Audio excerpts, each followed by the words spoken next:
Preparing the stream.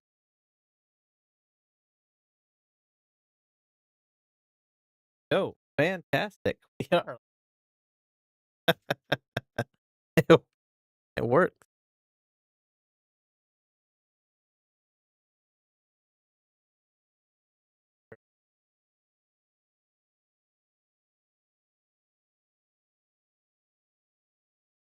Live over here. Yep. All right.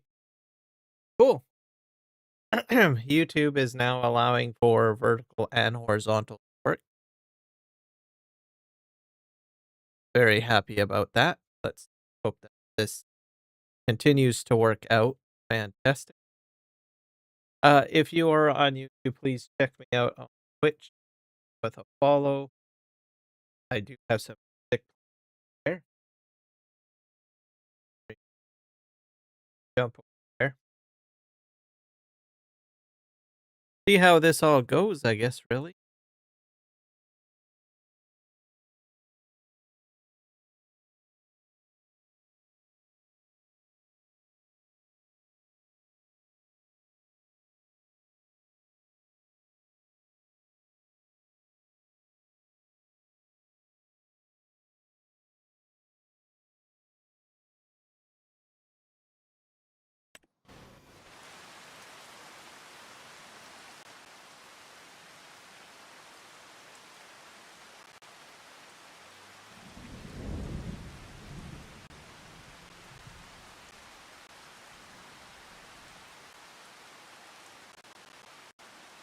Here. Close it.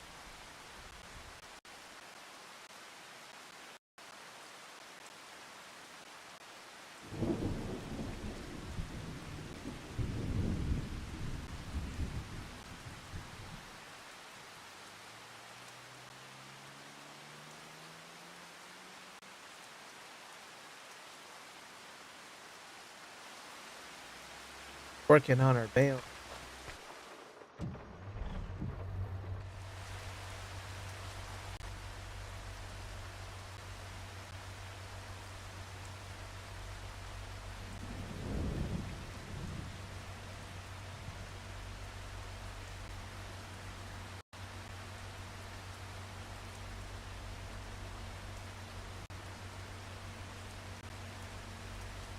There we go.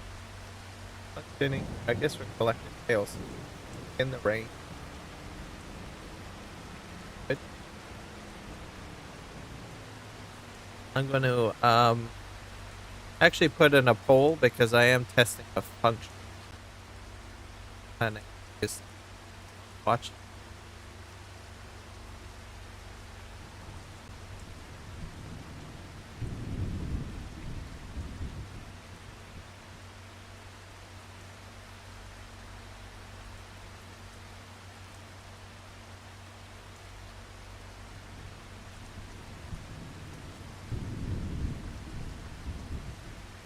Here, I'll leave this poll up higher.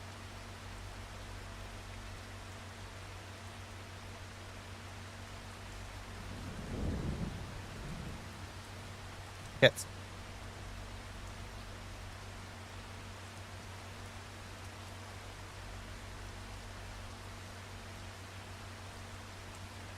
Oh.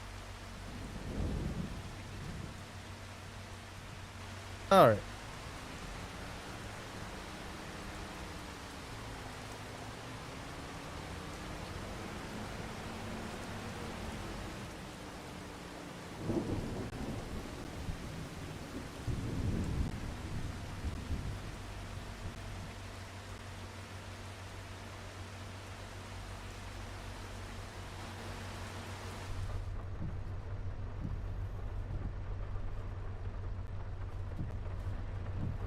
All right. I go with field.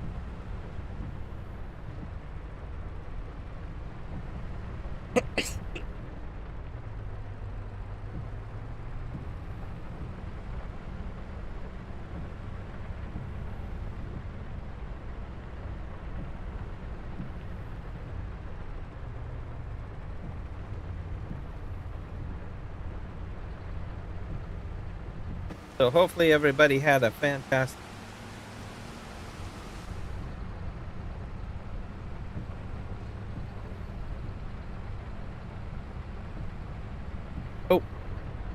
which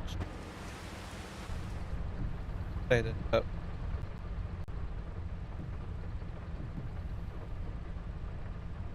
Always like I get to geek out when I get like toys to play with.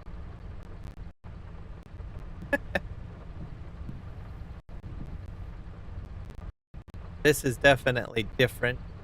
I don't know how well it'll do, but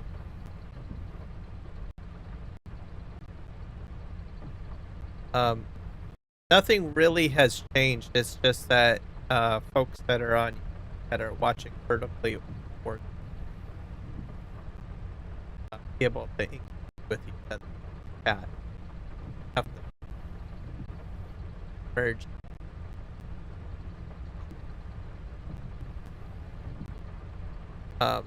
The only thing I don't know is how visible the vertical is. So that if I use a vertical,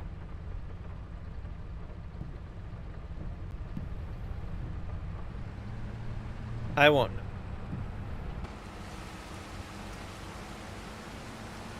Performance. I'm at public.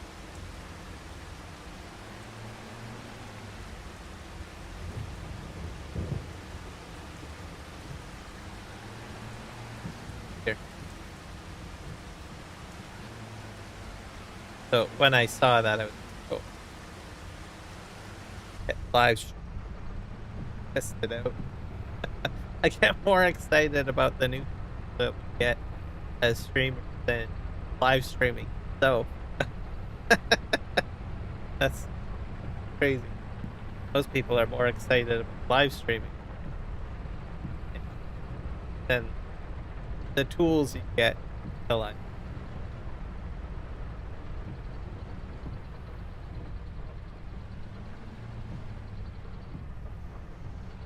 So it's raining still. Manitoba.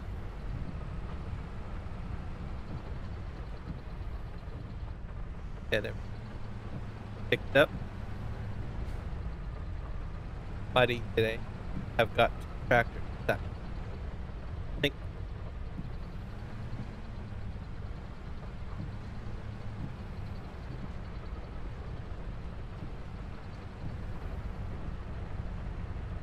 this.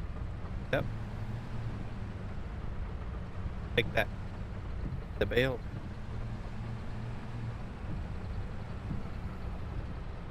Nope. Alright, fine. That. So I'm in a leased quad track, versatile track. Anyway.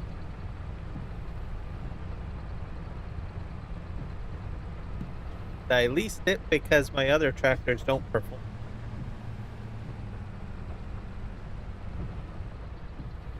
A bit weird.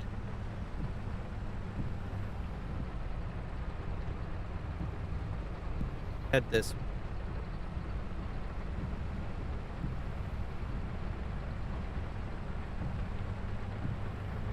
So lots of rain and water in Manitoba. Realistically, they've been hit with tornadoes.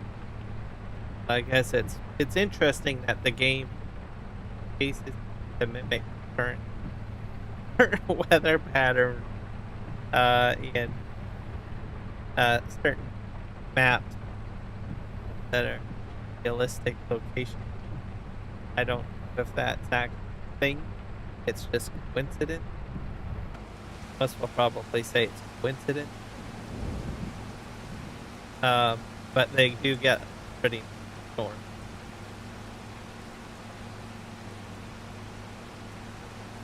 That's what's going on in Manitoba. Got tornadoes, thunder showers, and stuff like that over again. British Columbia, very warm today. Pretty sunny. We're up to 27 Celsius. Fire season started. Got probably a wildfire going. Probably about, I'm gonna say maybe 100 kilometers away from where I live. highway up in Western Park. I can smell the smoke outside. Pretty interesting. Concerning, I guess. Hopefully it'll cool down. Go away.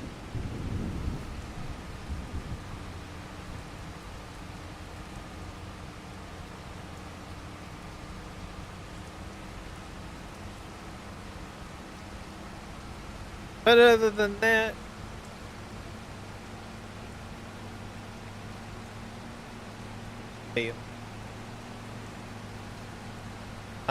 Canada is out of the World Cup. Heard of. I don't know what. Yes. Probably. Or Norway. I know that those were up for going against each other. That one's going to be a really interesting thing. Forward. England is a pretty I don't know, a lot of tall. So was Mexican got a was up. I'm new to watching FIFA. And the latest controversy of Donald Trump interfering with the verdict on one of their players getting a red flag. That's kind of interesting. There's a lot of people upset about that. I don't think politicians should be getting all of that. Sticking with it.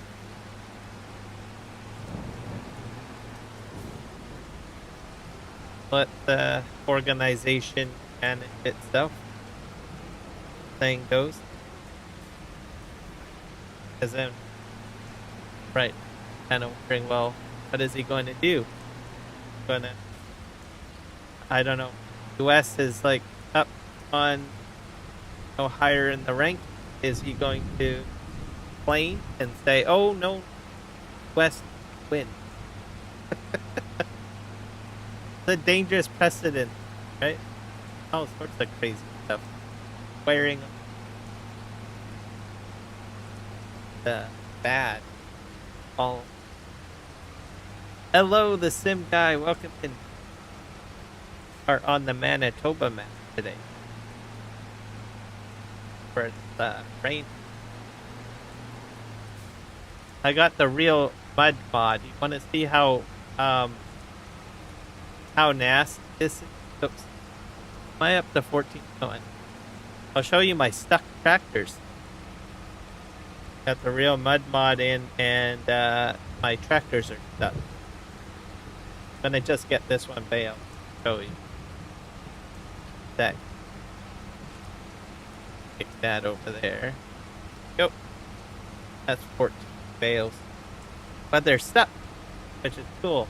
So I had to go with a quad foot track in order to get my baling done. I'm gonna show you here. I think just one of these guys is really stuck. The other one just struggles in the.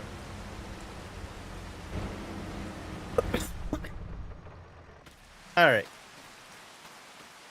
I think this guy's.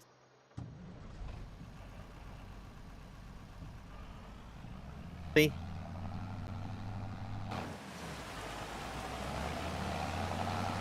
Stuck in the rain. Can't go anywhere. So that's because I have to wait till it stops raining, then I fix it. This guy gets, I don't know. He sinks in the mud too, but he can move.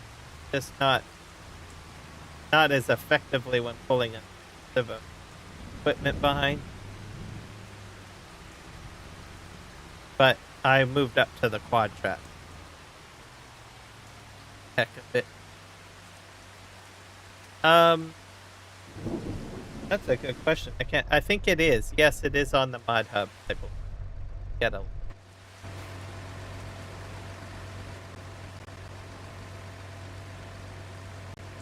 PC only, which I know you're, but I'm just saying that just in case there's any Xbox, PlayStation.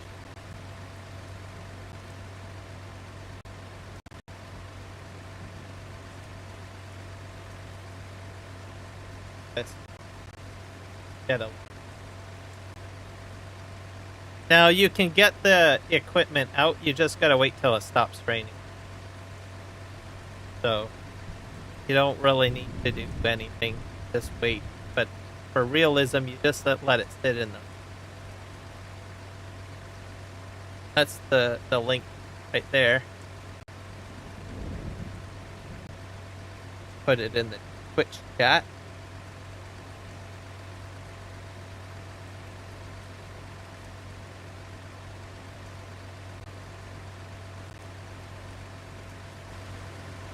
So what I will have to do is I will have to wait till the rain stops. Now as for this guy, he does get stuck too. He can get out and move, but the thing is he can't pull anything in behind. So you wouldn't be having him working. This guy, on the other hand, wins. He can bail, he can obviously pick up a load of bale. So if it's raining, you probably want one of them so that you can keep going. The real mud pod won't bog you out.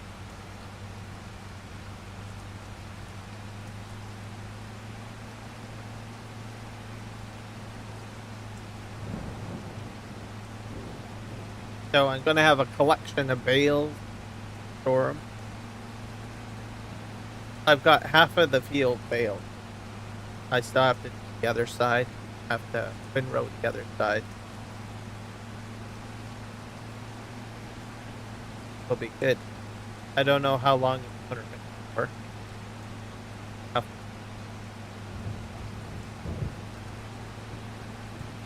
So I'm just storing my bales for now. Put to the parking. Yeah, I don't have a bale storage.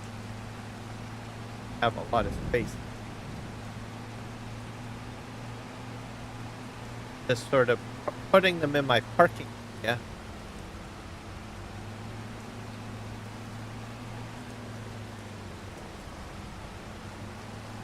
Which will be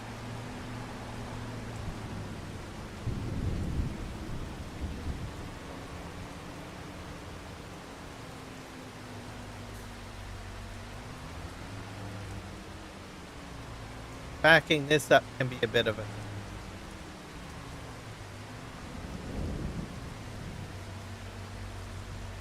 I think I got about 4 stacks.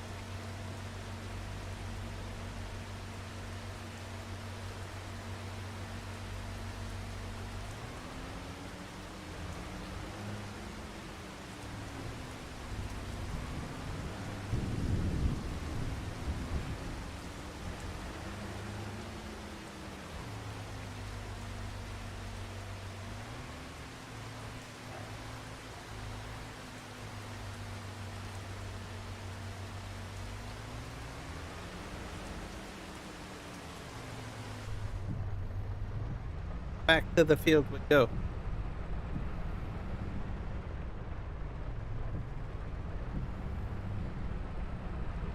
No crashes yet. My grain dryer production. Gonna have to buy one. Because anticipating I'm going to get a letter on this map. But I'm anticipating.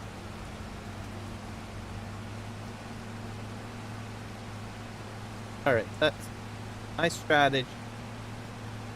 Crowd the bales further out. And you also get this mud effect.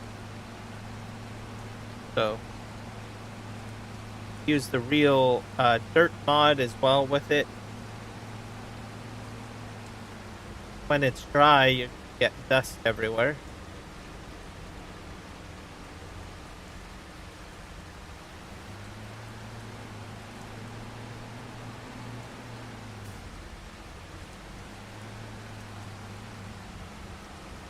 We'll probably be in windrower with it.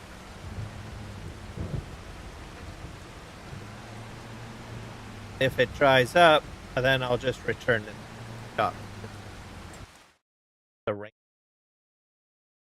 Have to find out what time it actually stops. Have to wait. But if you're checking out my live stream, remember to hit like. If you're brand new, please subscribe. Trying to climb to 1,000 right now.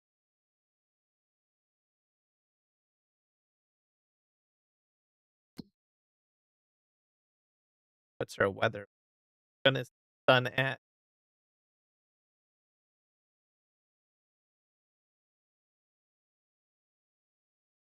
the.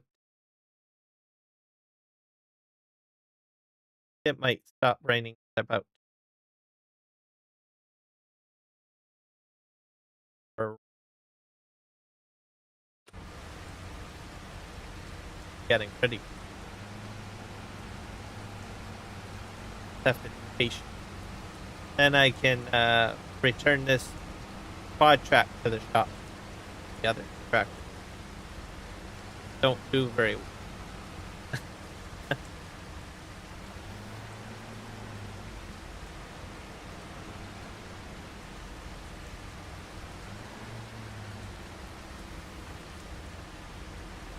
These bales will be sold. Dave. Ellie.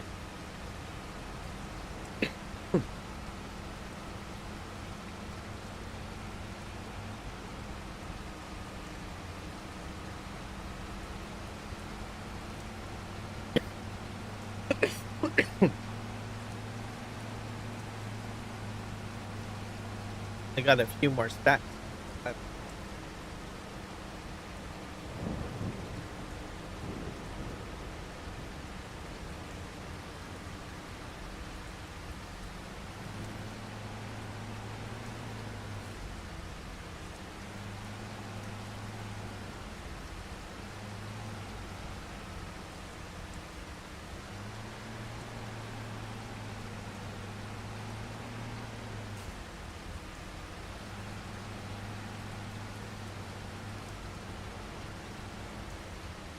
So we determined what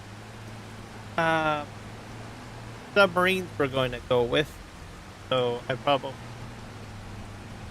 that Canada was looking to buy some submarines that was between Germany, South Korea. So those were the two up to bid. So we have decided to go with Germany. So we having German subs manufactured will be part of the manufacturing process. Also, we will be getting a torpedo put to Canada. Building.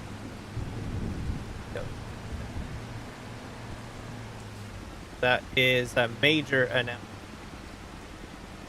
We upgrade our subs. I think we're building quite a few of them. Then the double. That's a huge upgrade to our Navy fleet. So that's one major big announcement. The second major announcement, well, one is a bit older. It looks like we will be having sounds like that we're getting close to a secondary pipeline going to British Columbia, where I am. So that was announced last week, I think. So through the South Corridor, I'll see the pipeline built because it's going to be, I think, twinned up with the TMX pipeline. So the same corridor for the most part. So I'll probably. So that's one announcement. But the major announcement is that it looks like Alberta has garnered an agreement with Ontario to have a coastly direction type code. With a refinery. So we'll have another refinery in Canada. So what that means is our petroleum products could be sold, manufactured or produced, mined, whatever you call it, Canada, and also refined in Canada, and also open up sales of oil to Europe, Africa, and stuff like that. As we do have an oil refinery on the coast, and we do have oil platforms, but we do not have a pipeline from Alberta way. Well, we sort of do. It dips into the United States. This route's going to bypass the west. Just go right across. Which is going to be... we'll put it ahead.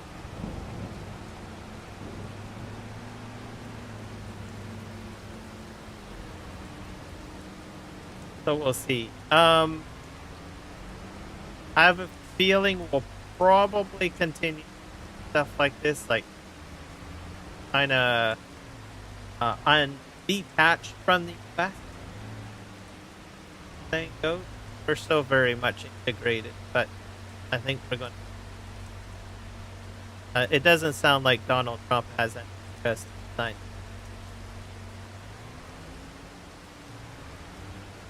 So we will, till what? I think it's 2036 is when that free trade agreement will actually. So how it works with CUSMA is every year there's and well, you change the policy like that. Right? So it doesn't sound like Donald Trump is really interested. So I have a feeling probably just continue because CUSMA stays active for I think another till into 2030-ish. So in that time, move our economy away, change our service and stuff like that. I think that's what's probably going to happen. If things keep on going the way they are. Obviously, Donald Trump out of office before then, so that could all change if Democratic president office, or if he becomes a dictator in the West. I don't. There's a lot of people thinking he's going to stay on beyond his term. I guess something could happen. I don't know. Probably pretty crazy, but anyways, if he's gone, things might be a bit better, I guess. But for now, it just seems like it's very, very cold. I don't think anything's going to happen. I think we'll still do business, obviously, with the US. Right? As long as it probably the industry's not that exists under CUSMA will problem for the most part. Air Canada has suspended flights to the west, I guess. Flights to the west. I'm going to watch the US versus Belgium Yep, for sure. I'm hoping that Belgium will win.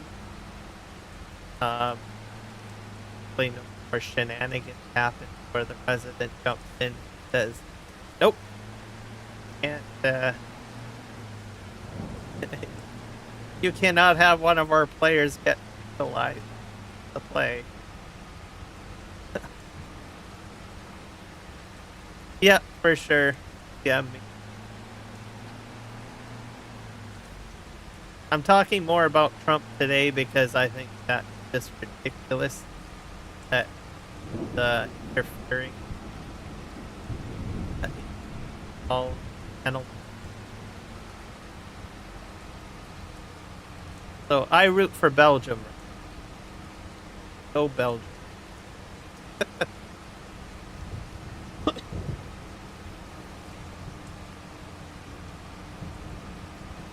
Next, you know it, we'll have every politician jumping in. Hey, no, you can't have that. You can't. Our, our, uh, our player.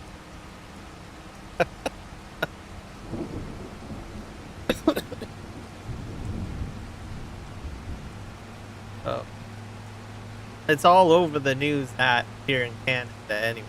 During that. Great. All right.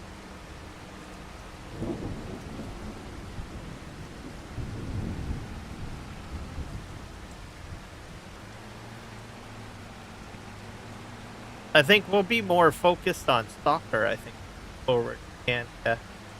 Considering that we did make it into the World Cup, which is huge. We didn't make it, we didn't continue our journey, but this was here for Canada to finally, you know, actually make it into the World Cup. So there's a huge enthusiasm from Canadians to get stuff like that. So I think probably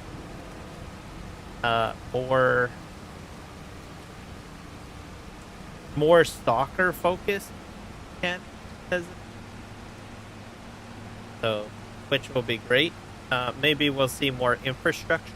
We do have soccer infrastructure, but we could use always more. So this might start more focus on soccer here in Canada. So I started watching soccer a lot more since World Cup. So it's I don't know, I changed my religion sports, I guess. It's always focused on hockey, but I don't know. I enjoying soccer. So I've watched several games, even games that Canada isn't even playing.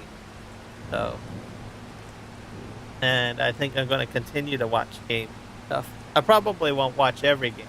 I know one game is on Belgium versus West. But I'll watch other games. I'm interested in that Norway and Great Britain. I don't know what the team is like for Norway. But what I thought was interesting about the players on the Britain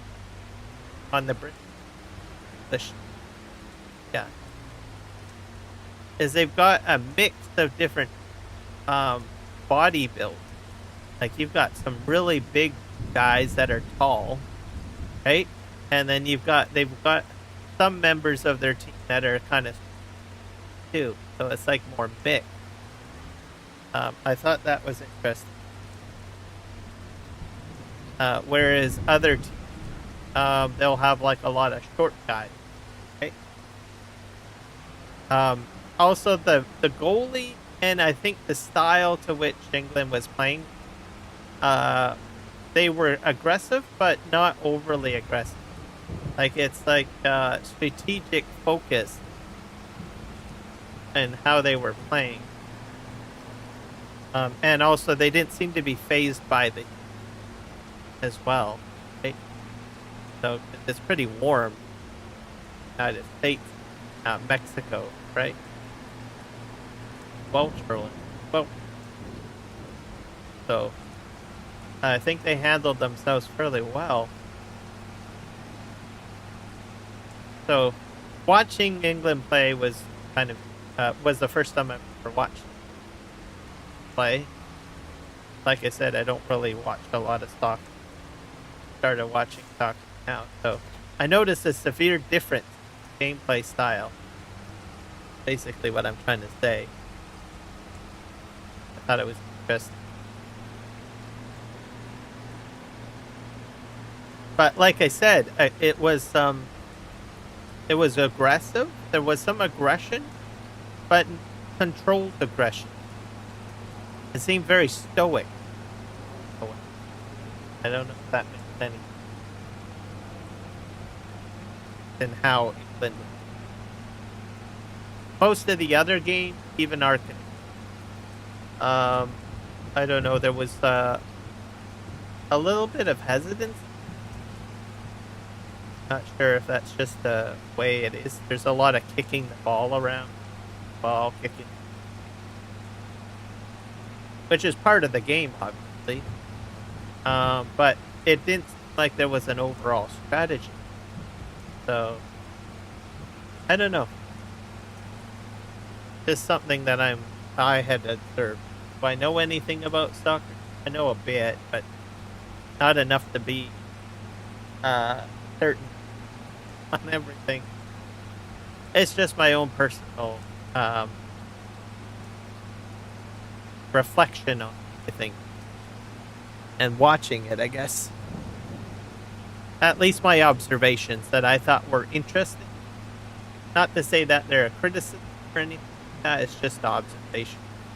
I still got a lot more soccer to watch to say, yeah, this is how it should have been. Blah blah blah blah.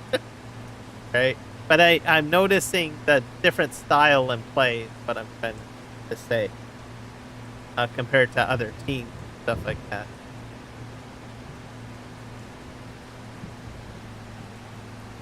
But like I said, I'm interested to watch this Norway versus the game. So we'll see how that goes.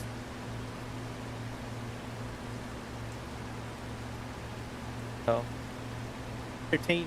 Okay, where did I park my I need the windrower. Gotta find my windrower. And I don't know what I did with if I parked.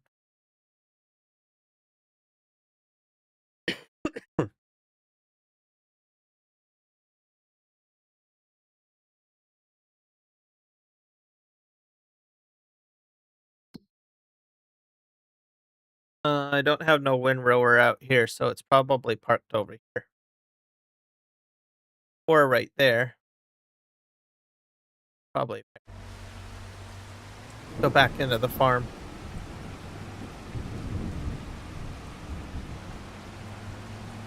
But yeah, so that's pretty much the Canadian.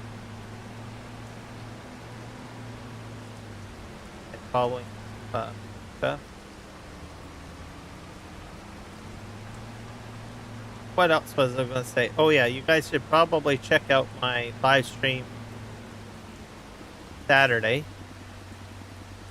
Because I've done a lot of Courseplay and auto drive work. I'm going to continue on with that series until I test pretty much everything. And some of that will probably be implemented on the map and Western Australia. For the heck of it. I did get the slurry, Frito slurry spreader with the Sky, Agri-Sky slurry harrow to work.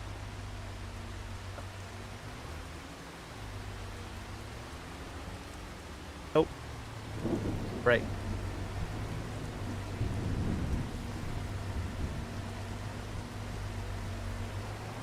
But I can do that. Probably have to get one of the other tractors out here.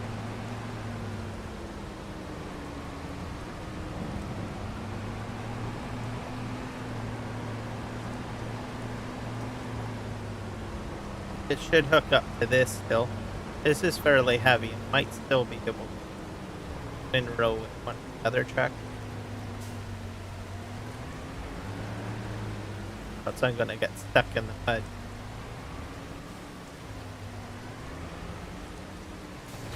Okay, that still hooks up. This part, this part.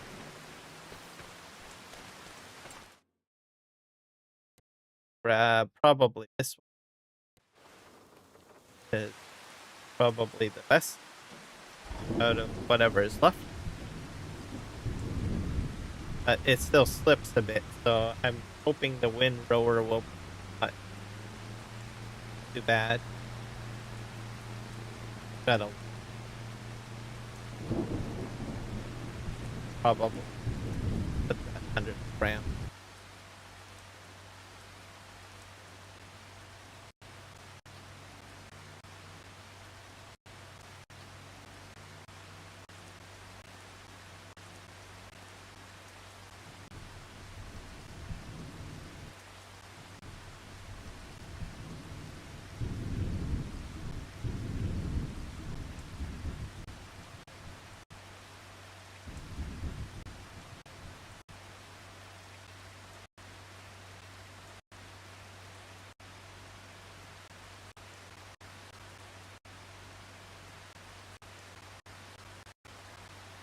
Their hiccup.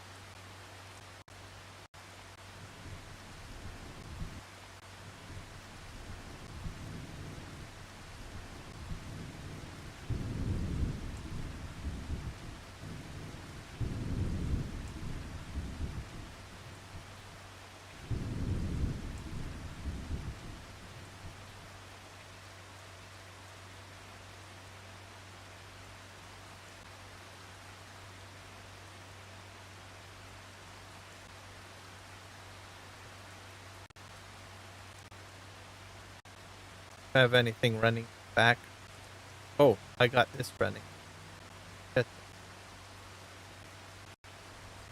Don't like having that.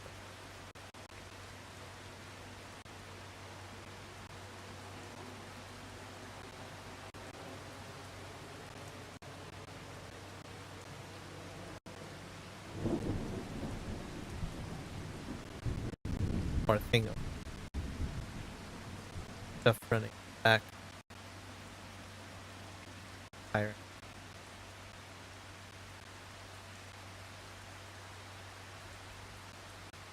This app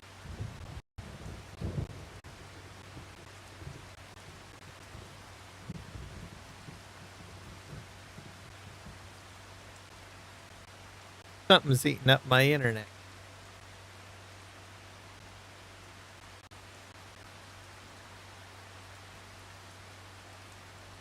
Alright, well I'm just gonna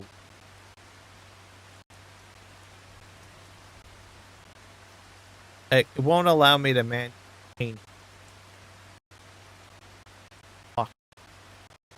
commit.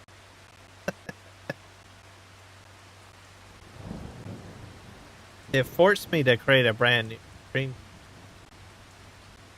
Is unfortunate. Maybe it'll just fix itself up later. It was running fine earlier when I first started.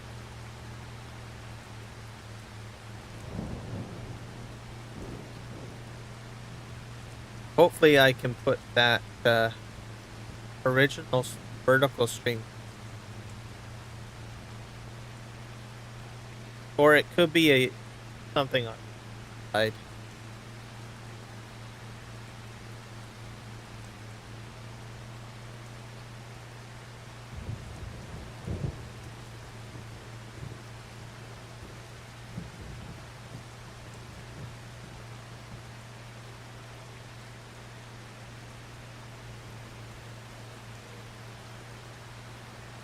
That part when we're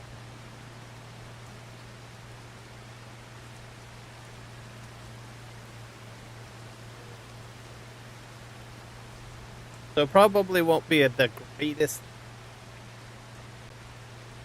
Oh well.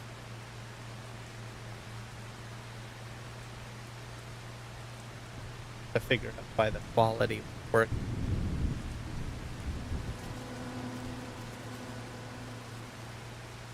there, we're back to X again. Come on.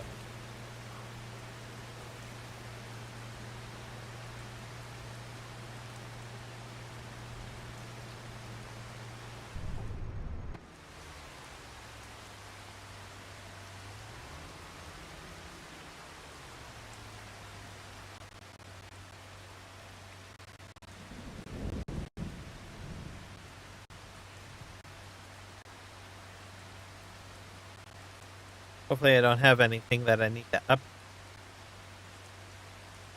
Today's Monday, but I don't get updates.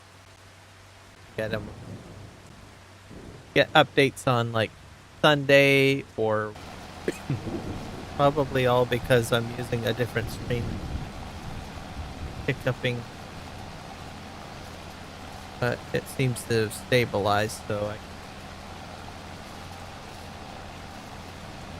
being nice.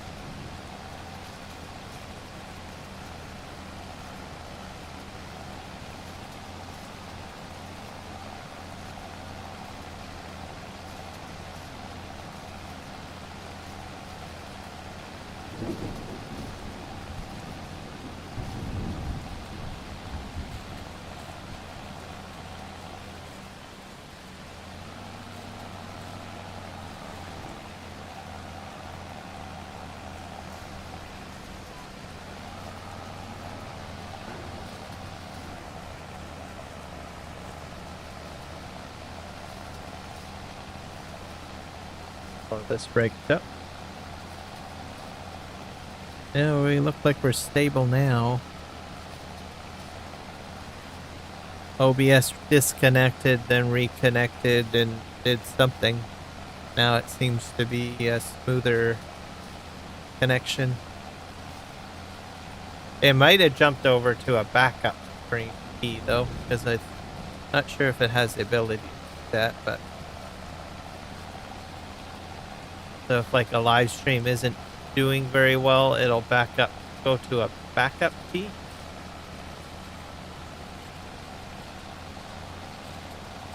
But now it seems stable. That's all that matters. I think also probably might be something to do with YouTube stream service, because I'm using a freshly brand minted streaming key that I never used before. Probably barfing over that. It didn't give me much choice though. It wouldn't start to stream with my pre-existing.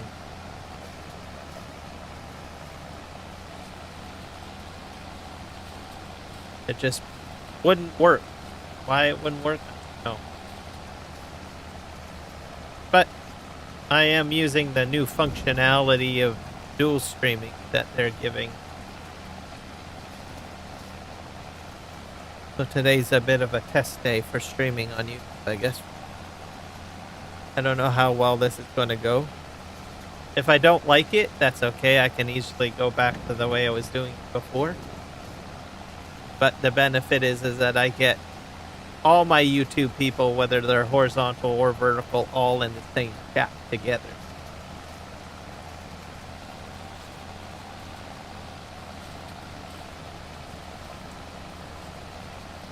Makes it easier. Less windows for me to manage, less chats for me to manage. Died.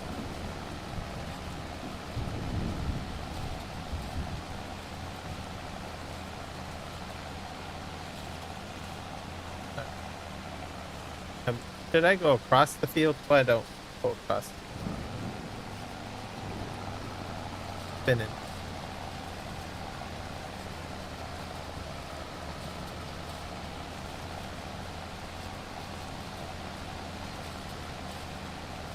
Yeah, so if you do switch your stream, or if you're going to get this functionality operating, maybe do a test stream first. Like hit privatize your stream so that nobody sees, so that it amalgamates into YouTube.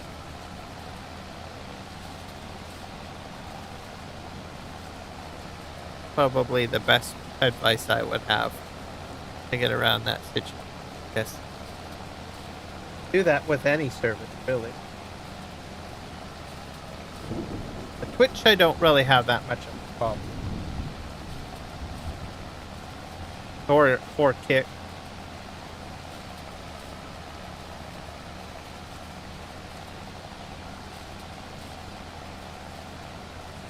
Alright, we're gonna make it to the end. I'm gonna go down the headland deck.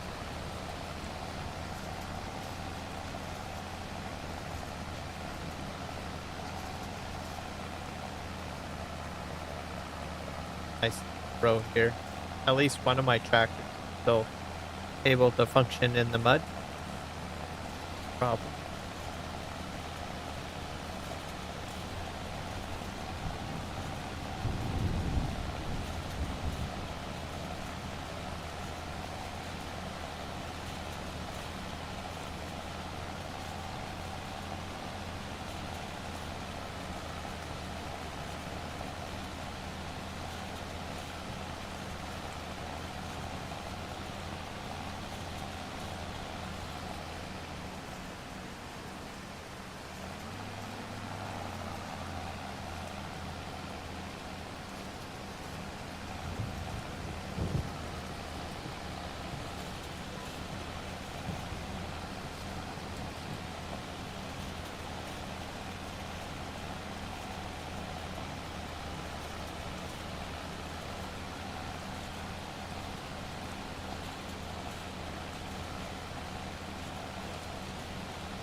Like I'm above ground.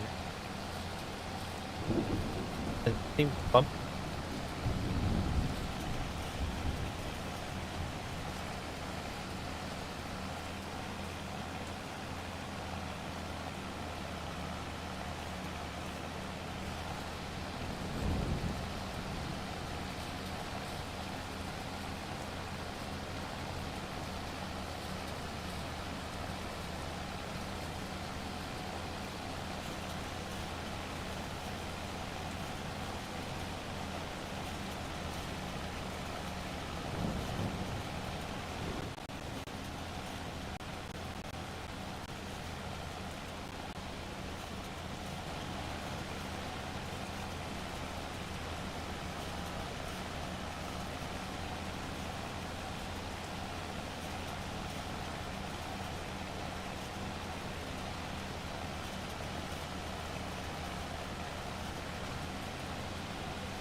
So yeah, today's a nice day.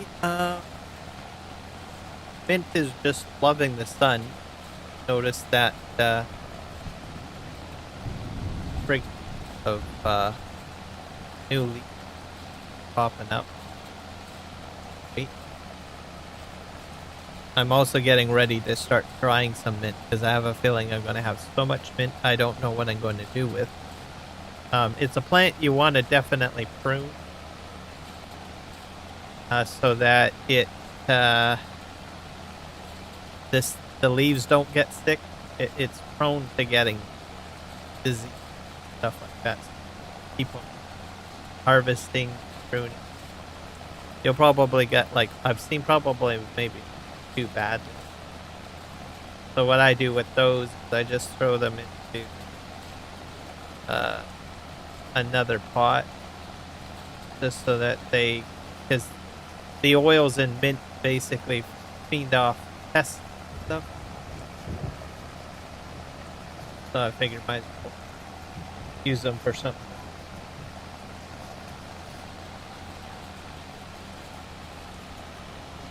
So that's what I'm doing. My lavender still growing.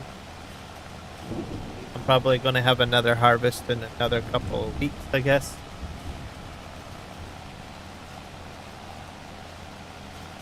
So it should be good. My main plant, I'm not really watering it too much. Smaller plant, I'm probably giving it a little bit more water because it's young. I don't think its structures is situated that great yet.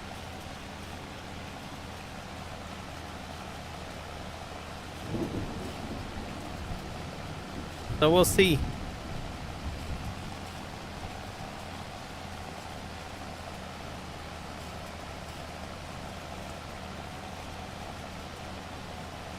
And then we got the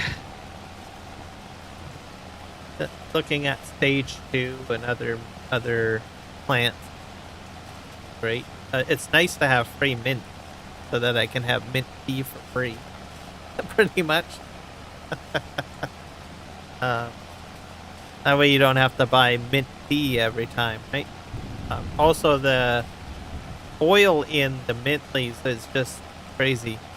So what I do is I just take fresh leaves, I put them in the hot water, then I drink my tea, and then I eat the leaves afterwards. They're rich in vitamin C and other vitamins, so it's a good plant overall. And then we do have some sage as well. I don't know what I'm going to do with that. Just start looking at these little small shrubs or herbs, right? Sorts of different types of herbs. Strength out of. So it's too shabby. So I have a feeling I'll get a lot of harvesting done out of those plants. I have a lot of south-facing windows, so the plants get a lot of sun. It's great. Our tomatoes are doing great this year too. We don't usually get the full-on large-sized tomatoes. Kind of like we get the little cherry tomatoes. They're great for salads, right? Just chop them up a little bit, cut them in half, and throw each half.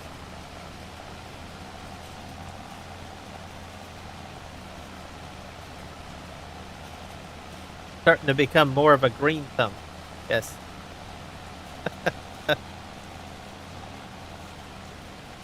I only got into it because I wanted lavender tea, but I might start expanding into other stuff. Once you start with one plant, start with the other. Start having a bit of a green thumb.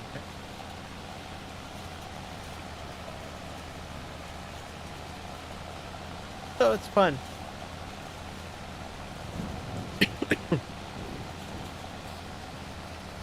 And now on this map, I'm gonna. I think last episode I ran into a problem where I wanted to put a rice paddy field on the waterway, but I couldn't. But on Saturday's live stream, I was trying to do some editing on my test stream, right? I had some problems, and then Kiwi Sim Farmer had mentioned edit, and like this one mod that will allow you to edit the train anywhere. So, which worked on that. And then today, when I started thinking about this map, I thought, oh yeah, I could probably use that mod to maybe edit this map. So I will look at that probably later on live stream to see if it worked, because I didn't have it installed. And my other map, like TV Rivers, has it in there, but it's one of those mods that you kind of put it in and kind of forget about it, and you take it for granted, right? So, but he reminded me about it on Saturday with my other dilemma at work, and I thought, not only did he help me with that map, but he also helped me with this map. So, which is fantastic, because I was kind of disappointed when I couldn't put, they wouldn't let me put a rice paddy field down the map. I had it all planned. I had to revise my but now I don't have to revise my plan, I don't think. You'll have to play with that and see later. I think that'll be interesting. Because I really do want to try to use those pawns for something. Or if I want to take the pawns out. I could take the pawns out if it, because this map has a lot of pawns on all of the fields. That's a headache for Courseplay. I'm going to use that. I do have a few strategies that I was going to use if I couldn't edit. But this field I want to cut in half to put some cow barns probably here. Put this side from this side, sort of. Have to wait and see, I guess.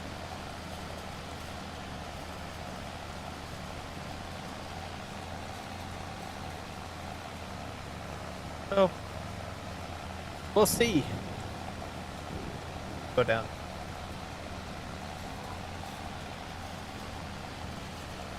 But overall, it's I love this map. Enjoy it for quite a while, I think.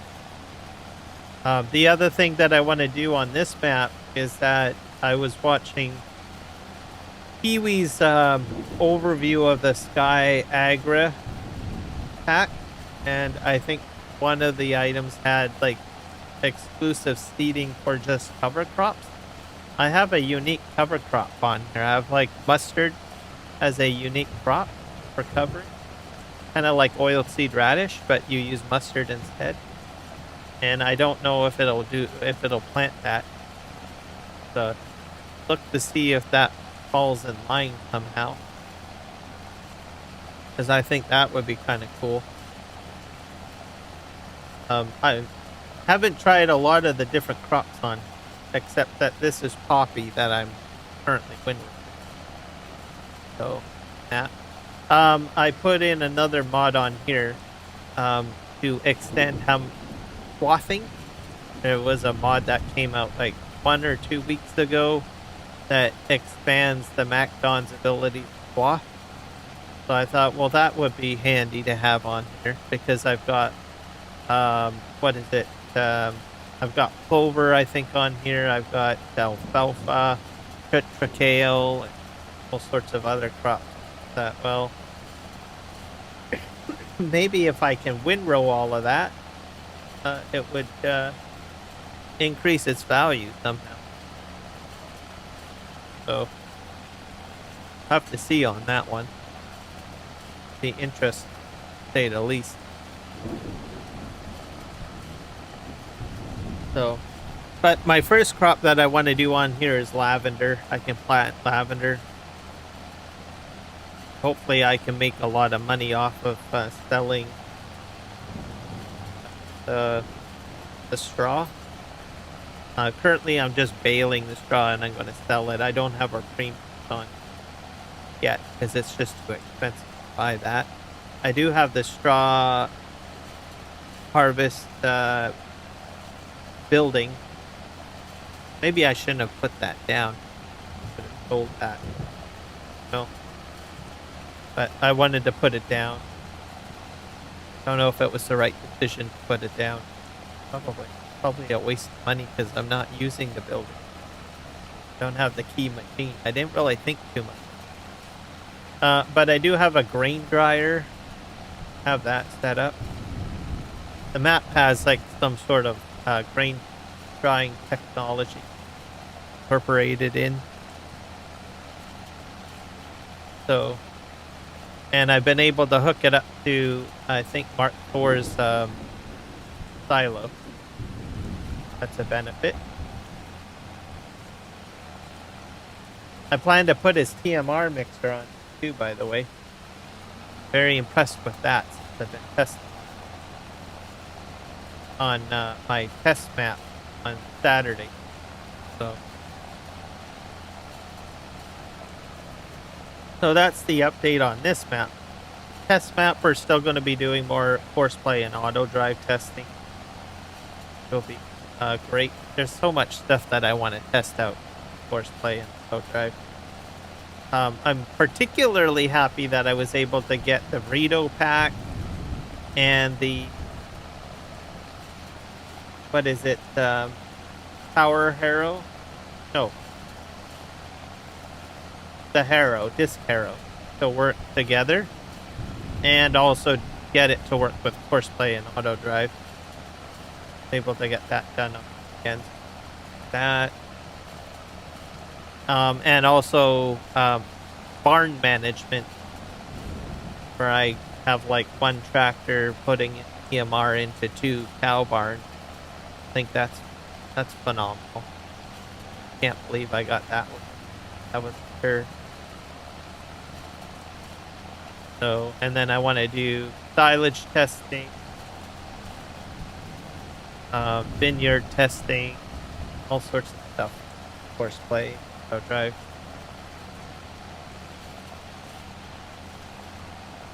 So, I kind of like testing things out, right? Figuring out how it works before I put it into like a let's play. Like, this is kind of a let's play series that I'm doing in Manitoba, and I really don't want to bugger up the map, right? And I don't want to have to go and buy and sell equipment, find certain equipment doesn't work very well. So it's just better to test it all out on a test.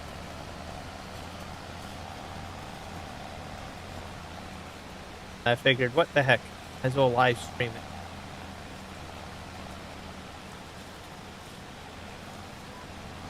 There's vegetables that I want to do with Courseplay.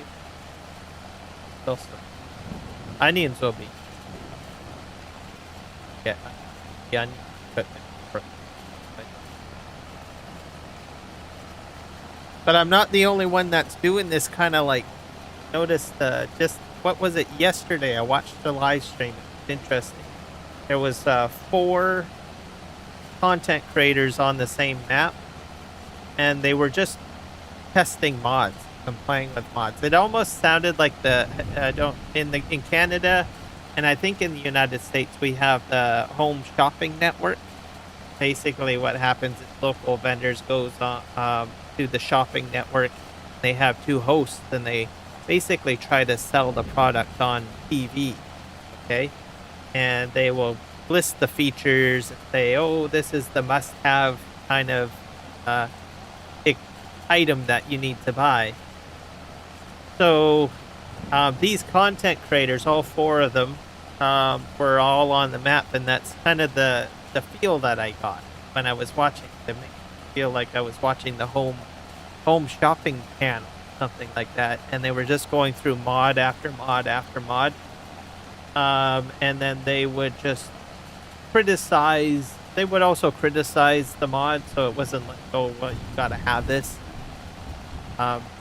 They would say, "Well, this is a pretty crappy mod. Don't get this." Right? So each mod they went through on a list. They got quite a few viewers doing this. I think it was the viewership. I was only watching one of them. There was at least 4, so I imagine they were sharing the views amongst each other. So I thought it was an interesting way of doing it. It's kind of a mod review. It has a little bit of a feel of what I guess Mr. Seeley does, except that it's live. Not Mr. Seeley P has live stream but usually he does like videos, right? He'll just follow the videos and he'll test it all out, right? So it's a little bit like that, but home shopping network kind of feel. And you've got more than one content creator giving an opinion on a particular mod and how it functions and works and stuff like that. And then it ties into a little bit of a DJ Goham feel at the same time, because you know how he does his, mod reviews. He'll give you all the statistical information. It's going to cost you X amount of dollars. It holds this amount of liters. It has BKT and all verticide.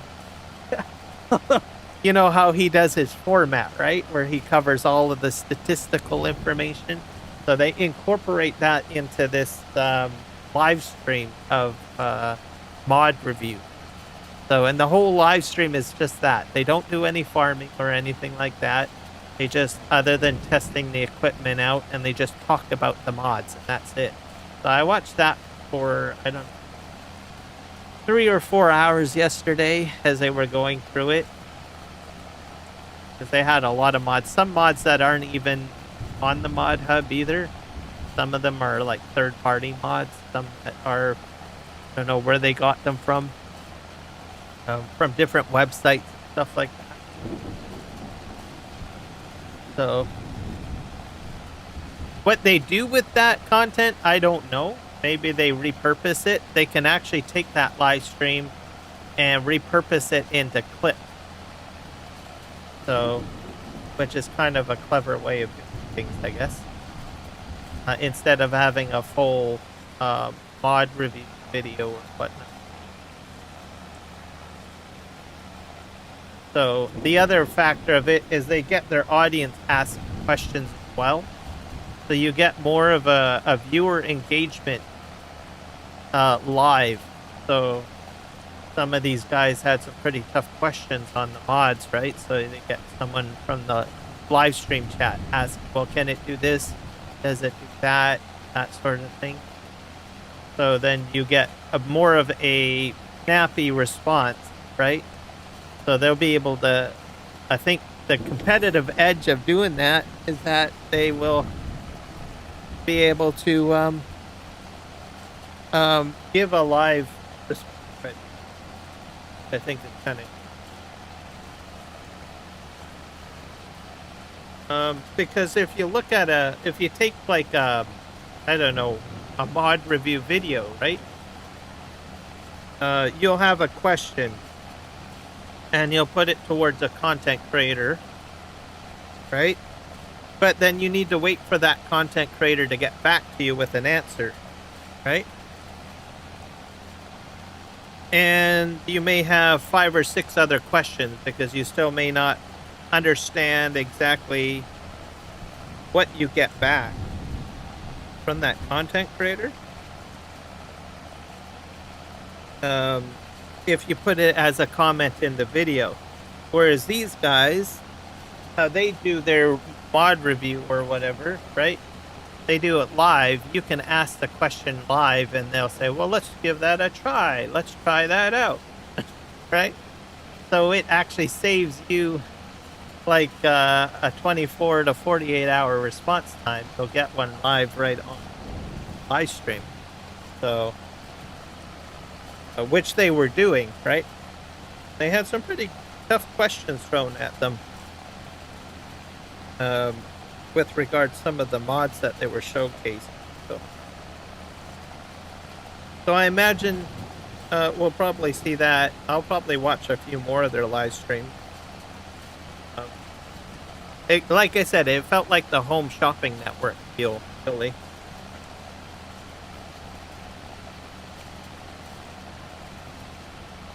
The other factor of it is their viewers have a little bit more control over how much information they get too, right? So if they don't get any answers, they can just keep it cut and dry, right? Say, well, this is the fact of how this mod works. And then, just call it quits. Or they can ask some questions in the chat and say, hey, how does it work further? Can you test it out? Right? I don't know. Interesting way.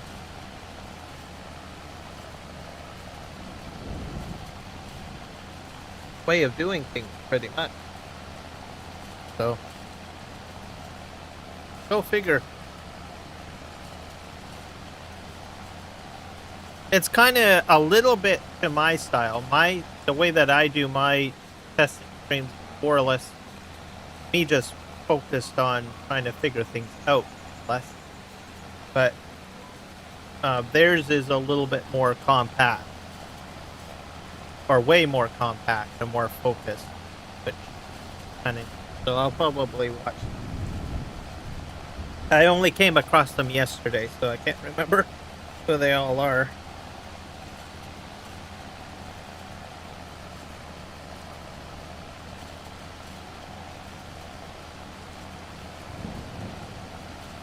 Now, whether they want to, what they want to do, I don't know.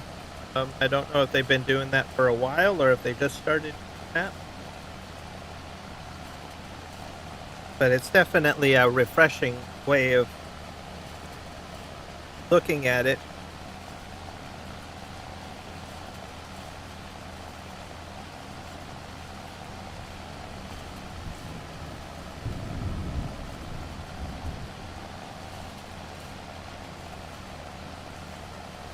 And, yeah, so I'll have to watch that if they have another live later in the week. I don't know if they do it weekly or if they do it for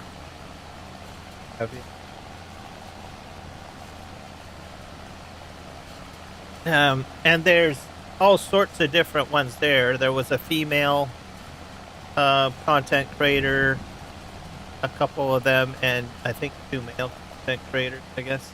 I've never heard of them before. Just on there reviewing cute mods, I guess. Playing around.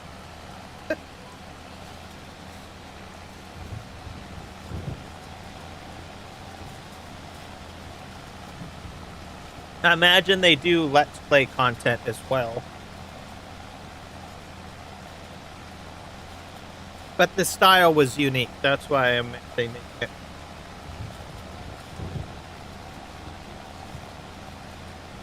And it's different than, you know, doing a content video. So, as a content creator, what I can say is they've actually pretty much cut down a lot of their workload by doing that. Because if you're building a video, that video doesn't start getting views until it's uploaded. Those guys just hit live and they just start talking about mods. So they're able to get the information about that particular mod out before someone that's doing a content video, right? Unless you're exceptionally skilled as a content creator, right? And then at the same time, they can get the output of a response of, you know, trying to answer like a viewer's question or something out quicker as well, right? If you can do all of that, you know, present the mod, answer all of the questions of your viewers during the live stream, you pretty much saved your viewers time and yourself time, and you're getting the information out the gate before someone else is able to get their content video up, right? Because traditionally everything is done by, you know, well, I'm going to go jump into the game, I'm going to download the game, and I'm going to hit record. Then I'm going to go ahead and I'm going to cut this video footage up.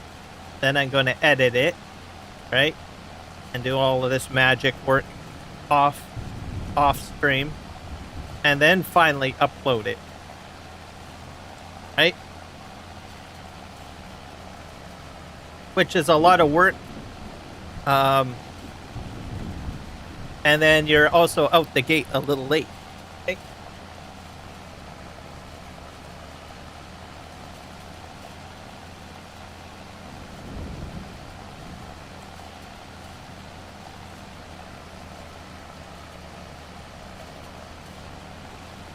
The other thing too, they can take the content and put it into YouTube Shorts. So instead of spending as much time as trying to just one sec here.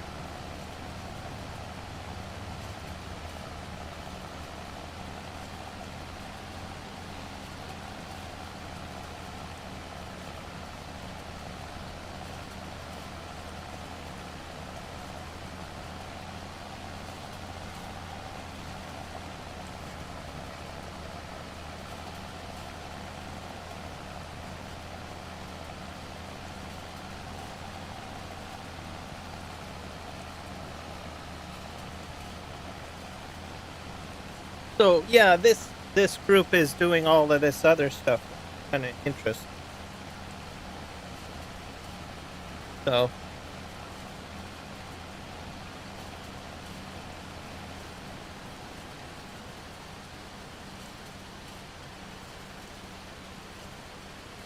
but yeah, there's about 4 of these content creators that are going through this interesting process. Which kind of makes sense, I guess. It's kind of also, like I said, the way that they got it set up. If they wanted to, if they stick with the format, because it kind of feels like a home shopping network, they could, and they get along with each other. Like I said, I only watched one of their live streams. They could run a 24-hour live stream thing, whatever, together, if they want. Which kind of aligns with what YouTube is trying to do. They're trying to build channels that are focused for television, binge watching, and stuff like that. So it would probably align with YouTube with what they want to do, where you've got a 24/7 operation where you've got nothing but different content creators up running. So, not sure if they'll do that, but that's a lot of work in itself to running a network, right? Or a full content creation team.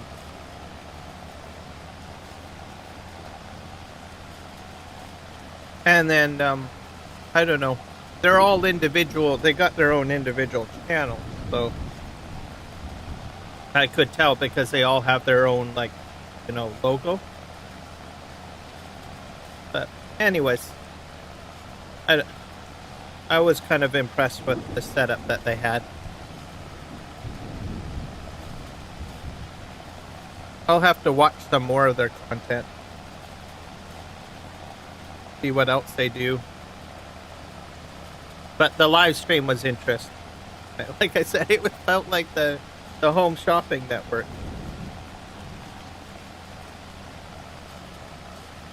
I'm like, I'm gonna go shopping for that mod, or this mod.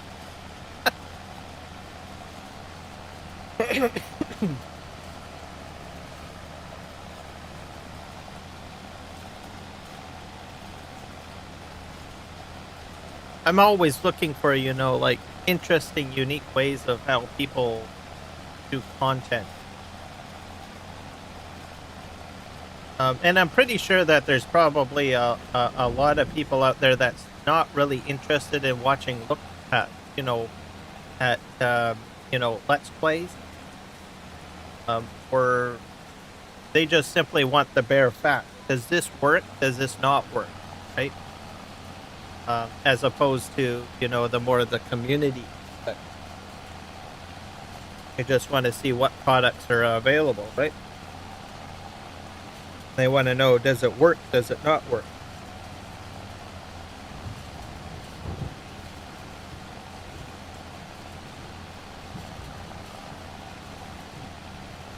So, I'm going to wish those guys good luck with it. It's interesting, and you...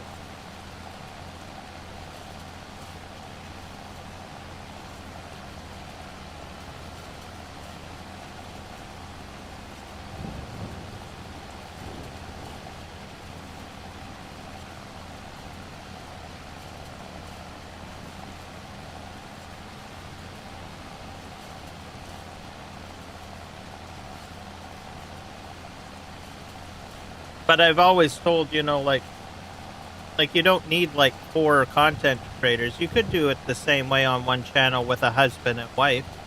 So if you've got like a husband and wife that, I don't know, both like Farming Simulator and have the same passion, right? They could do it. Or a whole entire family. You got a whole family.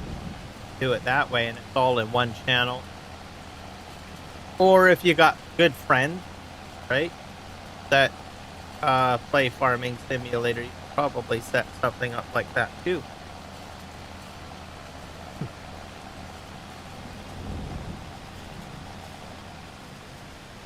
The other factor of why it works out too is that there's a focus on content creator collaboration too.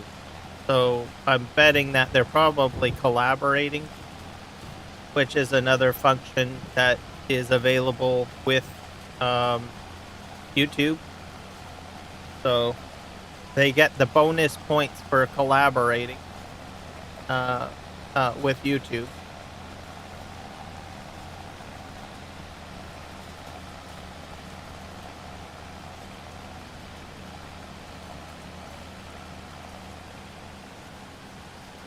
So I think they're hitting like a lot of checkbox, what I'm trying to say, when it comes to YouTube. With less work compared to someone that's like jumping into a studio application and making application, or I mean videos, stuff like that all the time. Crazy. You just put it all on a live stream. Just have your viewers watch the live stream. Then you've got a little bit more visibility because you've got 5 or 6 different content creators in the same live stream. So then if, let's say it's me as an example, right? My channel is only visible to, well, my viewership and then the few people that are brand new that jump in, right? But because they're collaborating, they get a much larger viewership footprint. Because you got Bob, you got Lisa, you've got Bart. Sorry, this is some of the Simpsons, right? They're all in the algorithm and they're pushing it out. So if there's a success rate on one of them, right, that means the algorithm is going to prioritize the views on it, right? Because they're all working together, especially if they're all linked collaborative, right?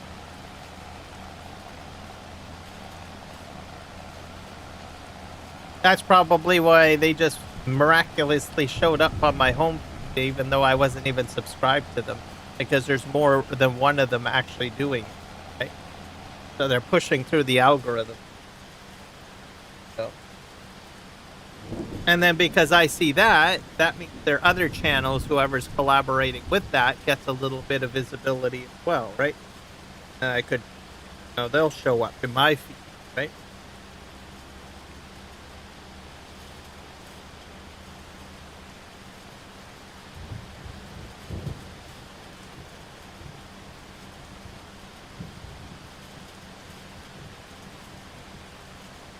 But my feed is very weird.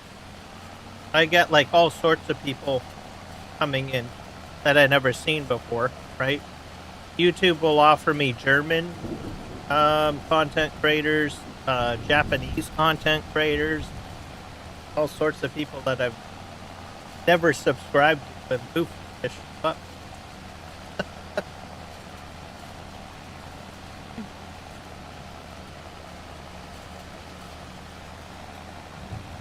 the other thing too, like I said on a previous live stream, AI is in the background. Every device you've got, right, is picking up your feed. So that also affects the home tab. So I'm pretty much talking. It's listening to what my conversation.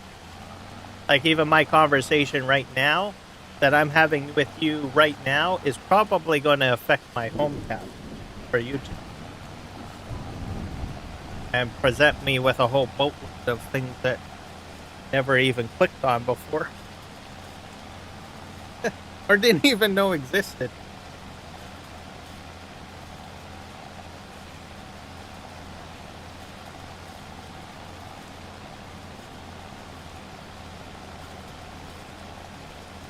that's why it's ultimately important to chit chat on your live stream, because that affects the algorithm, but it also presents you with visual opportunity. So if I start talking about one subject, next you know it, my home tab comes up with a bunch of other things. And it goes for your search results, how you use AI, everything on your computer, whatever you say in front of your smart television, all of it. It would potentially affect your YouTube search.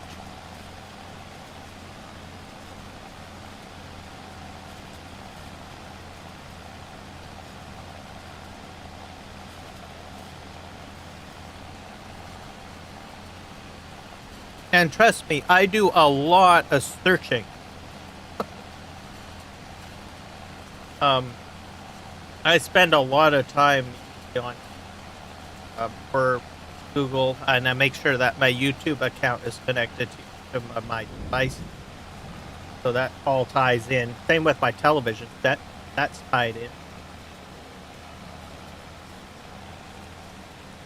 Television sets are more valuable as well. So if you watch a live stream on a TV, one view could potentially equal up to 5 views, potentially, given during the day, because that's a more recent change. So TV viewership is more valuable than a PC viewer or a phone viewer. Phone and PC will always be one view. But as YouTube has explained recently, that if a person is watching on a television set at a certain period of day and time, and based on your region, and they don't share specifically this magic time frame, because they don't want everyone jumping on the TV at the same time at that time, right? It will basically increase the number of viewership on there. So it will, even though I might be sitting on the couch at 5 p.m. watching Eric the Crazy Viking on my TV, just me, no one else, it could potentially put in 1 or 2 extra views, assuming that maybe I have, I don't know, wife and kids sitting there, and I don't know, a friend or a whole, I don't know, house party full of people, right? So it will uptick the viewership during certain periods of the day for TV. For that region, whichever region it is. Probably different for different regions.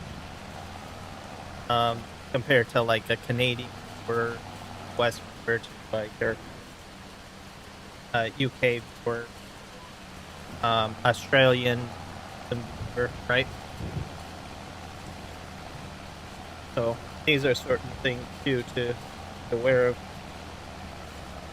So I think probably ranking for viewership value, usually there's a lot more focus on, and also mobile phone for the most part.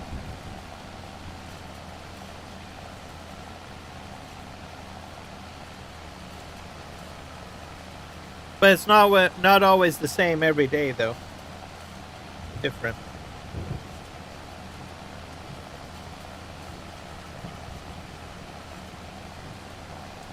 Myself, I'm predominantly a TV viewer. I'm not usually watching a live stream on the computer. Unless I'm on my, and I'm not live streaming. So, if I'm doing something on my computer, like I'm reviewing emails, or maybe I'm researching something, I will have a second live stream, like a live stream up my second monitor, and I'll be watching, right? But most of the time I watch on TV, because it's more comfortable. Sometimes maybe 2 times, because I might, if I want to say something during the live stream, I'll have my phone right next to me so that I can chat if I want to, but I'm mostly a lurker. Don't really chit chat too much. I might say, hey, hi, I hit you with a like.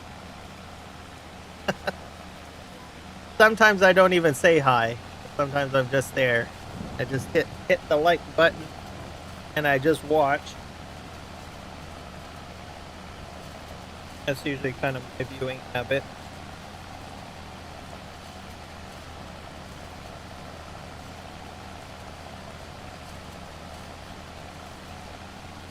And then if I'm on my computer, maybe setting up for a live stream, working on something not related to streaming, researching, reading, I'll usually have a live stream up somewhere. My second monitor. I'll just listen, or I'll glance over if something is interestingly said, right? That catches my eye. Then my little eyes move over to the second monitor.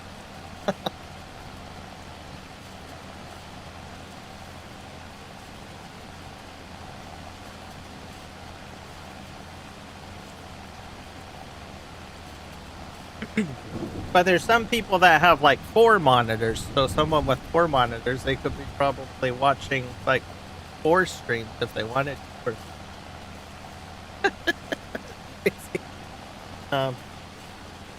I don't think I would ever have 4 monitors. I think that's too much.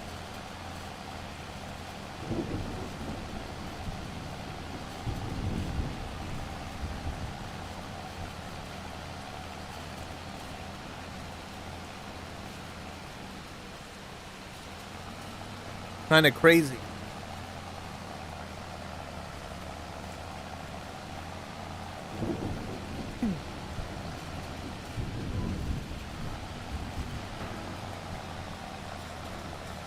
But I think I mainly geek out on it because it's, I don't know, if you watch the patterns and, you know, like as a viewer or a person that's just using the technology, it's like, it's almost like there, because they keep on talking about how they want AI to be like their companion, right? That's supposed to be there.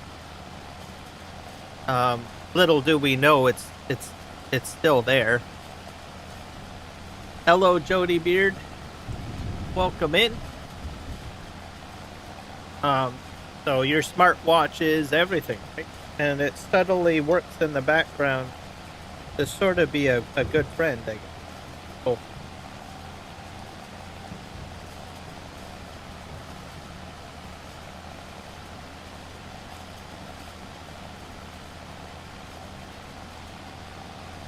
Kind of freaky how smart AI has become.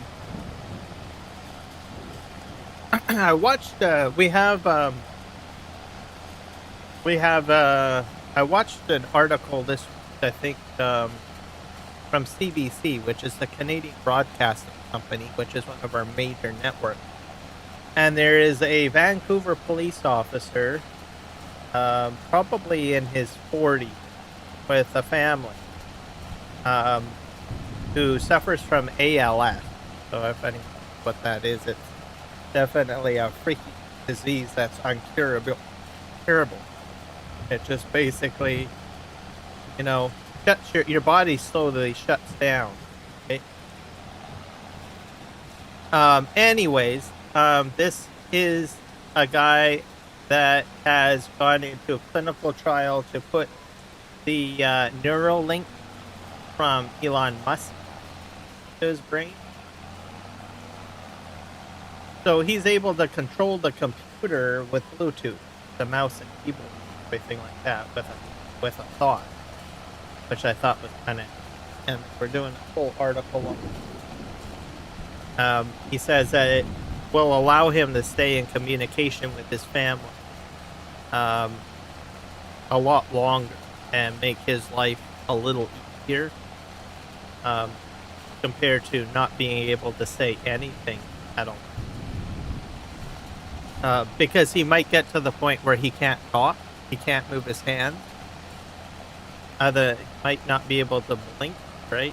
I won't give any more graphical information on it. You guys can look it up. It can get pretty grim, so, and I don't really want to freak people out. So, um,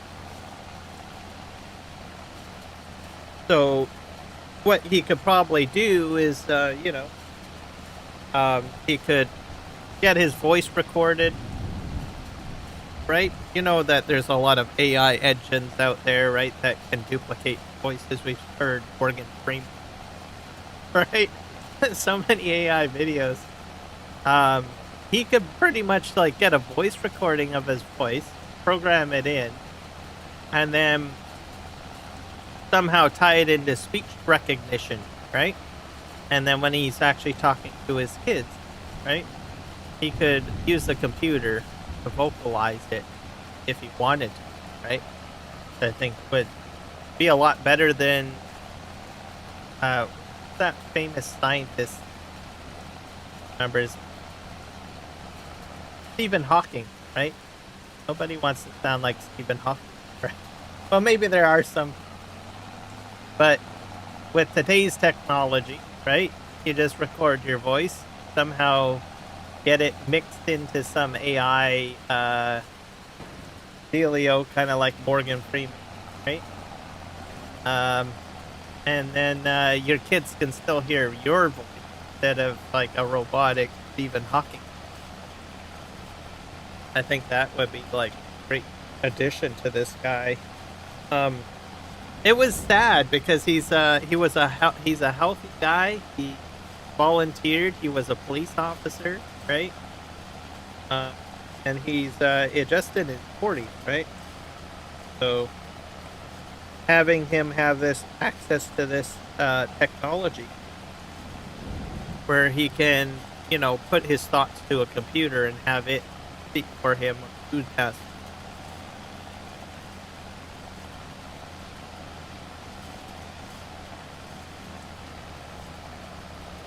Things are going pretty good, Jody, on the farm. We're still trying to get everything. Like, I've got straw here. I'm trying to get it all rode up. I'm on the second half of my field. Then I'm going to have to start baling. I'm going to go get that quad track short.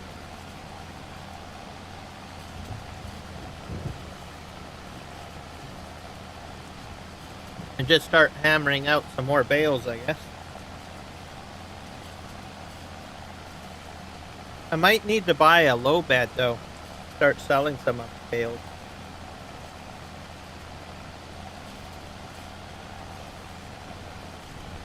Because I don't know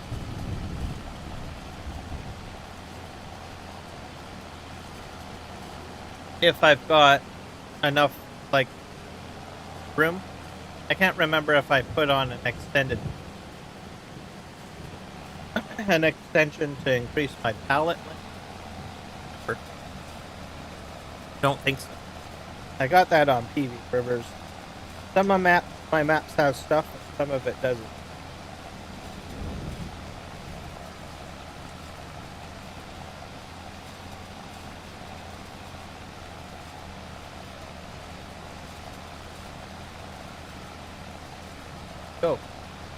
So I'll probably finish up baling and maybe I might start selling some bales.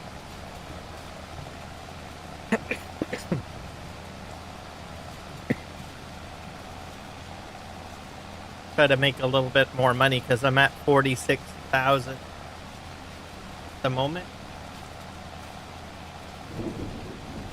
That's a little bit low, I think.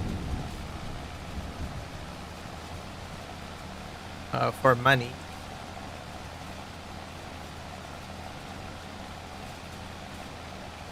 And I think this is like the third live stream that I've done on baling. When hopefully most of it I can clear away. Fudge just kicked in there.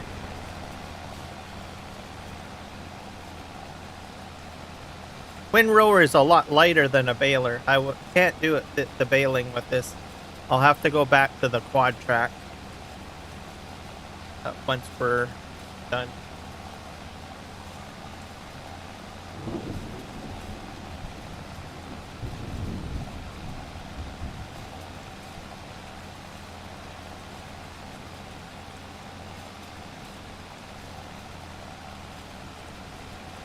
I'm also going to try editing a little bit. I probably won't change anything. I just want to see if I can change the font. Look at that a little bit later.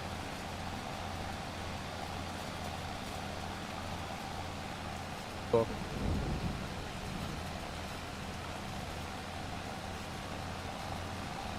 I think I need to clean up the left side, the spinner.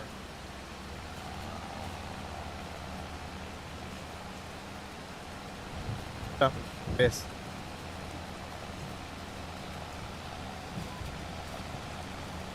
Together.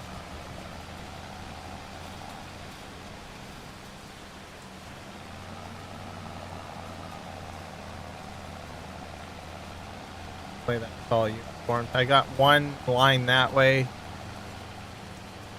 Have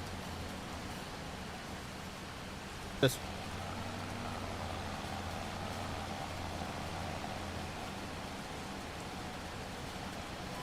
All right.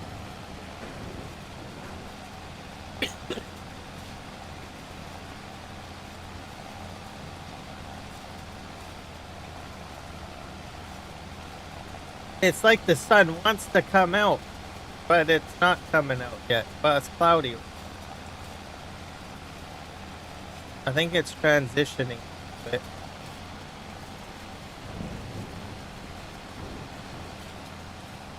Yeah.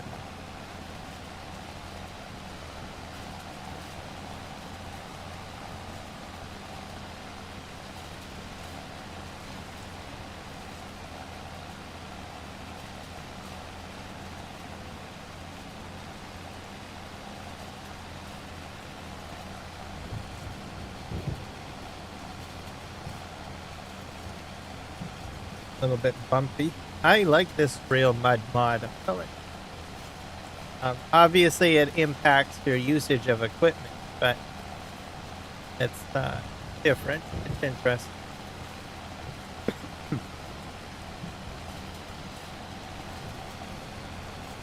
Lots of mud on the tires. On here, some mud spraying. Happy farmer guy.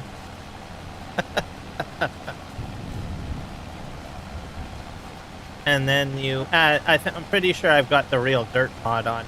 So during the day when it's sunny, if I'm not spitting up mud, I'm spitting up dust.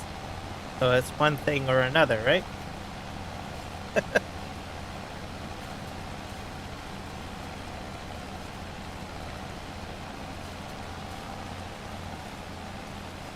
Kind of curious to know what the weather is like in Manitoba really right now.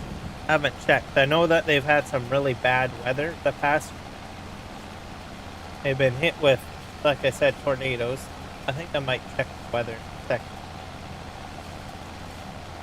Curious.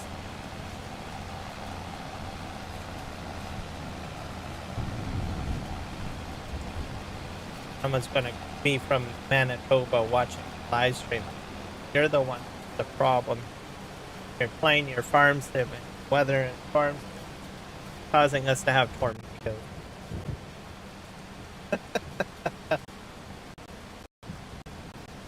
I don't think I'm that godly, but it'd be hilarious if it was true.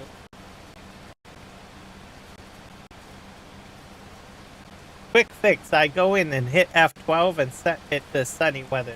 What I would weather.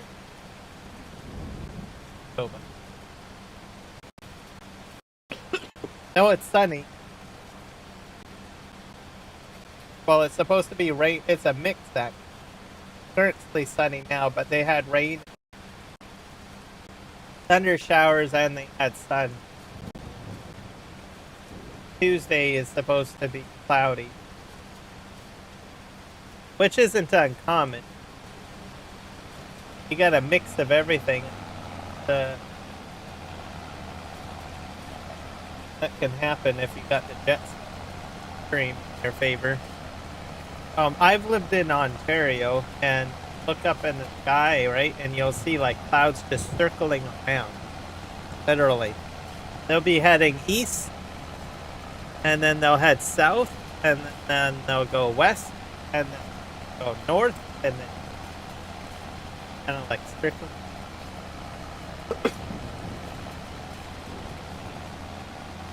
In BC, it's not so much where I am in the lower mainland, because we have a bunch of mountains. So generally, they'll come from one particular direction wherever the wind is blowing. They won't rotate as.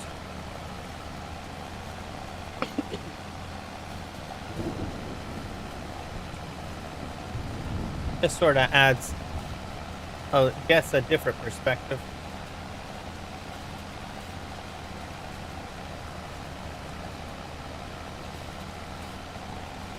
And I imagine people that live, closer to the ocean and stuff like that, they get different weather too.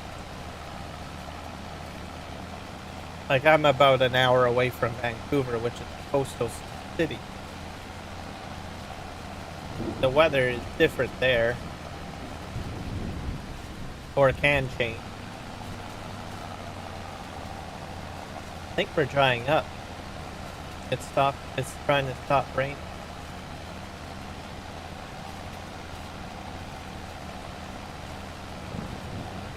Even the mud on my tires is starting to get a little dry. I still have some mud. It's a little bit of rain. I think it's as bad. Or it's going to transition out. There's still some drops of rain. It's starting to try to clear up. Just go cloudy. Probably dry up.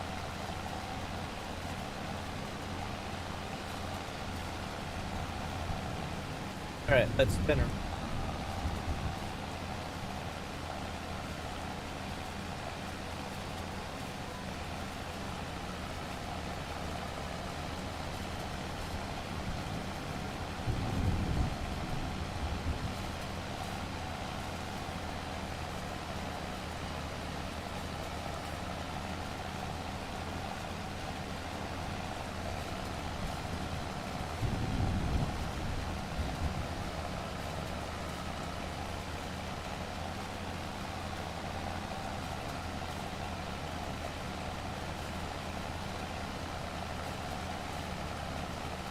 This stuff.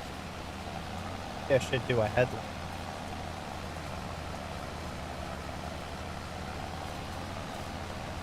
Headlight.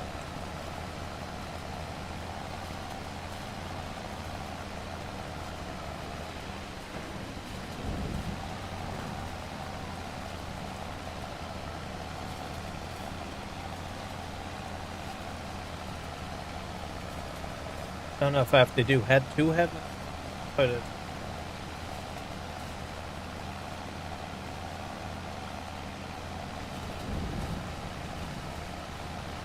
We're going to have a lot of bales.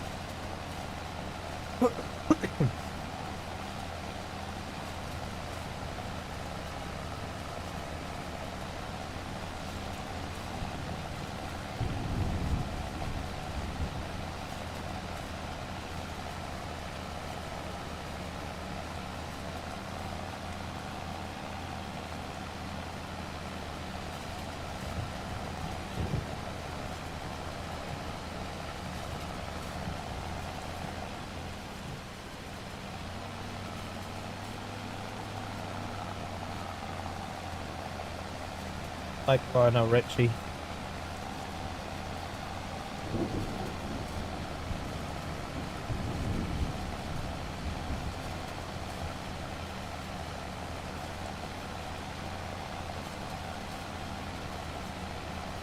Definitely, the texture has changed.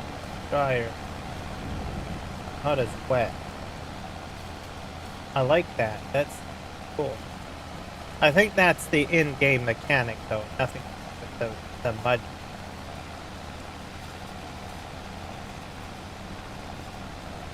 It looks pretty cool.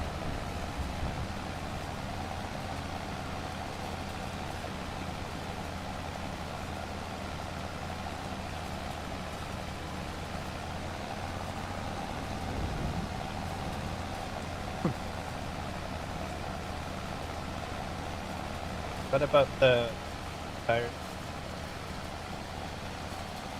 They're doing the same. Not as impressive as these. Got more chonky tires on. Bring out the chonky.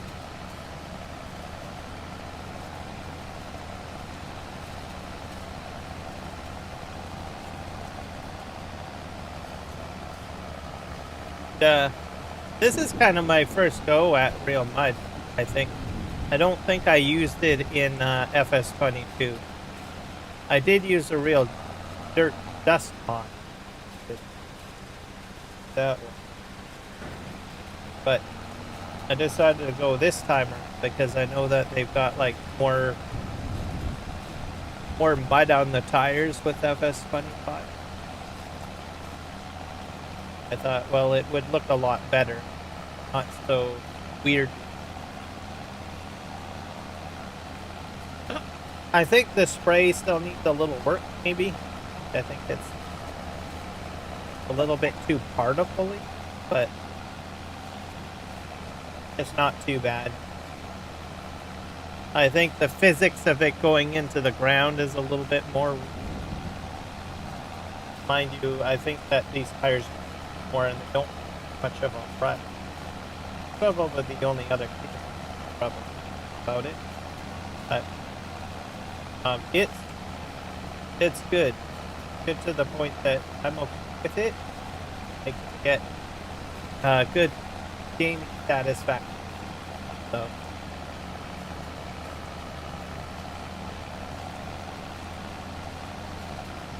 and it seems to, you know, react differently per tire and tractor.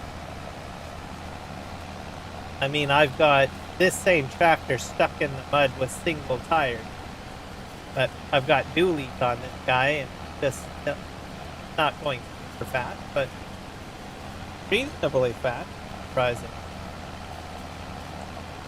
So there's definitely some intelligence behind how things work with that.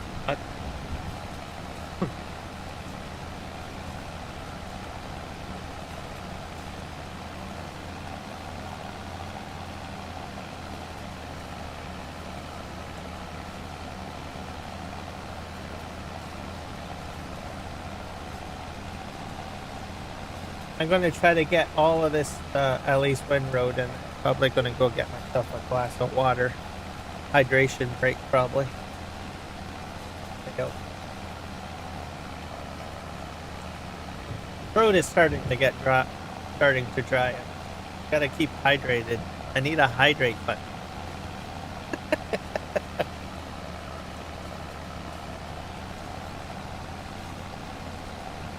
I've got some nice cold water in the fridge, I think.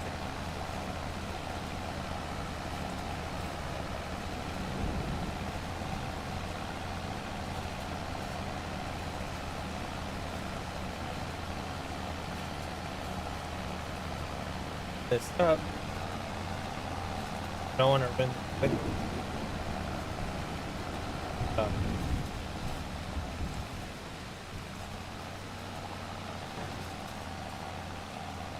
Yeah, a little.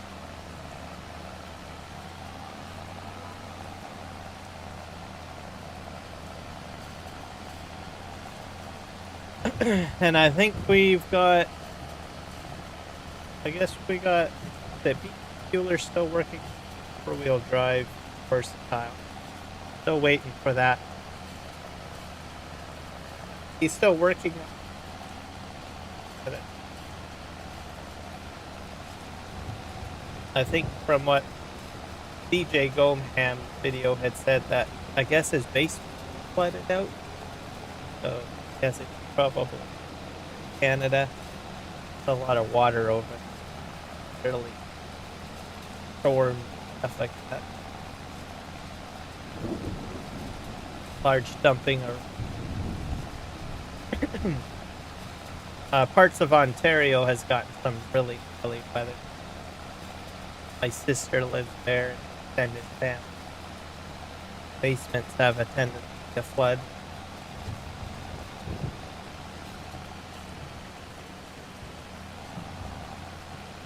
especially when you get more rain than you're expecting.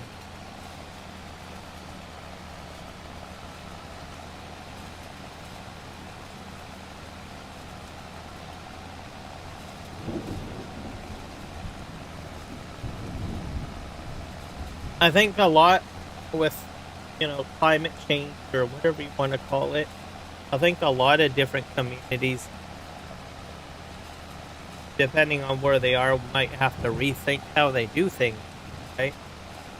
So if you end up in an area of the country where you normally don't get a lot of rain, you might want your municipality to start thinking about, infrastructure for rain. If you're in a drought-prone area, you might want to look at, how do you get more water, right? I know where I live in the Lower Mainland, these are constant conversations that are always happening.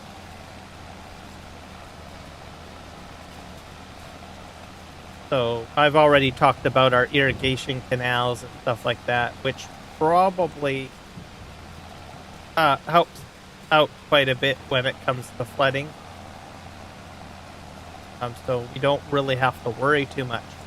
We got the pump stations in that have been in there for over 2 or 3 decades, because the whole area was originally, a lake bed, and humans, said, nope, we want to make that into agricultural land, right? So that means the focus at that time is people wanted water out of there, so they said, well, let's pull out our money together and let's build a fantastic, ditch system or irrigation canal system to drain it, and let's put a massive dike in to keep the water in and out, and then put in pump systems so that we can pull it in. So we do get a few surprises from time to time, and then we just re-engineer a little bit, fix things up. But the other thing that we're looking at is, because we normally get a lot of rain, we require our mountain catch basins, right? So if the temperature rises, right, what happens is that we don't get as much of a snowpack. So if we don't get as much of a snowpack, a lot of our rain just, or our water source just simply flows into the ocean, really, right? Because if you got a snowpack and you do get snow up in the mountain, it stays up there in ice form for several months until it melts. And then you have a gradual melt off, and then you have an abundance amount of water throughout the summer as it slowly melts off. And then the whole cycle happens again. But if you don't have that snow melt, it just melts, or it's just rain, which goes right into your catch basin, but then it still flows out into the streams and rivers and out to the ocean, all within that time frame, if that makes any sense. Hello, Joel. Welcome in. How are you today? So we've got that. I think where I live, it's not so bad. In Chilliwack, it's okay, because we got a lot of catch basins to go with. I think mainly Vancouver is concerned. So they have pumps inside of these big giant lakes, right? But the water level is lower, so they're going to extend the pump systems out. So they're going to put in new pumps into deeper water so that they can start pumping up at a lower depth, basically. So you'll have your traditional pump system that will, suck up the water out of the lake and put it into the treatment plants, etc., and then send it through the piping system to all of the houses, homes, and all of that. So instead of relying on those pumps because they're too far out of reach because the water level is low, they plan to go ahead and invest in putting in new pumps further into these large glacial lakes, basically up in the mountains, so that they can, pump out the water. So these are the certain conversations that we have here. So we just, we try to be as environmentally friendly as we can, but then we also plan for the worst. But if it's always a drought-prone area, right? You got to make sure that you've got a way to somehow get that water down or pump it up, whatever you want to do.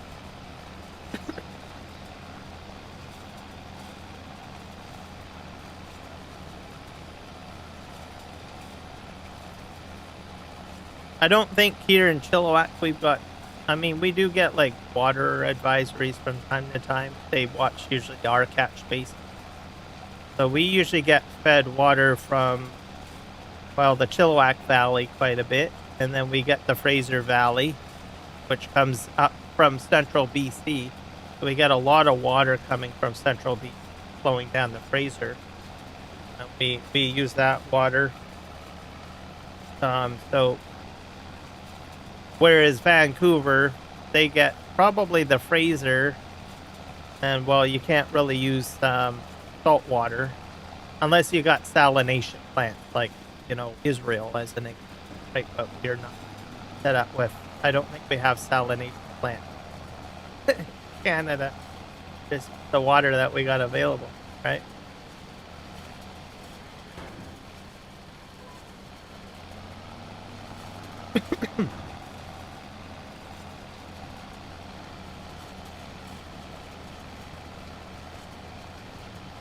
So, and climate change, some people say it has to do with pollution. That probably is a factor. But one of the biggest things, and I'm going to point this out, is nobody factors in the sun. And that is the one thing that we don't have control of, right? We don't have any like big giant wind blinds and things like that, right? So what people don't know, other than probably NASA scientists or anyone that does with astronomy and all of that, there are scientists that study the sun, right? It goes through cycles too, right? So there will be times where it will be cooler and it'll be hotter. So obviously if it's hotter, it's going to affect, our planet, their planet, right? So we can't really take the full credit for the environment or why there's global warming. There's other factors that come into play. Do we contribute to it? We probably do to a degree. But like I said, the one thing we don't have control over is the sun. Right? And it does go through its solar cycle. I think right now it's in its hottest solar cycle, which means that it's burning off more gases. So it's not as cool. So it's going to give out more gamma rays, all sorts of things. We'll probably get more solar storms, stuff like that, right? That all increases heat, right? And then just affects our temperature here on the lovely planet Earth.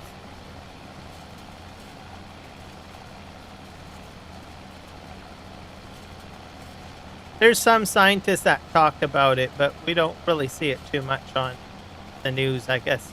Don't know why. Maybe just because it's not in our preview or within our ability to control, so it's not really worth talking about. I don't know. Something that does have effect.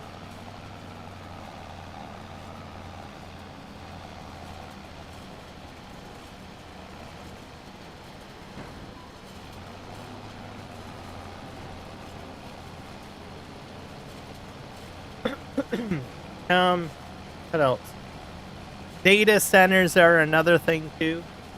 So I know in the United States there's a conversation about that because you guys are living in town. You guys got the data centers going, chewing up the electricity. They're chewing up the water. They're chewing up everything. They're chewing up the birds. I don't know what else. But we're having that conversation here too, because we're going to be building data centers too. Um, some of them are going to go in a lot quicker. Like the biggest debate is in Vancouver. They want to take old buildings and turn them into data centers, right? So that's a different approach as opposing to building a data center from the ground up. The downside to that is that, well, because you've already got the building built, that means you're going to have a data center in your neighborhood a lot quicker, right?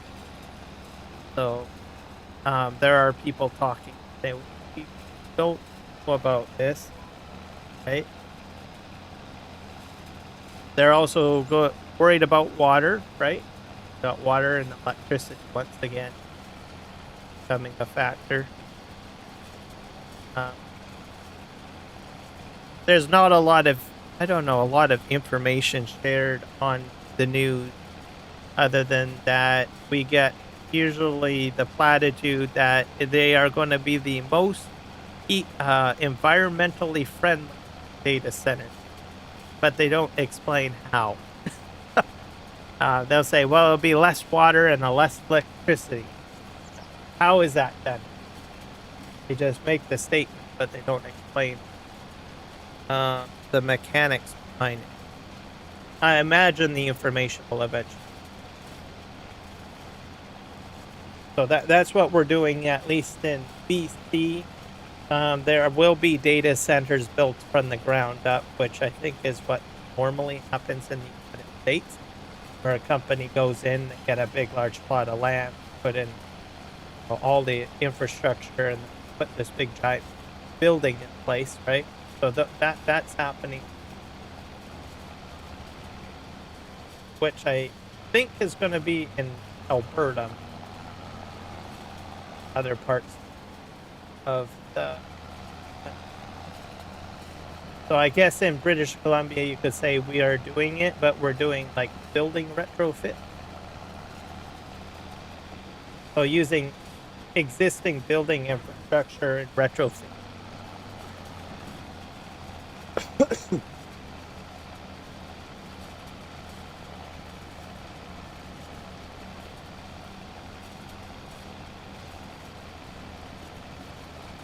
So the other aspect of it too is when there's a lot of people that work from home. So what that does here is a lot of those, office buildings that used to have people behind a computer, they get transferred out of becoming office space, but they become AI data center space.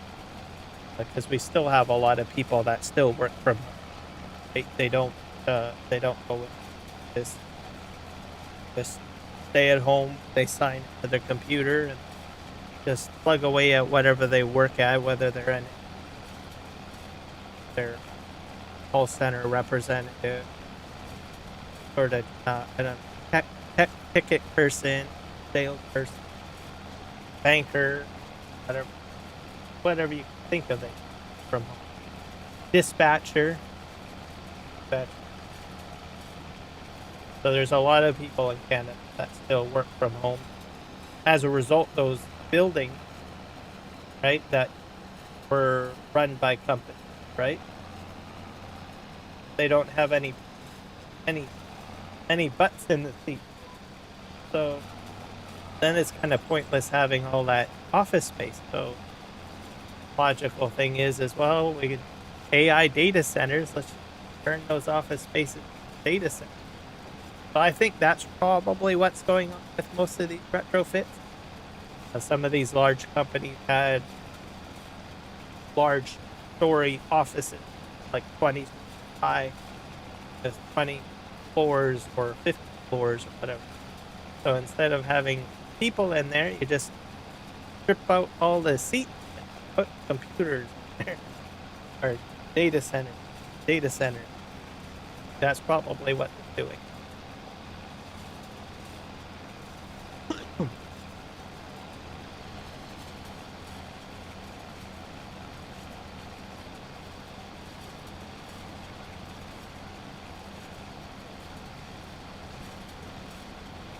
that way, you know, you don't have, I guess the smart thing too is if you don't do that and you don't repurpose those offices not being used, well then those companies are going to sell them, right?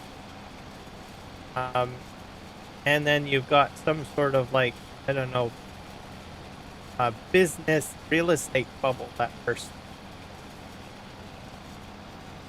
So instead of having a massive burst, you can still maintain the value of the building or whatever,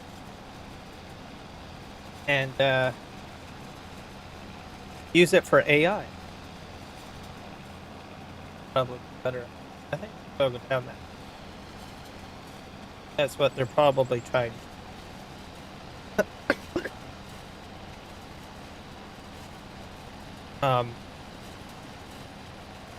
Real estate bubble is a realism too, for not only that, you've got a lot of condos that were made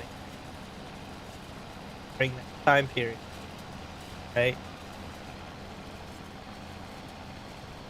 I think what's happening is that they are putting it, the government is purposing affordable housing. So you've got the government stepping in, the federal government jumping. I guess it's in a way a little bit of a bailout. At least that's how I look at it. It could be a little bit more complex.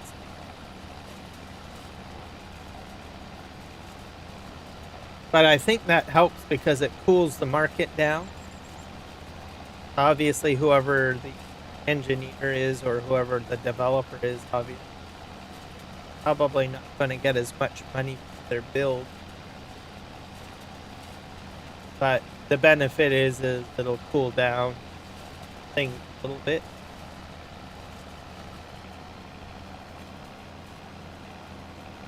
Because if they become low cost, housing, right, obviously they're not going to be as expensive as what they were originally going to be, right? So that your housing market goes down. Affordable. To a degree. Not for everyone. Just people in those particular areas, I guess that from.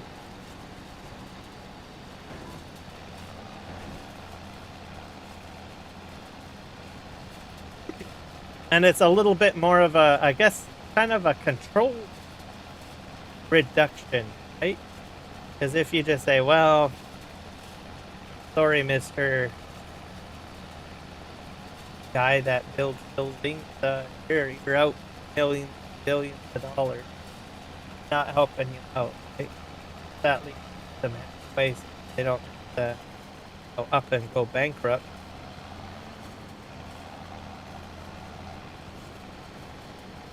Will it work? I don't. But it's better than doing it. So, like I said, I think there will probably some of that will do, the condos. And then, of course, like I said, for office buildings where people are still working from home, that'll get transferred into data center. That's sort of what we're kind of in British Columbia. I can't say, probably other parts of the country. We have some of the most expensive real estate, I think, in the country. Maybe even more than that is takes. Holy crap. Stuff going. Like going apart.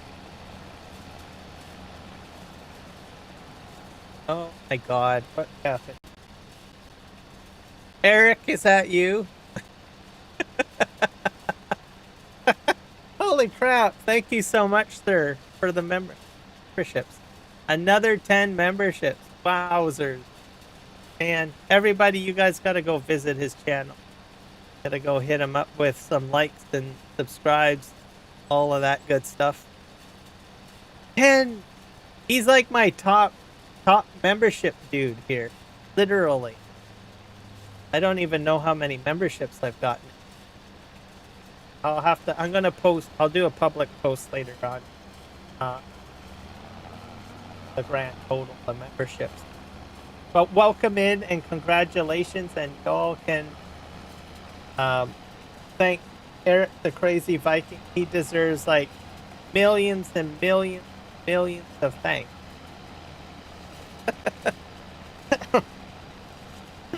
Oh, and I'm gonna share the I'm gonna share his channel out. I don't have my streamer bot. Like, testing out this stream. Get you his YouTube channel. Have to do it the old-fashioned. Have my fancy dance. Bot Brennan. I do have bot tricks in there, but he doesn't handle all of this fancy dance at this.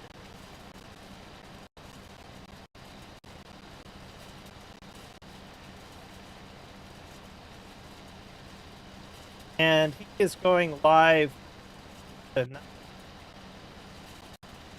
10 p.m. my time, which is in another.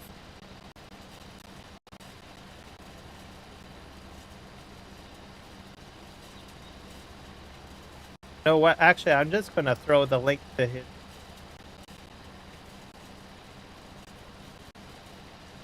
Like it. I'm pretty close to the schedule.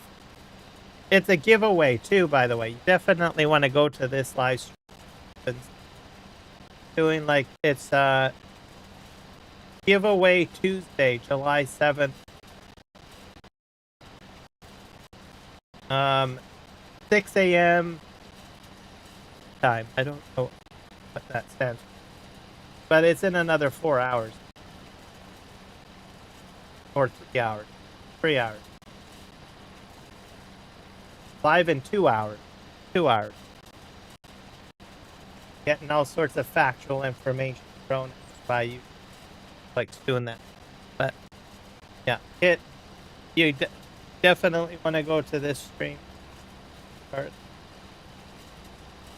Type it. And it's a giveaway stream. So I don't know what he's away, but he gives away a lot of stuff. I mean, if you want like Thrustmaster control sticks and steering wheels, you want games, it's all there. He's partnered with all sorts. But this is the big one. So there you go. So like that, just jump on there, hit the thumbs up, hit the notification bell so you know when it starts. Subscribe if you don't know who he is. Subscribe. And then my live stream, when I do end it, will be going to his anyway, so I'll be redirecting. So I've actually got the redirect already set up on this live stream because it's scheduled. So this is going to be big. I mean, huge. Check it out. You got to go check it out. Slow this down.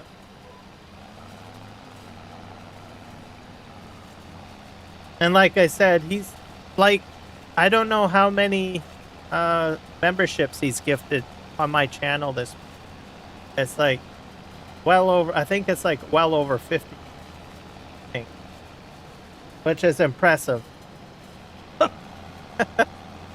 So thank you, sir. All right, let's lower this down.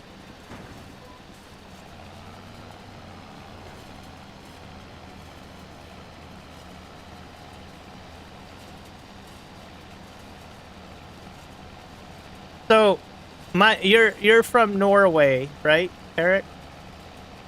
Like, what's the soccer team like? Like, I'm brand new to FIFA, so sort of learning the ropes.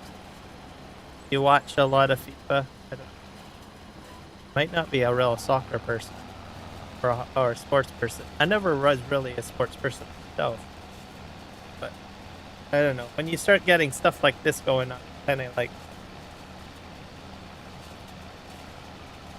65 total. Holy crap. That is a large amount. 65 total memberships in a month's period, pretty much. Maybe less than that.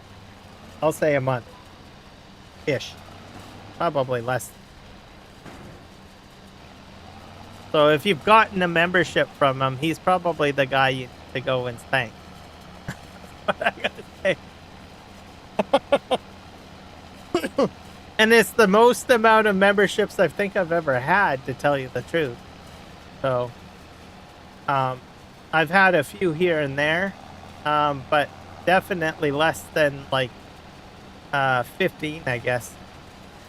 So, this is impressive and blows my mind, literally.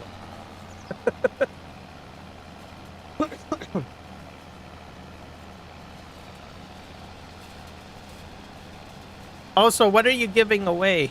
Oh, and on 600 other channels.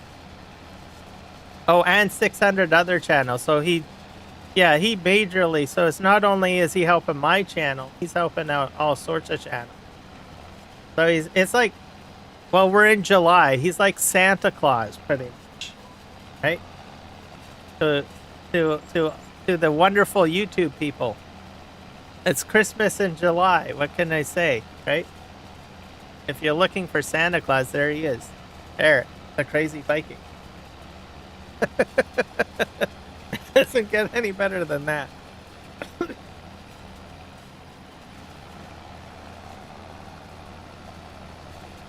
Alright, we're gonna go up. Looks like look at how my tires changed. They were caked in mud and now they're like almost gone. I guess I could probably sell that quad track, eh? Could probably return that. Because I'm probably burning money in my wallet. Beast tonight. Let's do that in a sec. Yep. Alright, let's do this. We're gonna release the... How do I do that? Yeah. I have to go to my garage.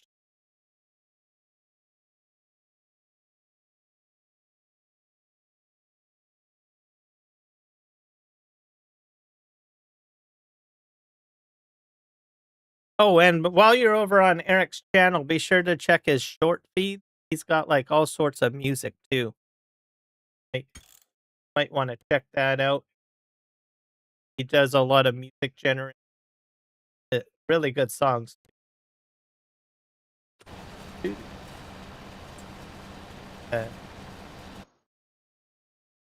get in.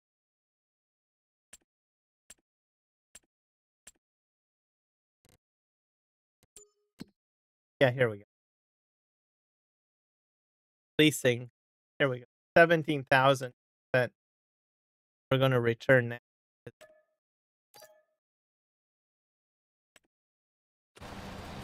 There we go.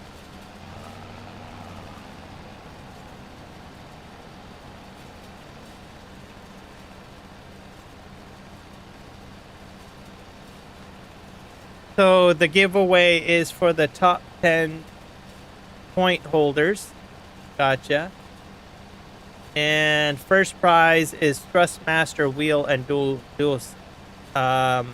stick. The new stuff. So if that's something that you've been looking at getting, you might want to pay attention to his channel. Because you never know, you might win a wheel and dual sticks. That's dual sticks. 2 sticks, not 1. Dual. 2. So you'll have anything to do with excavators and bulldozers and farm sim. Or you can use it for racing sim if you want to, right? You'll be all set up. That's you're talking big money there. They're not cheap. So, and it's usually on everybody's wish list when it comes to simulator gaming. And then second prize is merch. So merchandise, I'm guessing from your shop. Is that correct? Merch store?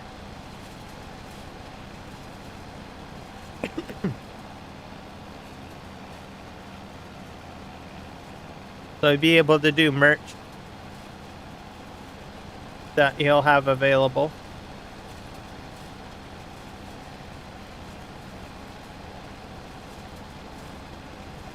And how frequently have you been doing these kind of giveaways and stuff like that? You pretty much do that. You've been doing that quite a bit. So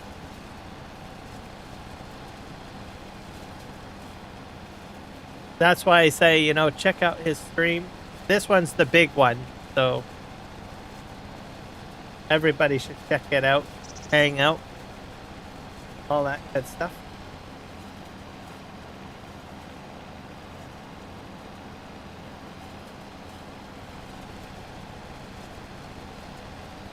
Okay, I'm gonna go to the end of this row. My throat is killing me, so I'm gonna go grab myself something to drink. I don't think I can continue talking for too much longer. I'm gonna start sounding like I'm talking through a tube or something.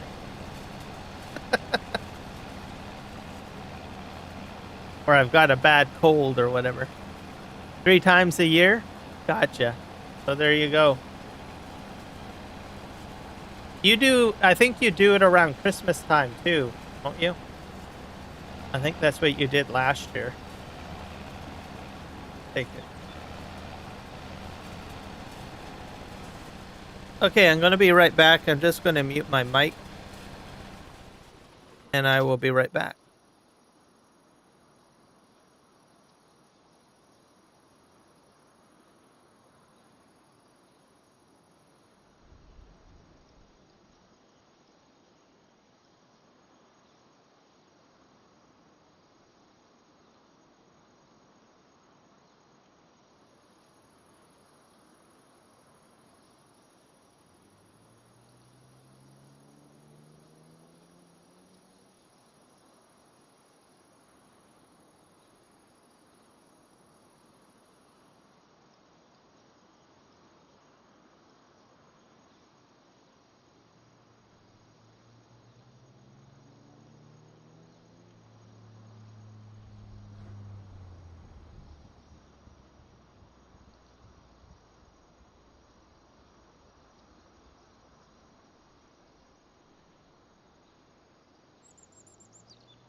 Okay, I'm back. I have got some water. Cold water.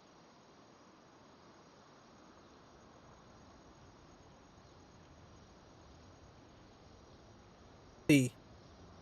I did pretty good. I went for 2 hours without having to take a sip of water.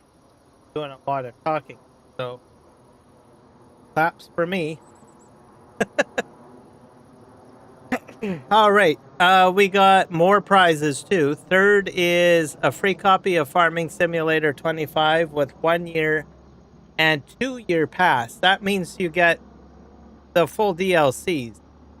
So you'll get the DLCs for the first year and you'll get the DLCs for the second year, if I understand it correctly. That's impressive. So base game, 2 years worth of DLCs. So that's probably a really good one you want to get. If you haven't got a copy of farming simulator and it's something that you want to get, right? You'll be all set. You'll be caught up with everyone else. What else? Or the option of non-gamers to get the value. So you would get the value of the prize, which is fair because you never know. You might want to participate in it, but you're not really a gamer, so he'll meet you for value. So that's pretty reasonable. Don't really see that very often. All right, I gotta turn my machine. So like I said, gotta turn the windrower on. Big Tuesday giveaway that he does 3 times a year. Everything for FS25. Yeah, everything. Everything. I mean, you wouldn't have to buy anything extra, literally. So it's worthwhile.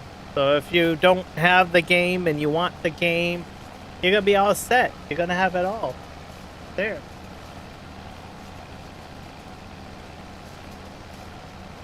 And you don't have to pay a cent for it. You just have to show up for a live stream, right? Participate.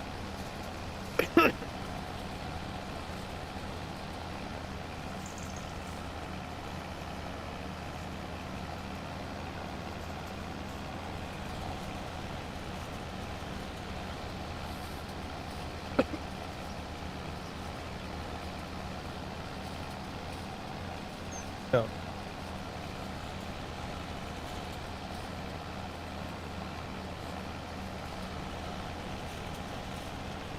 And I honestly don't think I know of anyone else that gives out that many prizes or that big of prizes. I mean, there are people that, just do the game. But, to do all of that kind of stuff, I think is pretty awesome. And you get into the game, right? You play and you have fun. And it's a really great game. I don't know how many hours do I have it. Let me check. I'm on Steam.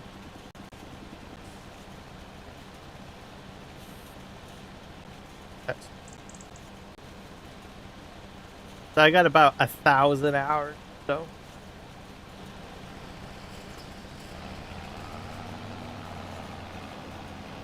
There's some people that have even more than that, but this is probably my top game to play.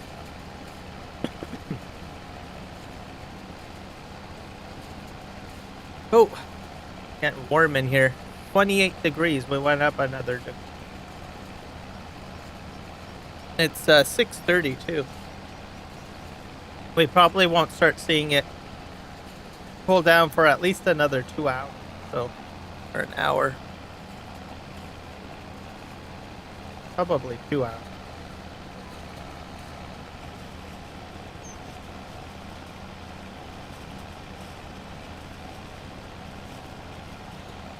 Looks like my vehicle is reasonably dry.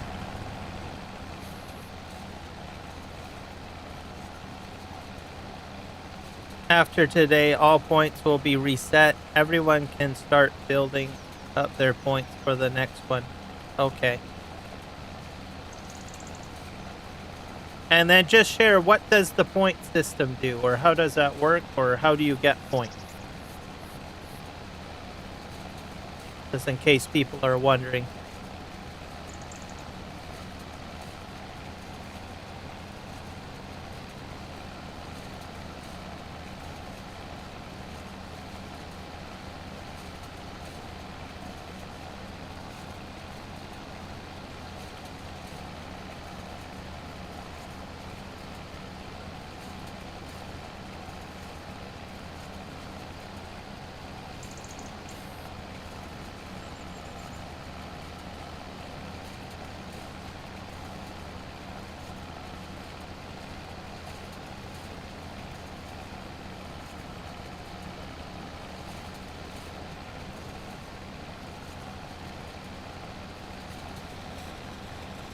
And if you guys participate in point system, could be up for next year, or I mean the next draw.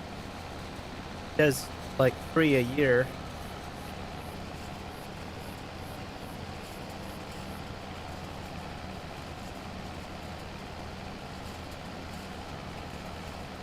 I'm gonna check my poll. It's fluctuating. Glad that people are answering the poll. Got like 40% on mobile. I still got a lot of people on. Thank you to everyone that's answering that question, honestly. I'm just trying to figure out if the vertical feed is working. So, because that is, I'm slowly running on the dual stream function right now. And I don't know if it's working properly. So it tells me that people are on phone getting. They allow me to do my overlay now on YouTube, my vertical overlay through one live stream, which merges the conversations. I still think that they need to fix visibility, because I still think that if I do a solo live stream vertically, I probably get more visibility.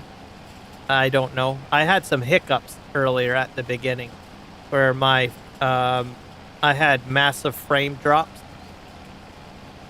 I think because my key isn't used to, I had to set up a separate key too. It was just a bit of a mess getting to work. So, but now everything is smooth. So I don't know. I'll probably have to do a few more live streams in this one format without doing an exclusive vertical live stream, just to get an idea. Because I think YouTube was adjusting, is what I think was going on. Joel, thank you for the follow on Twitch. Welcome aboard. Hopefully you're enjoying the music.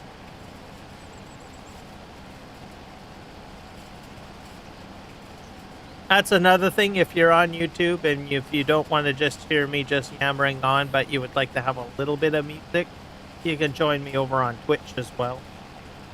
I do music playback over there. Holy crap, we're up to 30 degrees. Temperature's not supposed to be going up like this. It's 6 p.m. 6:30. It's usually around 1 p.m. that you see the most.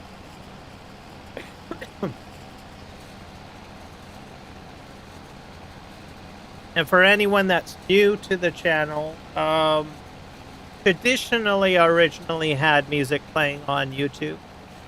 But I've decided to switch over to a different setup. So I'll have YouTube as more focus on gameplay. And then if anyone wants to listen to music, they can jump over to Twitch. Watch me over there. I'll still be talking on Twitch, just you'll have music in the back. I went with this format because I honestly didn't know how many people like music and people who don't like music. So I think a lot of people probably prefer no music as opposed to hearing music, at least for my live streaming.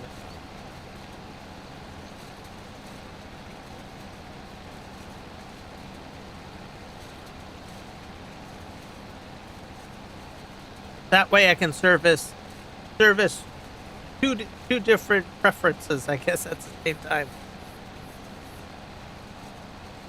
Is by watching. I gotta lower my. Okay, after today, by watching and the mini game in chat. So to gain points from Eric's live stream, you need to be watching. And you need to also participate in the mini games in chat. He'll basically give you the instructions and explain that during. That's the basics of it.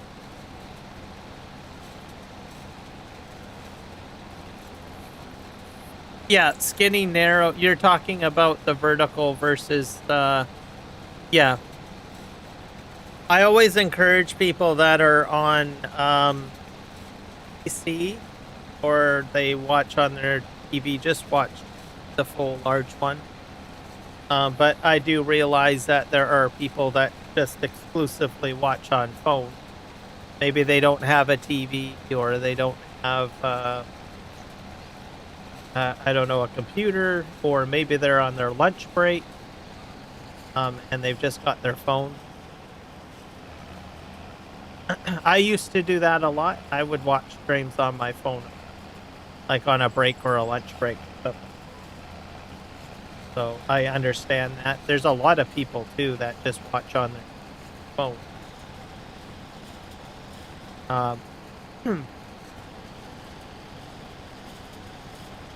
But it's always better to watch the full format, and there will always be a large format screen I will have, and most people usually provide both.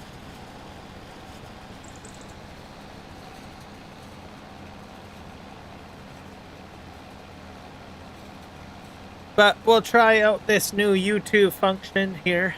So I'm able to keep my overlay, which is great. They did have dual format support on YouTube for quite a few months, but a lot of us content creators said, well, we have our logo, we have our cam set up, we have our widgets and all of this other stuff, right? And we put work into that, and we're like, well, we prefer that. Whereas before they squished sort of a horizontal stream into a small little window. But they've given us more control now, which they released today. They didn't even publicly announce it. Either that, or I am just a beta tester and I don't even know it. That could be it. I could be the only select content creator with this function right now.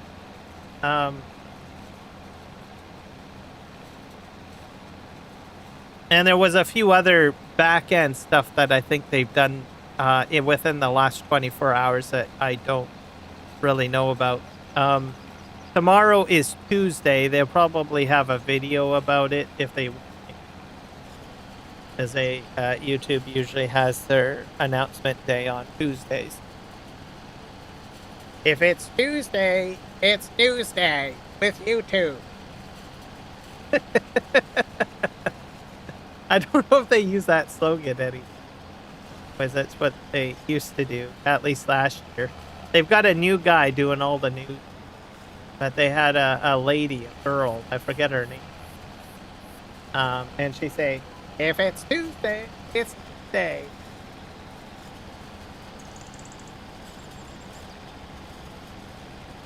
But sometimes YouTube will just release new functionality and not even tell anyone. It'll just show up. So I think viewers are probably the least to know. They'll just they'll just jump in and notice it, right? And then content creators, we're probably told in our studio or by other notifications something is there. But even sometimes us will just see something show up that.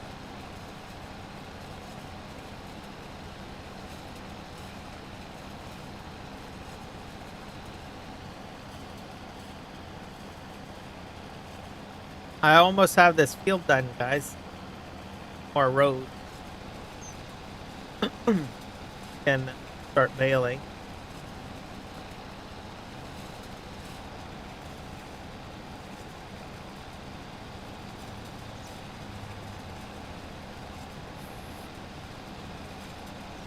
Set. And this stuff is not going into pellet. I'm just not rich enough on this map to do that. So I am currently just baling. I do need to get more money though, because I still need to buy cedar. Because you literally get no equipment. Start with nothing at all. except for, I think, a truck. Get a truck. So if you start from scratch, you probably would end up doing like contract. Probably.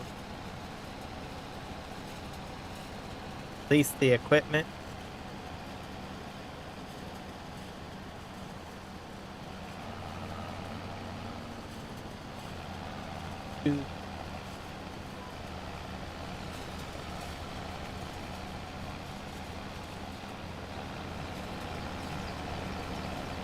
Doesn't look like my tractor's too dirty. I'm also going to show you guys the versatile that I got stuck in the mud. We're going to see if we can get that out of the mud a bit later. Going.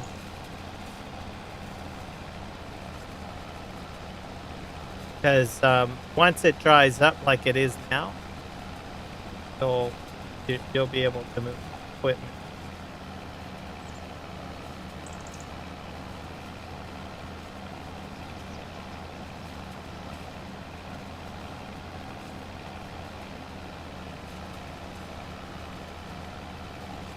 Slightly running out of gas too. Almost on a quarter of a tank. I'll have enough gas to get through all this though. Out of road.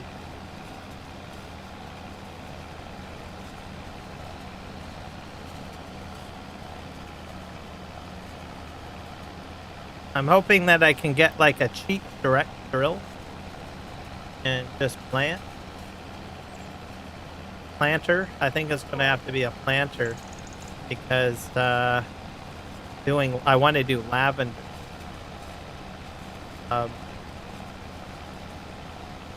And I might have to do leasing. I might end up doing a lot of leasing for the time being. Do that. My next is probably the most expensive acquisition that I put on the farm. I think that's what really bled my bank account a bit.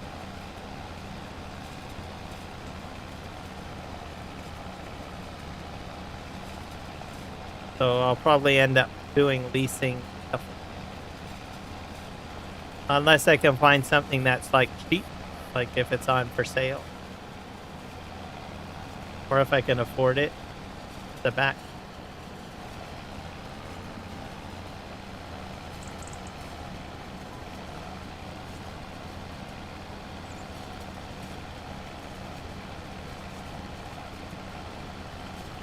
So I should probably be able to make some more icons.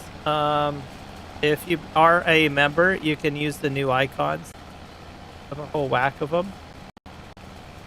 So feel free to use them.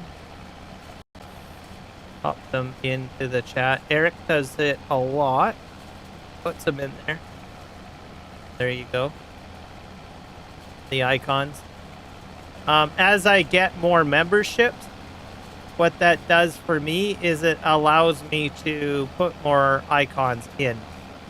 As I understand it, it's kind of like a reward goal system. As I understand it, to get more icons in. So that's sort of how it works. So if you end up on a channel that you're subscribed to that has like a few icons or no icons, it seems to be determined based on how many members you get. So, and you can thank Eric for for the icon availability on my channel. So, and it's added a little bit more flair and more enjoyment to my channel personally, because then I can go in, I can create these interesting icons and that. So adds a little bit more flair and creativity. Instead of having to do, background scenes and logo redesign, stuff like that, right? Which is fun too, but, really enjoy doing other things to add some other flair to it. Through, what are these emojis? Yeah. I gotta collapse this. How do I collapse? Oh, I have to hit that icon. Trying to figure out how the chat works. I think the viewers know more about the chat than I do. That's the benefit of being the live streamer. All you do is just talk in the mic.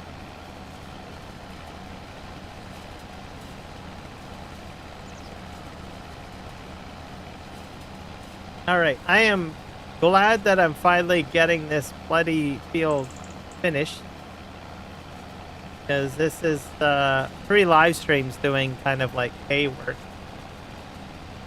just like this. And my live streams are pretty long too.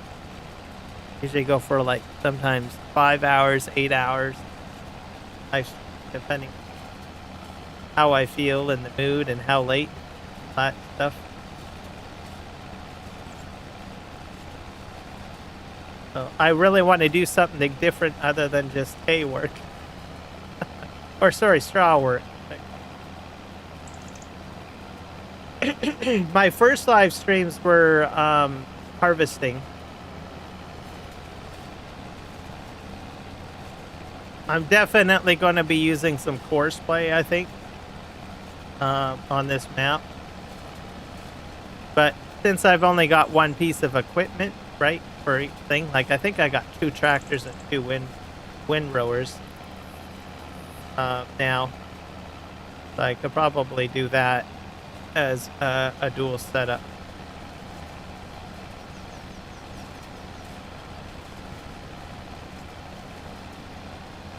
And I have a 3rd tractor, so I could have bailed behind.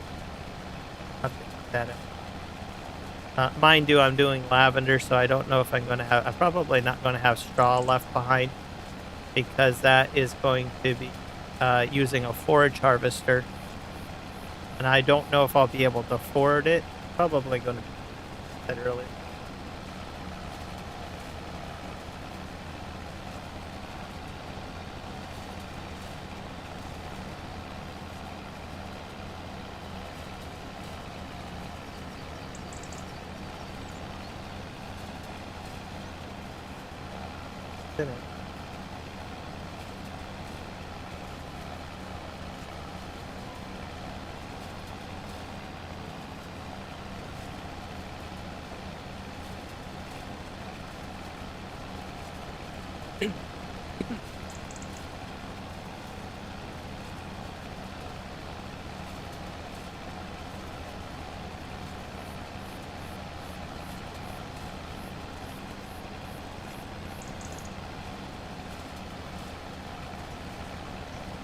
I like the cloud effect, how they sort of leave different shadows on the ground.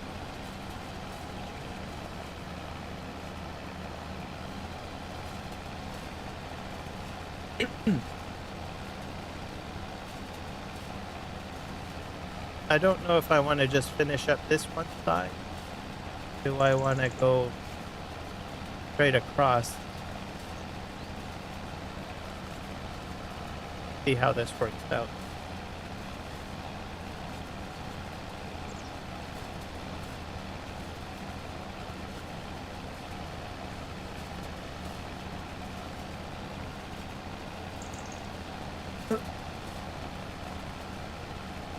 Might go straight across.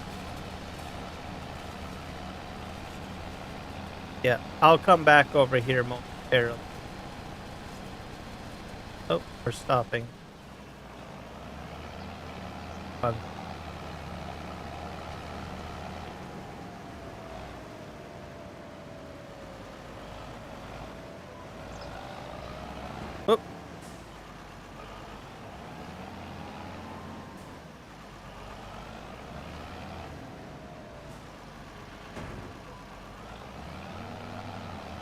Did I turn it on?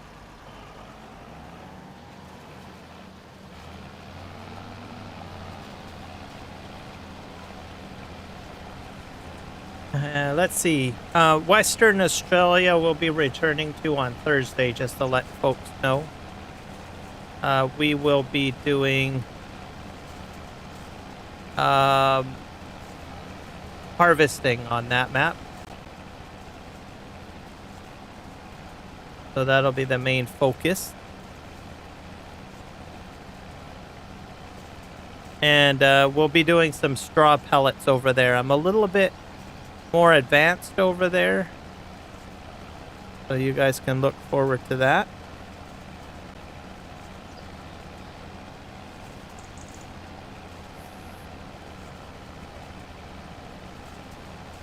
Some adjustments.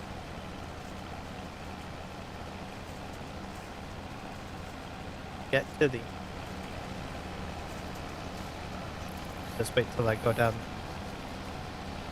Like just.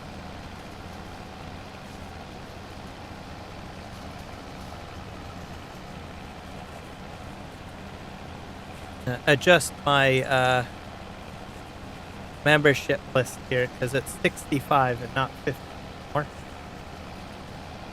and probably shorten it out a little.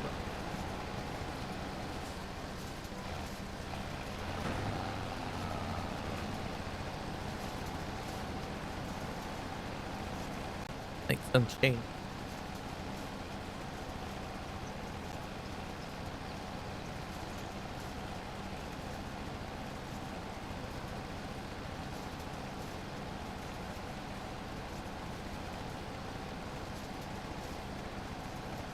Brennan.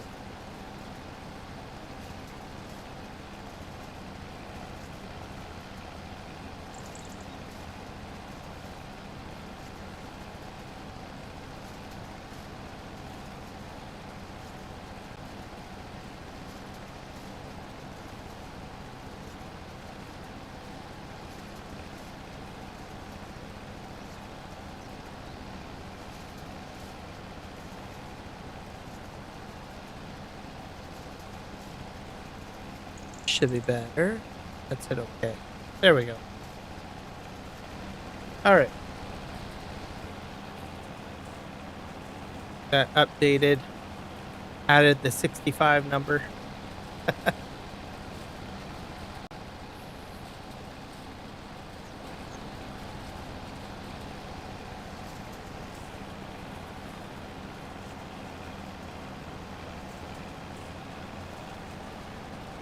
Just more row here to do.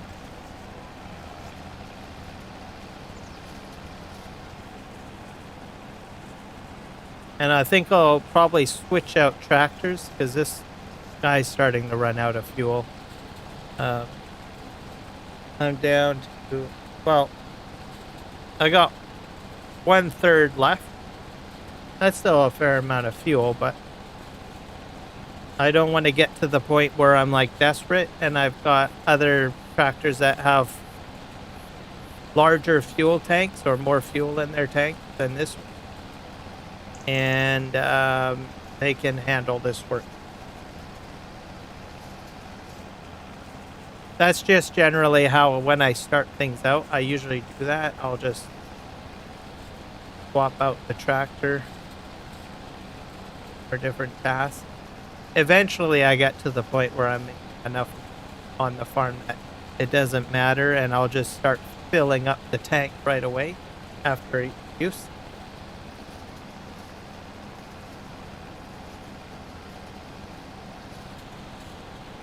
Okay, good.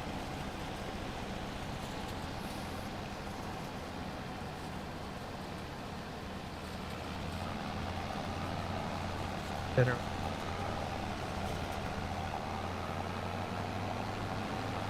Back onto the main road here.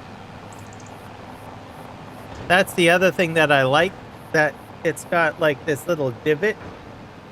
Like we're literally on a road that it's like almost like a dike, sort of. A little bit of water control, I guess you could say, because the road is higher than the field.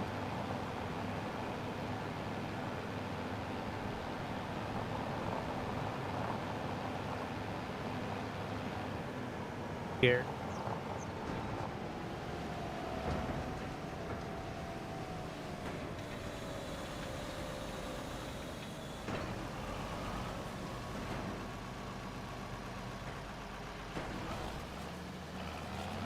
We go.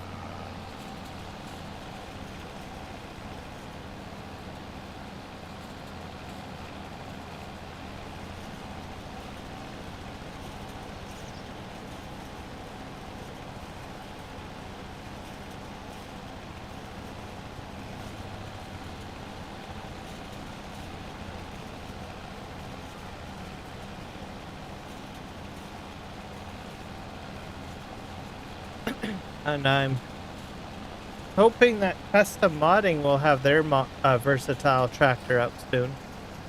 Still waiting for that. Have to be patient. That one's gonna be like the big granddaddy on this farm.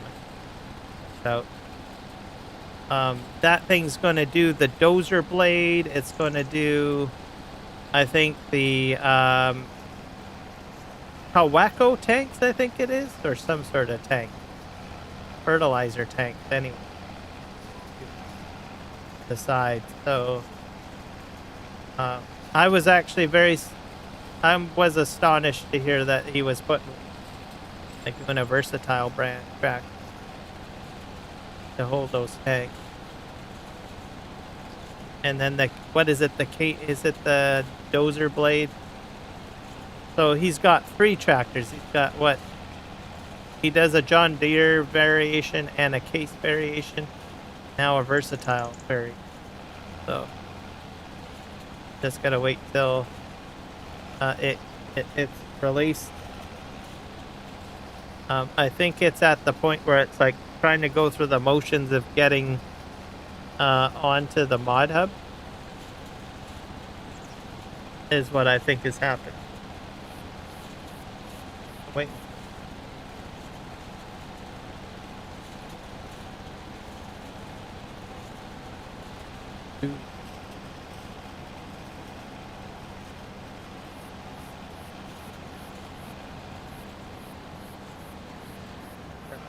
Pull that up.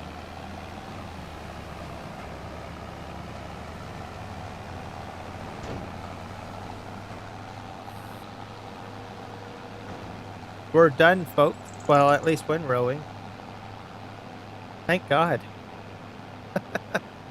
Now we're gonna go back in and we'll go get ourselves a baler.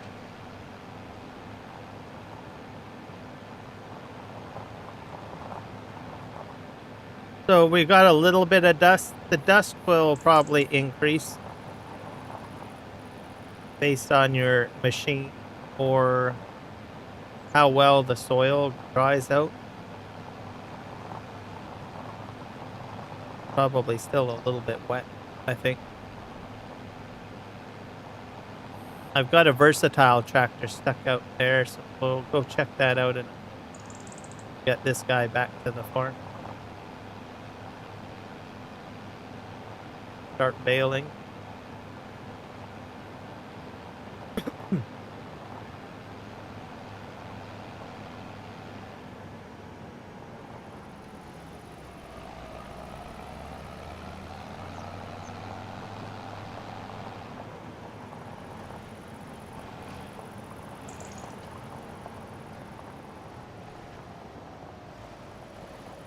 By the truck.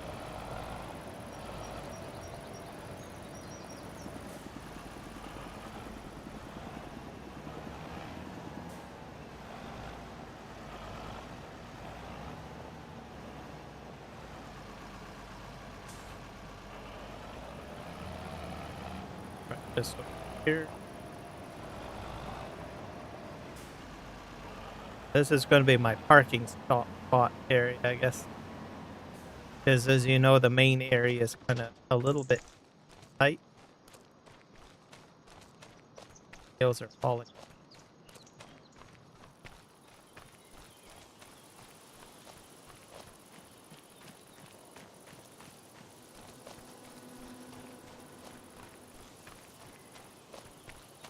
Ah.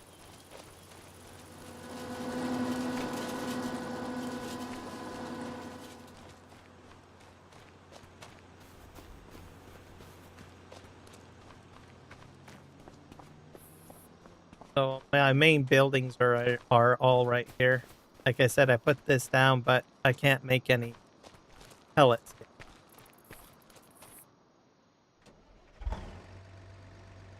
I think I'm gonna park this guy. I don't. I need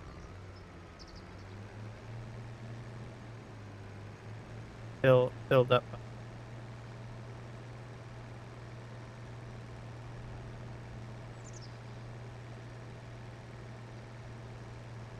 have one tractor way out there stuck in. Well, not anymore because it's show you guys that. I'm guessing you guys have seen short video stuck in.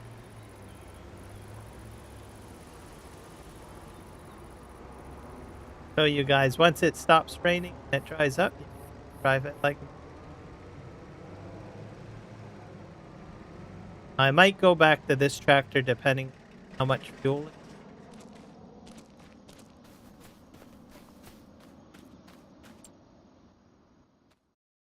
Quicker.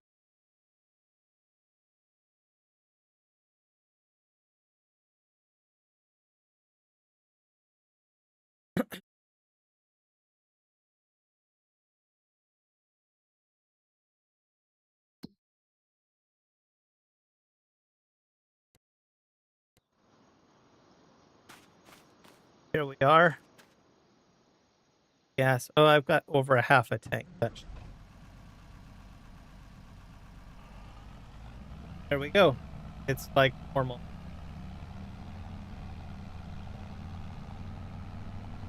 Great.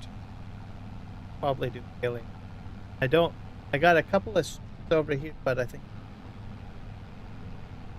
plow them here.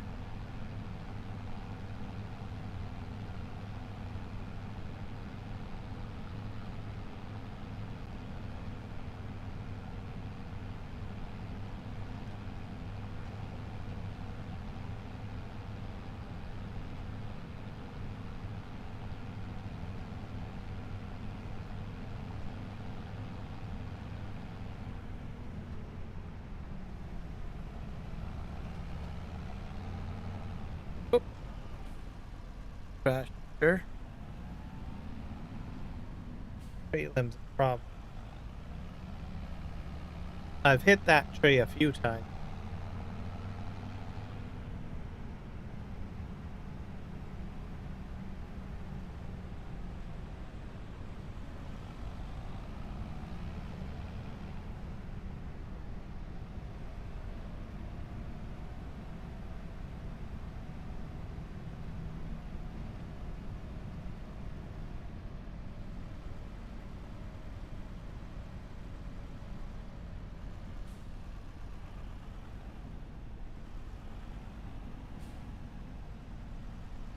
Just using my little side mirror there.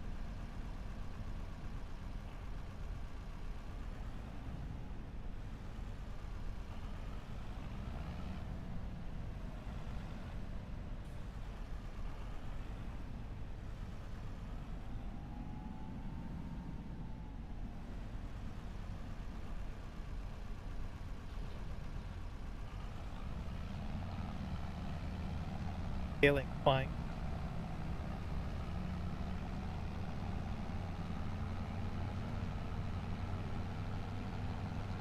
Start bailing.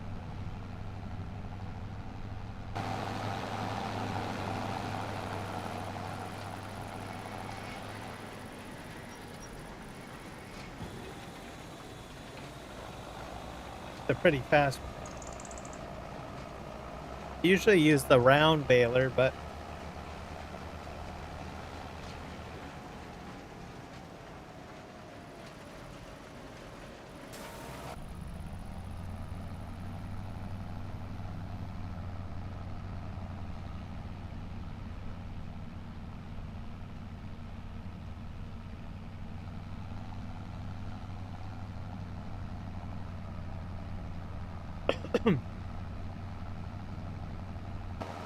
far down. 25 kilometers per hour. Really quick. Lot of baling done. Short. I didn't realize you could go this fast. Used to like, what? 9 to 12 kilometers per hour. But I'm doing a full 25 kilometers per hour. Pretty fast. For me, anyways. I think that's even faster than, what is it? What, the ground pickup? Further than that. Or that's for, I think, pickup wagon.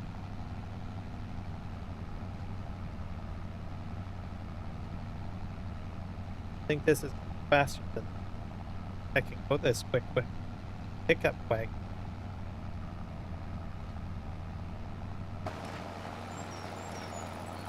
Have we got any bales back?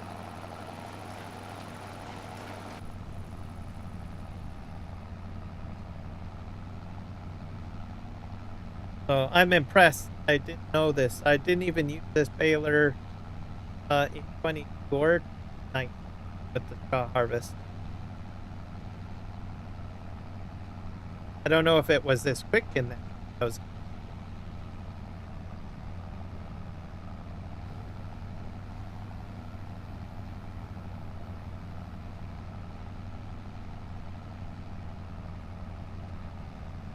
It'll make quick work of baling. So yeah, this is probably going to be my favorite bale.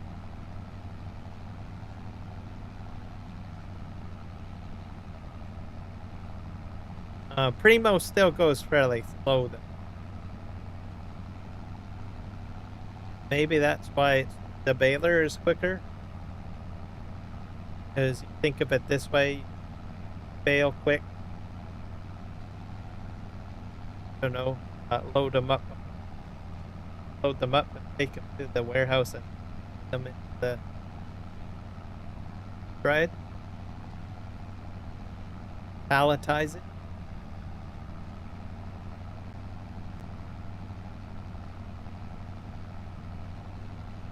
Now you don't even have to put that in the warehouse, I don't think. You could probably put a trailer on the other side and dump it into the trailer. They'll do the primo. Hey, have to pallet. Most people don't do it then. Some people haven't.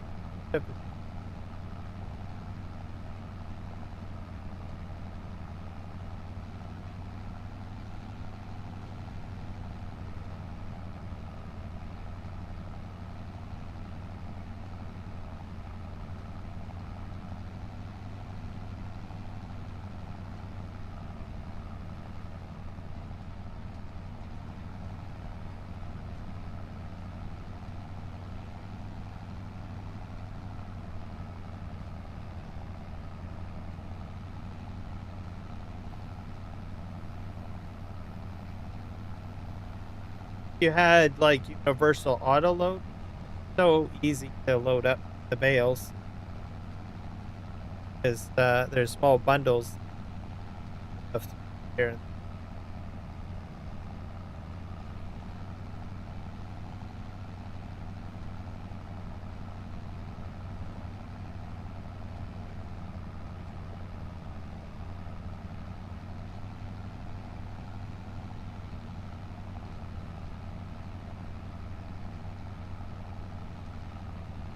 Yeah, this one is a little bit higher. I think I swapped 2 to 1.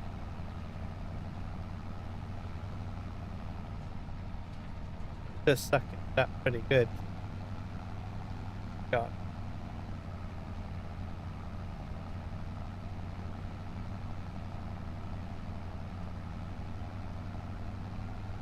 Now, if I put Mark Thor's PMR mixer down, I could probably make this all into silage because he has a recipe of making straw silage. But I just don't have any space over. That'll probably eventually get put down. Plus, silage is worth just base straw, or I think it's even worth more than pellet. I'll tell you.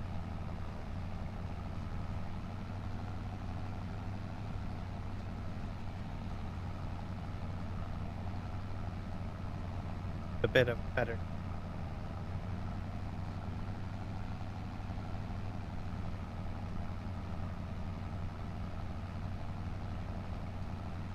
The other thing too I like about this is that, like I said, it puts it down in stacks of 3, so then you're not running around so much. Just go to the one where they are. I think that's what usually eats up more fuel. To keep on running down an entire row until you pick up every of the bale, right? Sort of impact your fuel and time, really, picking up.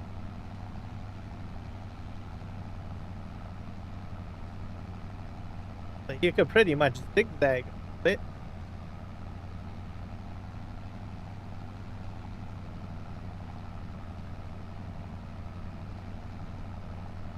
Right there.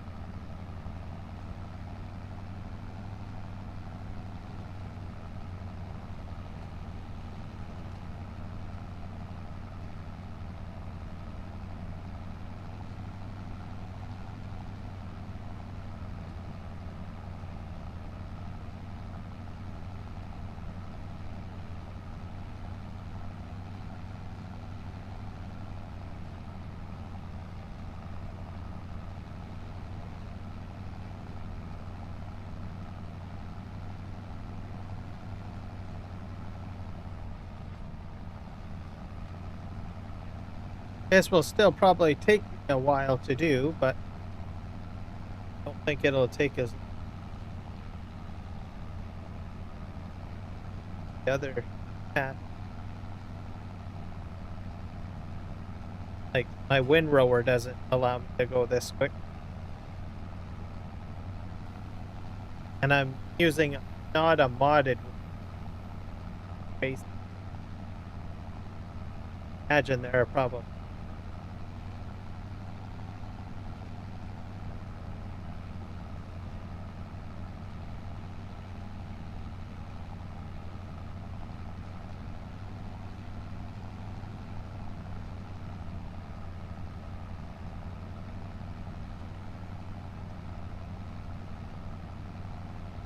Now I feel much better now. Things start moving quick. Need for speed, everybody. Get out.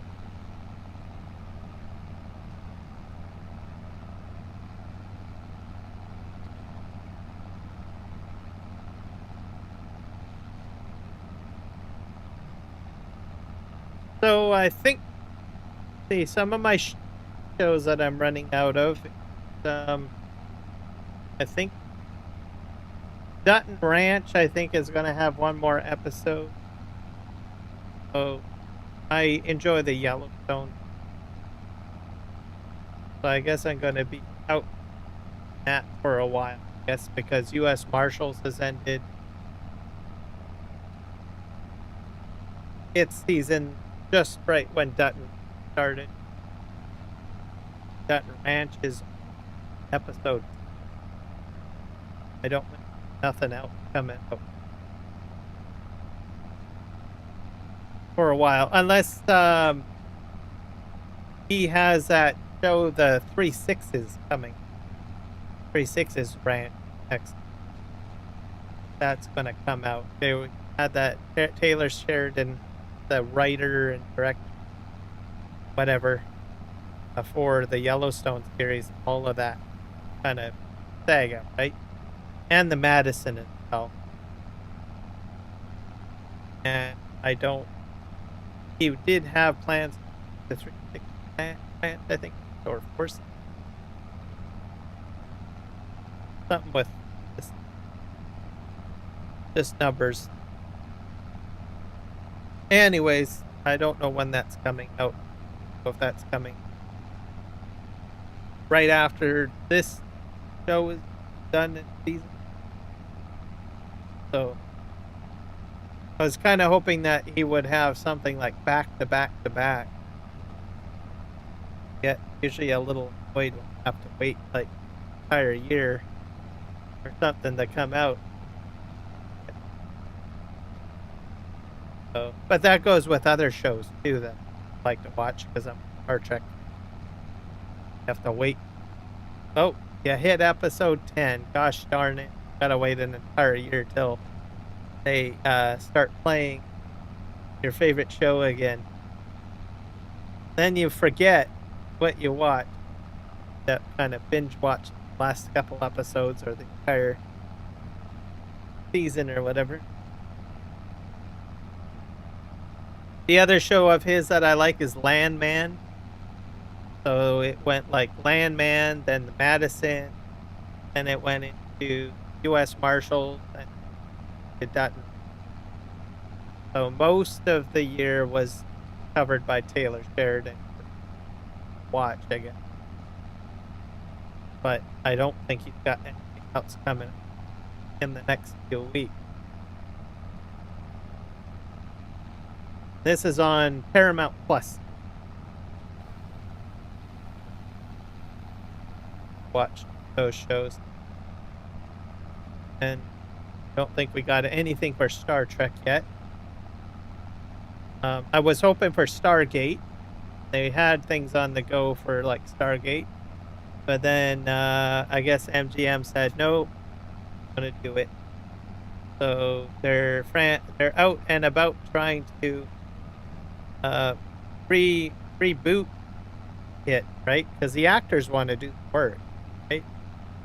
To bring it out. The fans want it, but for some reason the studio just doesn't want to produce it. So there was a lot of hype for it, and now it sounds like it's going to happen for Stargate. Don't know. Star Trek went into hiatus with Starfleet Academy. I don't know. I enjoyed it, but I understand some of the controversy that people have expressed issues with it. I can see. But I honestly don't think that it should have been like taken out. What I mean by that is I don't think it should have been canceled. They did the first season. They got a second season still coming out, but they canceled the show and they're renewing it for a third season. I said, well, you haven't allowed the viewers to watch the second unless they feel that it's completely crap too or what, right? I don't know. The other thing too is, they should fire the guy that was running it and, transition the project a little bit. If it's too much of something, then, don't just throw the whole project into the trash bin. Just change it up. I mean, you take Star Trek The Next Generation. They literally thought that show was only going to last 1 or 2 seasons. And if you watch the first season, you're probably like, oh, this is so cringy. But they stuck it out, and it kept on getting better and better, and then had like 7 seasons, right? People love it for Star Trek. And so I don't know. I find that today, if it doesn't if the eggs all break, right, or get shattered, they just throw it in the trash. Well, guess what? You can make an omelet out of it. Come on, guys. Right? So I don't know. It's not like in the 90s. People just give up too easy. They say, oh, well, this is crap, rubbish. Throw it in the trash. Don't look at it ever again. Right? Instead of thinking, okay, well, how can we make this better? Right? I don't know. It's kind of like a bunch of TV producers having a temper tantrum or something. They just take shows and they just throw it in the trash and say, that's it. We give up. I don't know. I don't subscribe to that philosophy. I just say, take something that is crap, make it better. So there you go. So I don't think Star Trek New Worlds has been the best out of the new bunch, I think. I've enjoyed it. You just need to reiterate that, I guess. Or sci-fi. I'm a sci-fi geek. Throw that out there. Wear it like a badge.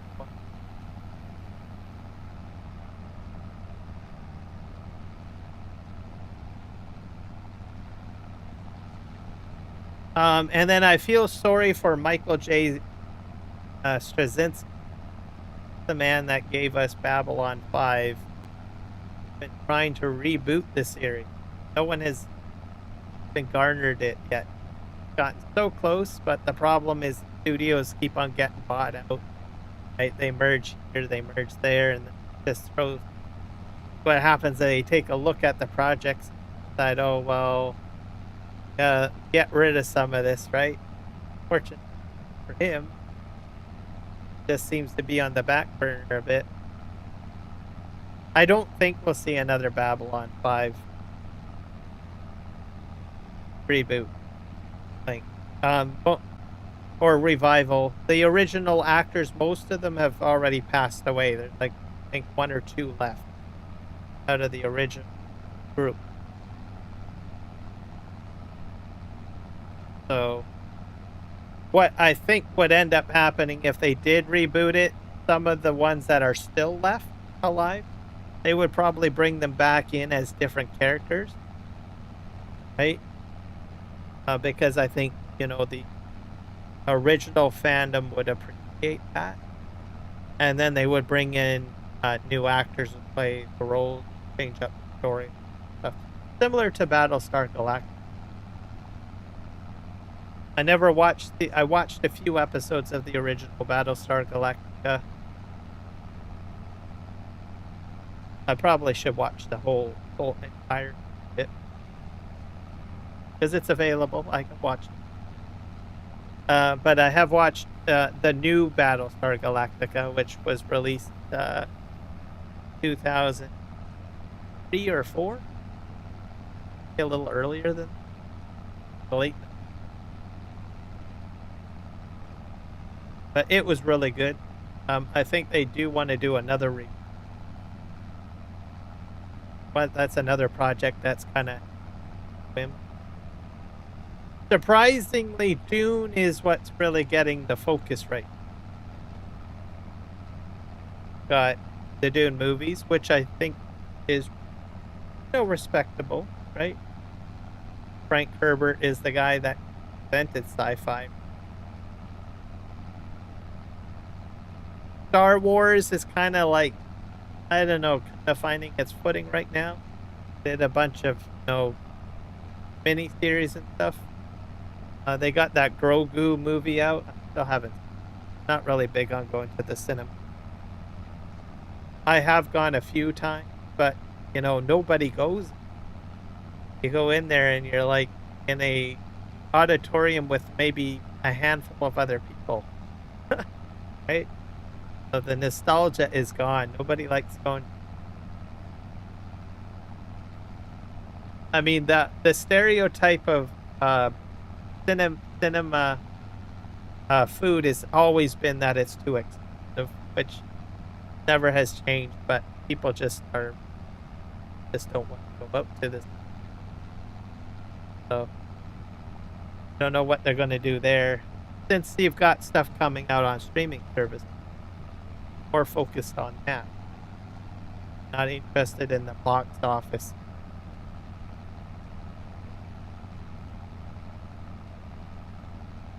So, plus you got the comfort of home. You can make your own food, right?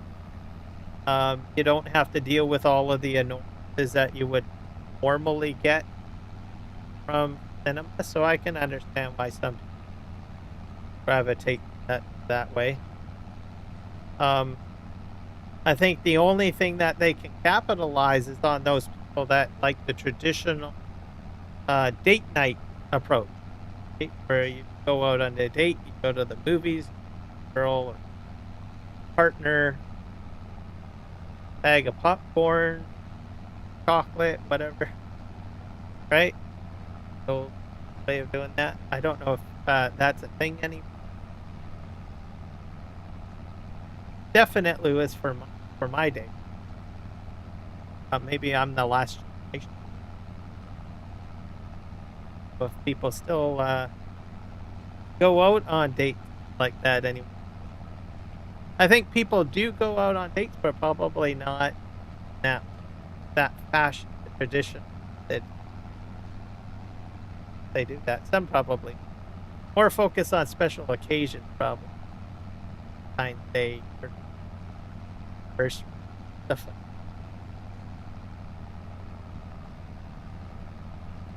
But that's only gonna that's a small percentage of people, right? I think that's gonna be a huge rev gen option for cinemas, and drive-ins are not really a thing.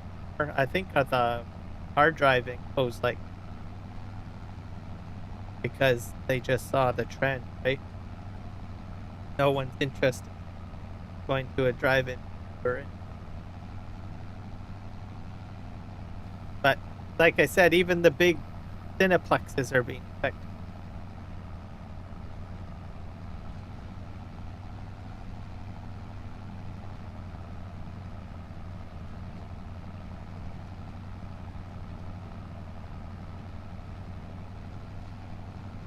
Entertainment will be different, I think.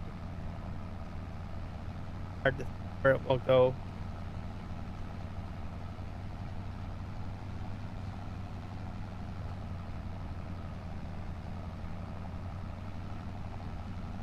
But those are my shows that I generally watch. Then I watch the news, and then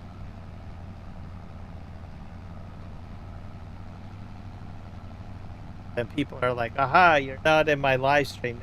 What you're watching sci-fi shows, of course. How dare you?"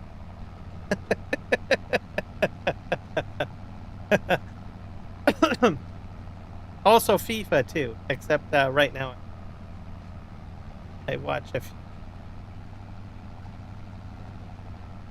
I definitely want to watch the England, call it their first. I think that one's going to be an interesting game. It's going to be aggressive, but I think, I think people are going to be quite happy watching. I watched the England versus Mexico, so I can tell that the English team to have like some sort of strategy. I've never watched Norway play, so I'm assuming that they're probably just as equally skilled or maybe better.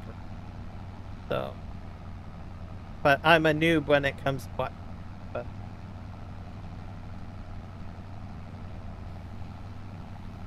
But I'm going to be interested, I think.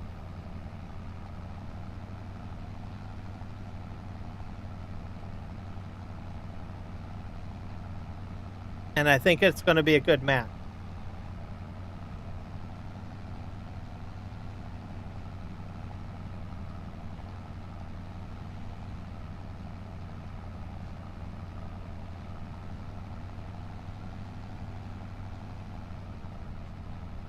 Fail. Take it. Having. How's my twine? I got a lot of time. Fine. Still. At 82%. I thought I would be going through like baling. No weather. I don't bale a lot farms, I think. What did you? Did a bit of it. I did a lot of, I think, pickup bag. Yeah. Simply because I didn't want to put the expense into baling. Because I thought, oh, I'm going to have to get off the field and I have to fill up. But, man, I'm not going through baling quick. But I am not wrapping it. So I don't know if wrap would be. And it could be different per baler. Different balers have better proficiency on baling twine. Putting the plastic. I don't know if anybody knows. Like I said, when I heard that baling twine, well, that was getting put on. I stayed away from baling, but now this is probably the most amount in one session. Pretty impressed. Oh.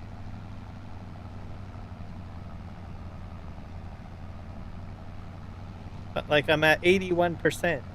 Still got a lot of twine. Now I didn't even put in any. I did the other side of the field too. Makes me go rethink things.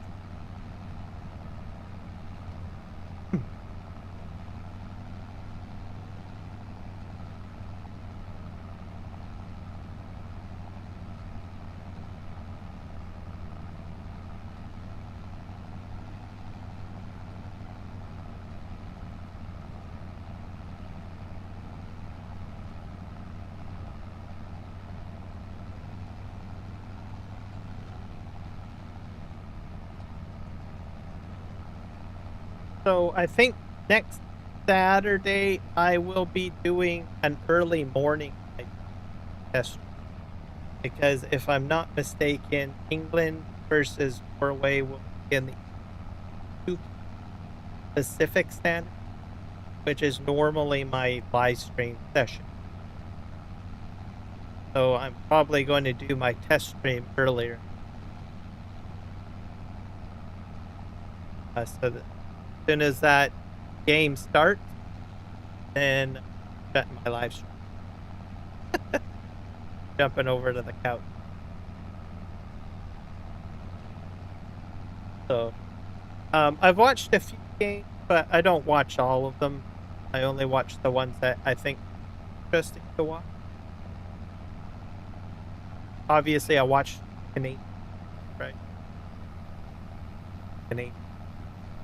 Now, I'm going to be a little bit more strategic on which ones I'll watch. I don't know who I'll cheer for. I cheered for England. Probably cheer for both. Tell you.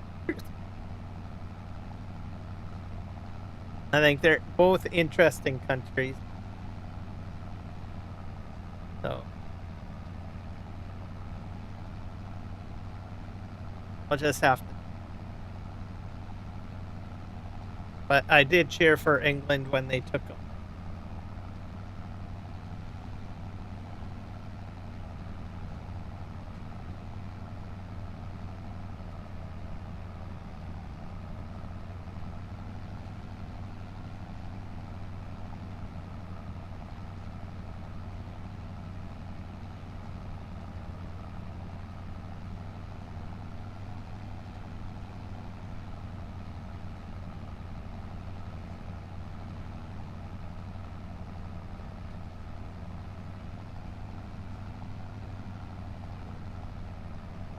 One thing that I will say about soccer, it looks like there's like a strategy to try to get penalty. I noticed. I noticed that. So people will fake injuries, like if they hit the ground, they'll be like, oh, right? Maybe it's legit, maybe it's not. I don't know. But I have a feeling that there's some fakers out there, right? That's just because how the game is set up, right? So if you get a penalty, you might get extra time to get a score in, right? Sometimes you'll even get a goal removed. I saw that. I did not know that was a thing. So there's some penalties definitely have some changes to the strategy of the game, really, compared to hockey, right? Just because you got a bloody nose and the other team gets a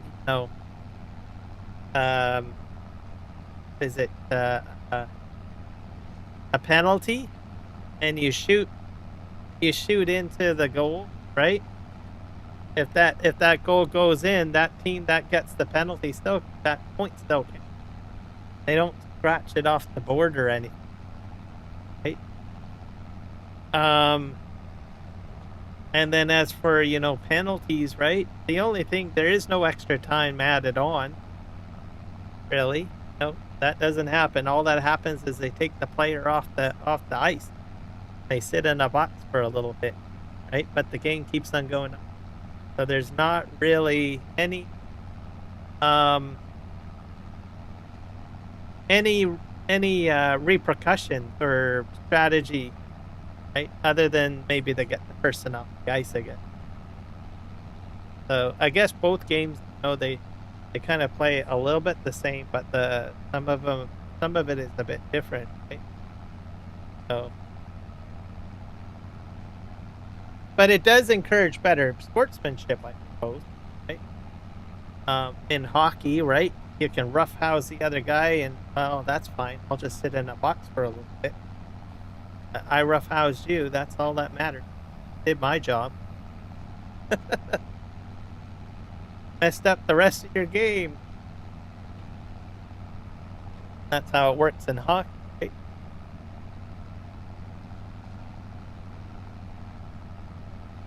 And I don't follow football very much, so I can't really.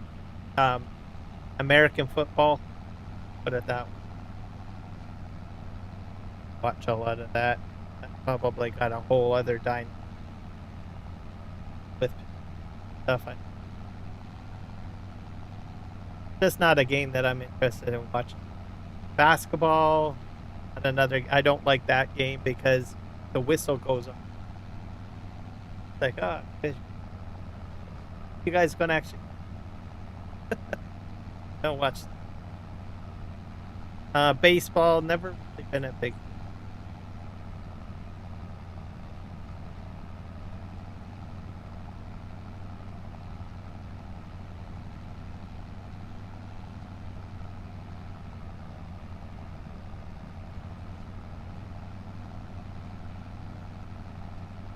I'm gonna go to the end of the field.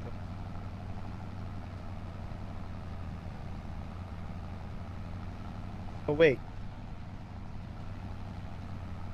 probably on an island, aren't I?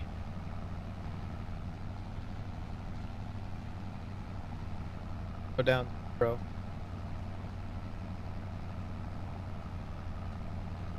Work my way back.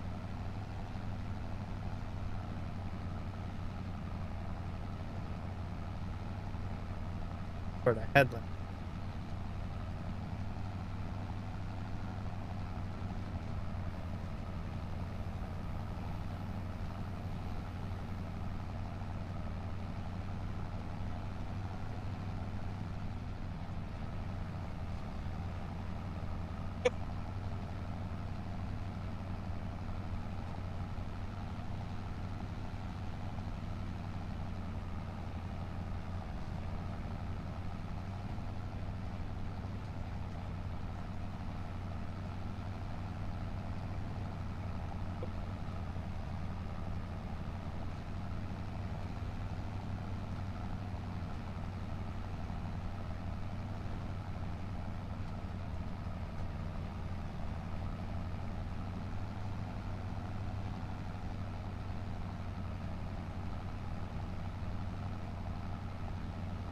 If I did this correct.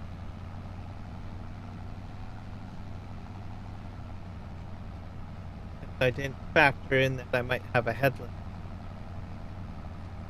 around the island. Because I was going to work my way back up this side. The main rows where they're going up and down.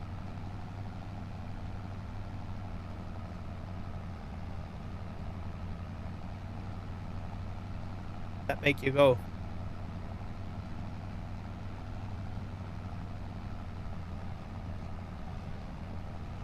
Don't know if the headland goes all the way around too.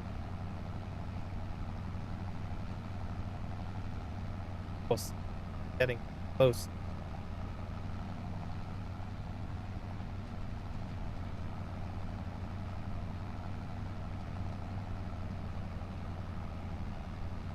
I thought I was further down the field. Been inside tunnel. To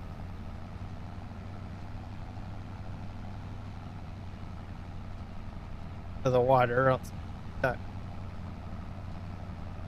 Just back. try to headland. So technically this would have worked. Well, actually I got an idea.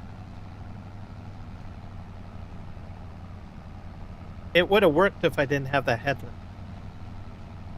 Oh, crap. Bunked. Down. So I should go straight across the field. Then my plan was to go up and down on the other side of it. But that headland. Oops.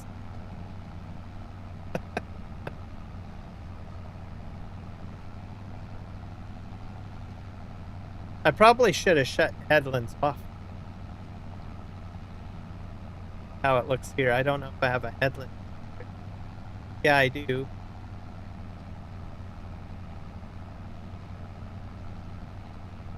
Be able to go right around. So I'll probably come up this way and go completely around. But I plan to do. We'll do that. Fix. Strategy. Doing that.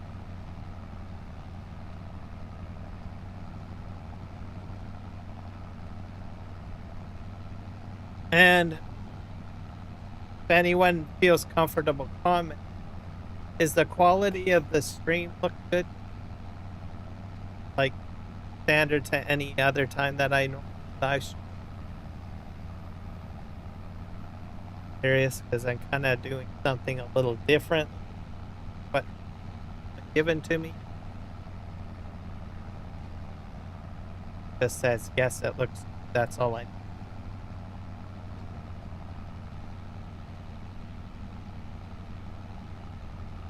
If you feel brave. If you don't feel brave, that's okay.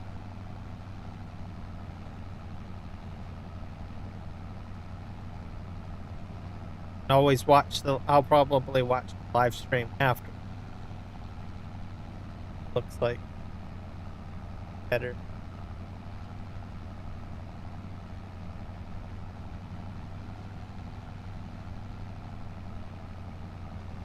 Gonna do a wide.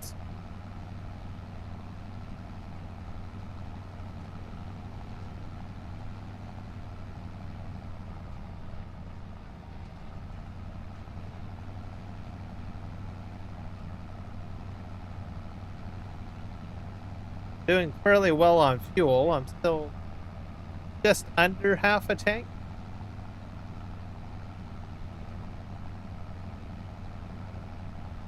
Right.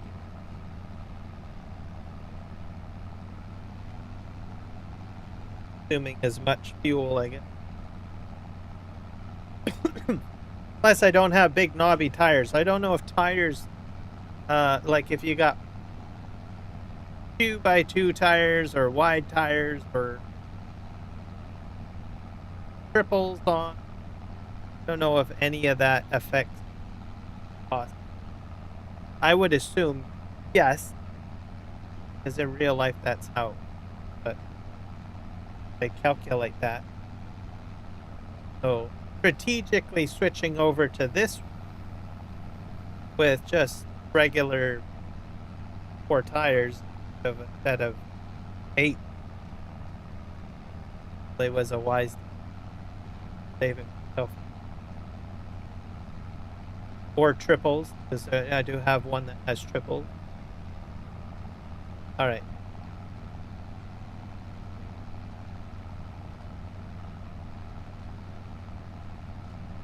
Looks good. Okay, thank you. That's all I needed to know.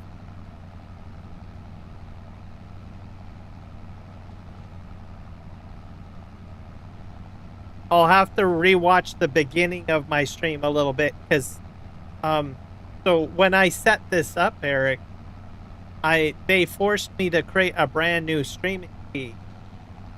And I put the new streaming key in, and then I had, at the beginning of my live stream, like, buffering.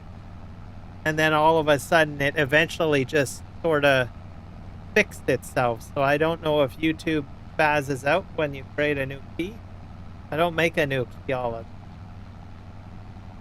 Why it forced me to create a new key, I don't know. It caught me off guard, so I just defaulted to a default key. I was like, I don't have time for this. Don't have time to figure out how to normalize, because usually you can set custom settings in that, which I normally do, and it's like, no, I'm not going to do that. I can select the old key, but it will not run on the. So I don't know. I might try another with the old key. But anyways, that threw me through for a. And then when I put the new key in, I had a bunch of buffering for the like first 30 minutes. Like really wacky stuff. And error messages and everything like that. So I'm guessing YouTube just was trying to climatize itself with the new stream is my assumption. But I don't make it a habit of having to create. Right?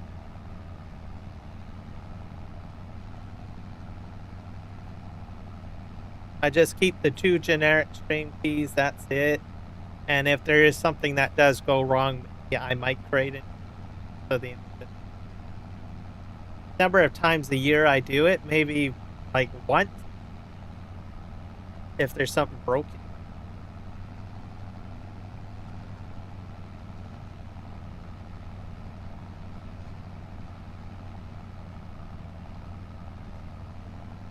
The other thing too is I don't know if I'm going to get as much visibility too.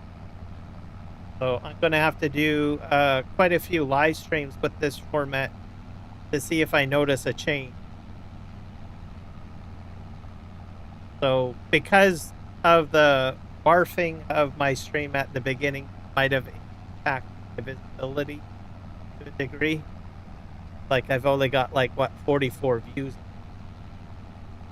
So where I traditionally do a separate, you know, studio setup for my vertical, usually I'm up into the hundreds by now. But I don't know. I'll have to do a few, figure it out. Either that or they're not pumping it out through the algorithm the same way as they do as a standard studio stream. So I don't know. Which I suspect might be the case.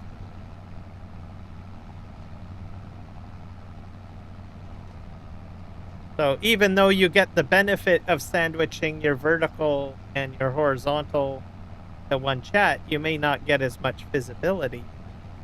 But I think could end up happening. Because YouTube has the ability to manually dump things into different feeds.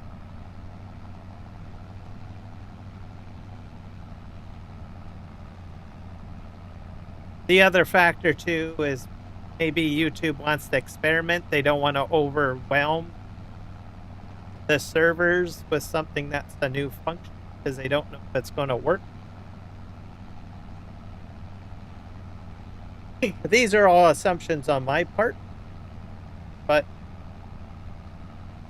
usually if you put something out there, you don't want your entire system to go down. YouTube doesn't want all their servers to go.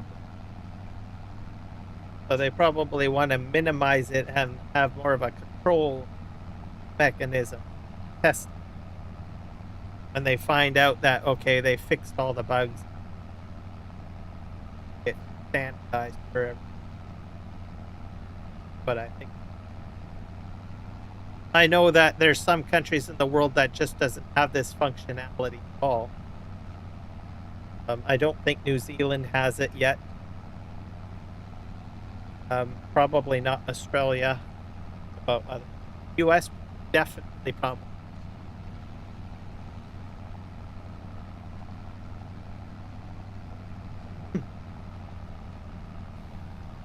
So I don't know. I'll try doing it this way without a separate short stream. We'll see.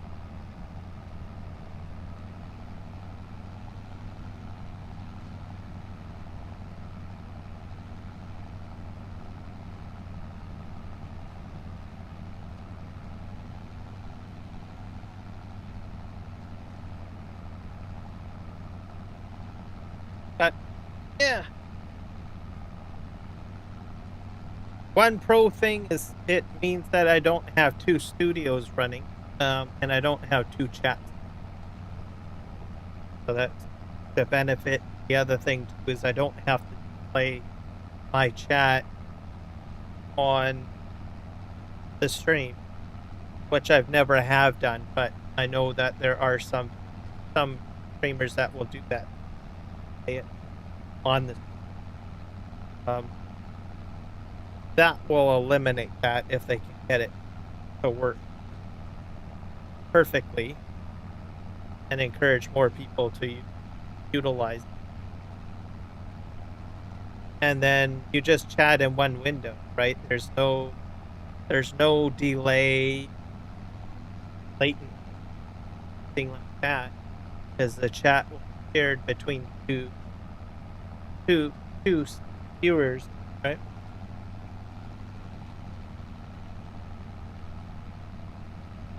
So hopefully they get it working. And I had anticipated they would have it out in June. And then I heard rumors that they weren't going to put it out until like next fall, right? And then today I just go into the studio and I'm like, oh, I've got it. Does everybody in Canada get it? Does everyone in North America get it? I don't know, because there was no public announcement. So maybe I'm beta testing. Maybe someone from YouTube heard whining. So, oh, well, better give this guy this feature. I don't know how they make their decision on everything. But anyways.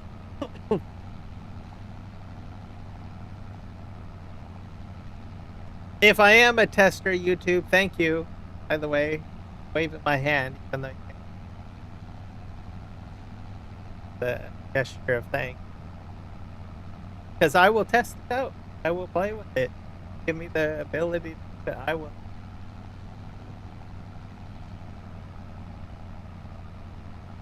I think it will be great. I don't really want to take up my with a text scrolling. The other factor too is that if something profane gets put on there, not that I've had anyone do that, I'm not encouraging to put something, you know, awful in the text. It shows up in the, right? It's there, stuck. Unless you clip it out, but you can. So if anyone thinks of trying to spam chat or whatnot appropriately that does do that, I will let you know that they can clip that out.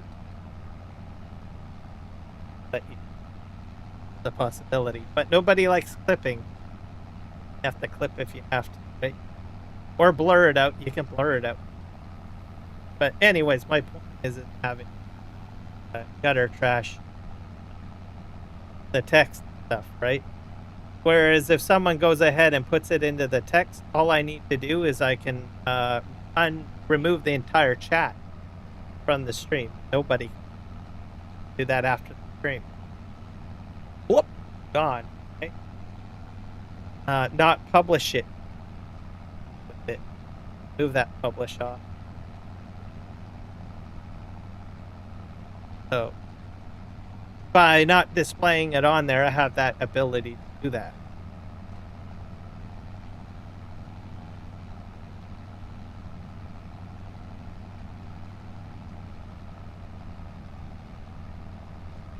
But like I said, that's extra work for later on.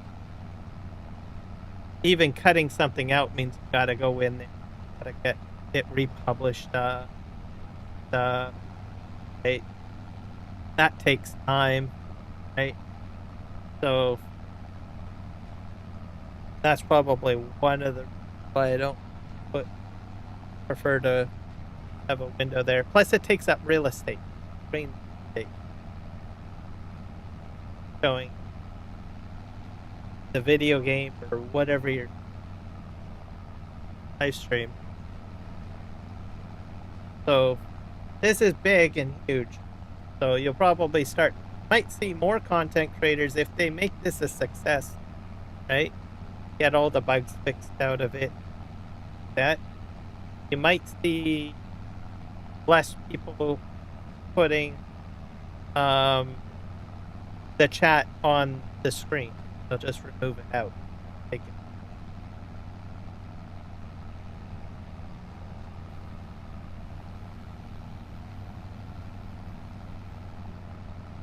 Some might still do it.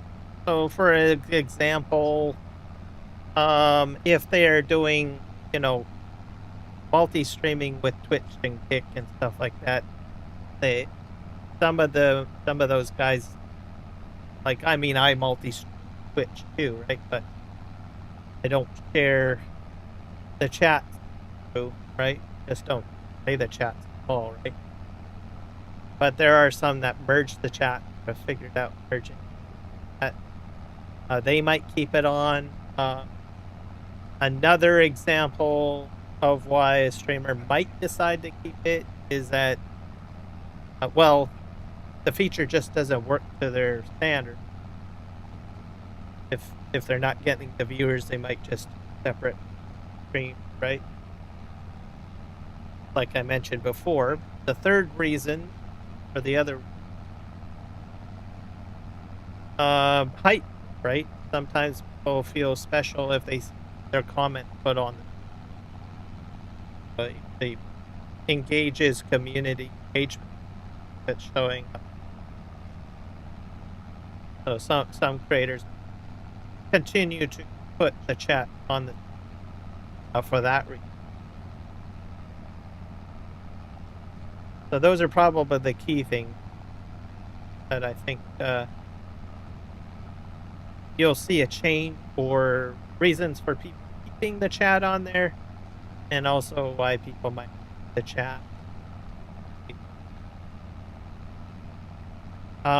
Some streamers might not even be aware that it's an option, right? They might not have a computer that's capable of doing that, but most likely, if that's the case, they probably are not healthy. I don't know.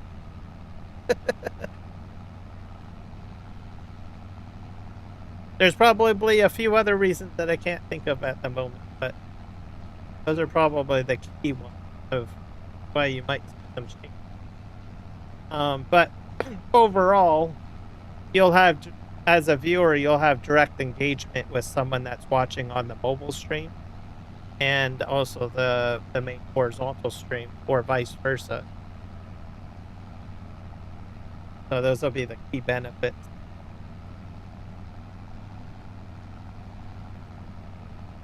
Just one chat, one spot. Then the other benefit for a content creator, you don't have to have like 2 or 3 different windows all over your computer trying to monitor chat level lower.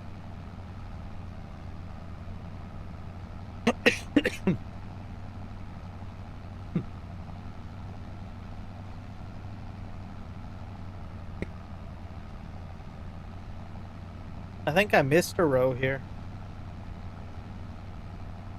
Left.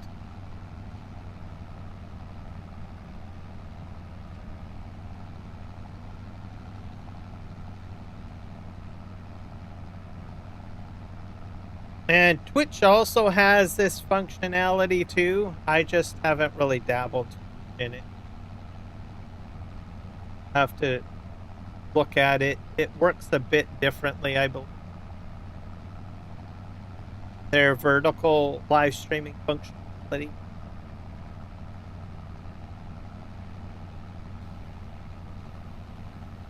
But I know that they do have it as available.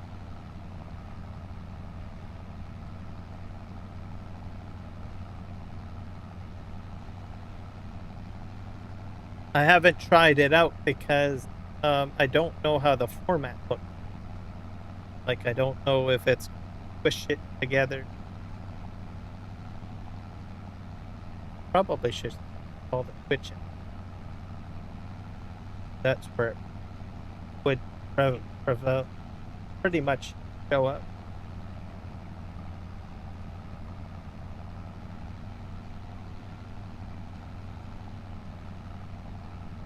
Yeah.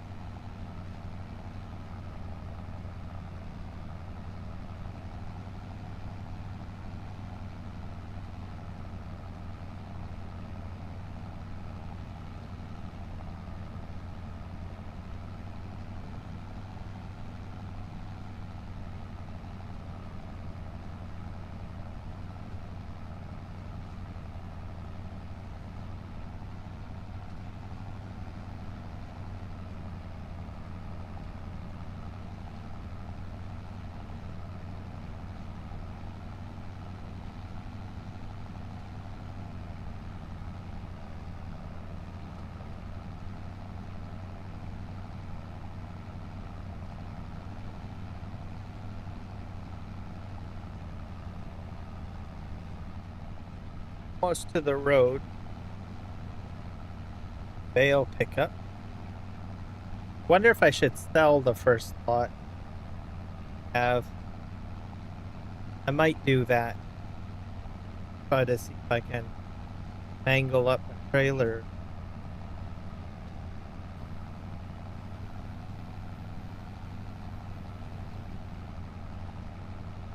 All about it.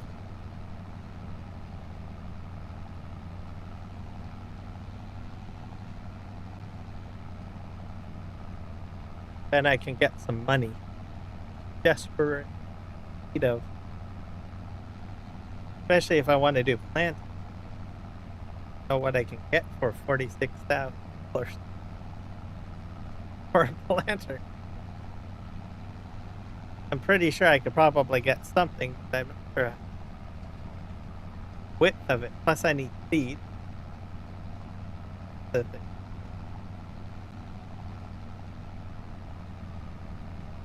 I got some serious problems here. Like I said, if push comes to shove, I might have to do a contract. I can lease equipment too. I could sell a tractor. Really have to track. Probably don't. Probably. Well, so like 300.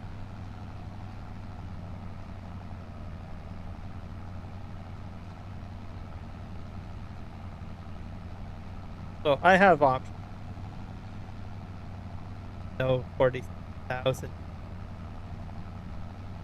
Got asset.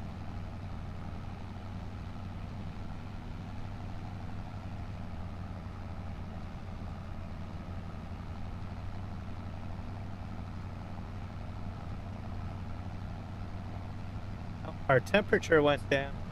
Still down at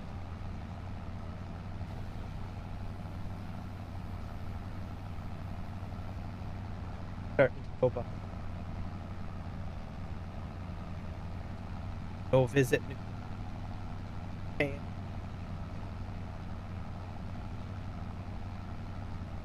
Yeah.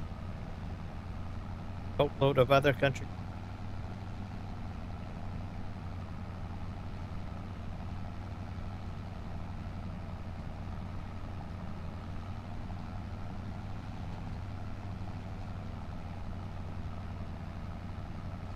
Whew.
I like how the weeds put on.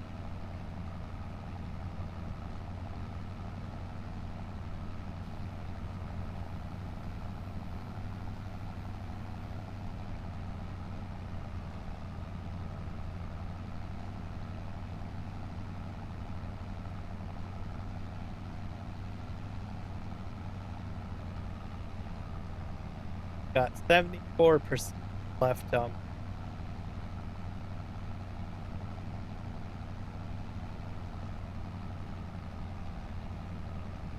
This baler does fairly well. It's up full of.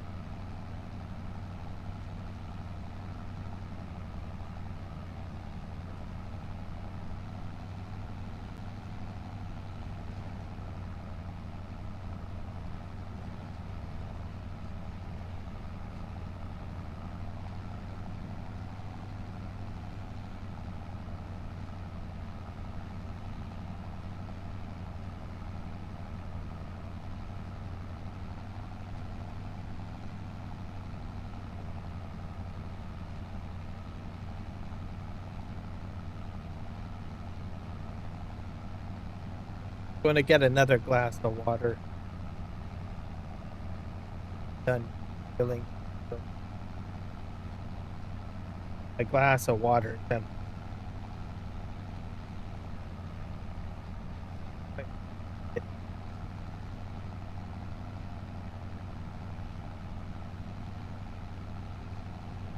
bucket over.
Oh, and the other thing that I need to check is edit train.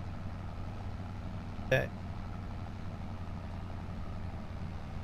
he mentioned it on yesterday. I knew that it was out there, but I totally forgot about it. And I was able to edit the test map, but at the time I didn't think about it, but just realized at the beginning of this live setup for it that that's my solution for this one, because I didn't have that. I didn't have that mod in.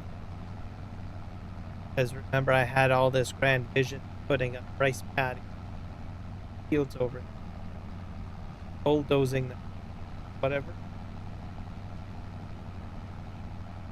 That was going to be a problem. So I went, because he mentioned it on that live stream, like it in just to see if it works. I'm not going to do actually any editing if it says, oh well, you don't necessarily do anything. If it says it. If it doesn't, then I'm like, okay, well, it'd be solid for 2 of my maps. Not only did he help me on that live stream, he inadvertently helped me on this map. Unless he remembered the Manitoba map as well, that I had the problem. He secretly knew that if he mentioned it, I would probably put 2 and 2 together and realize that he just knocked out 2 birds with 1 stone. I was suggesting that one mod on Saturday. Like, that Keith guy, mastermind. uh, I'm hoping it'll work because, like, I could turn this into a rice paddy. I won't. And way over there, there's others.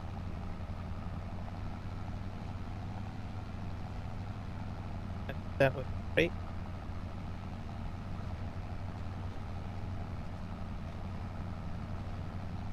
Looking forward to that. Maybe not all of them. Some of them I might just bulldoze over. Just simply get extra yield. That too. One of the.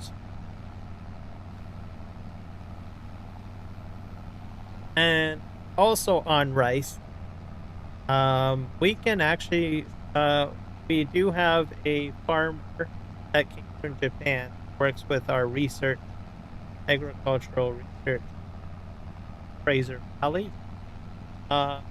He's wanting to make sake. So he actually is growing rice. So if it's successful, he wants to start sake in British Columbia. So I guess he's taken his, traditional farming. Canada has established himself here. He decided, well, why can't I make rice fields for me? I can't sake. British Columbia. That's what he's doing. Got the equipment. Put it. Say, well, that's phenomenal. Our climate is a little bit like Japan. So, I mean, some of the same species of plant could work here. Got people that have brought like bamboo. The Asian hornet made it here at one, but we had to exterminate it. It's harmful nest hornet because it's pretty big. But it was thriving. There was more than one colony. Right? They thought, oh, it'll die out. But then next summer came around and they had even more of these hornets, right? So they, well, we need to trap some of them, put trackers on, find out where their nests are, determine. So, anyways, so this Japanese guy talked for me, I think. So, all this whole time I'm talking about, oh, well, we can only do grass, corn, we can only do blueberries, do berry crops and stuff like that, but, oh, we can do cabbages too, have cabbage. Brussels sprouts, cabbage. There's probably some other crops, but we can't do any like major grain crops, right? We can't in the lower main wheat or rye, not successfully in. So we're more like, we're very wet, right? So only crops that like wet stuff, like mud, crops of that. So anything that's dry, you can't have a comp.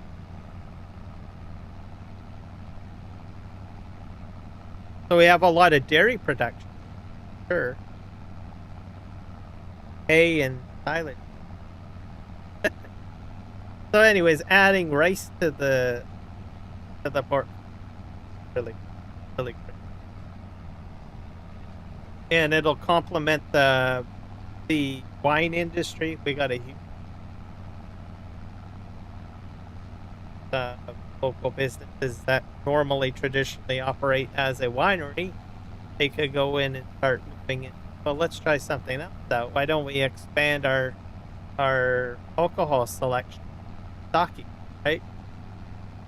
Or rice product. I'm guessing other rice. Yeah, I guess I didn't even think of that. Alcohols. That'll create an entire brand new industry, I think.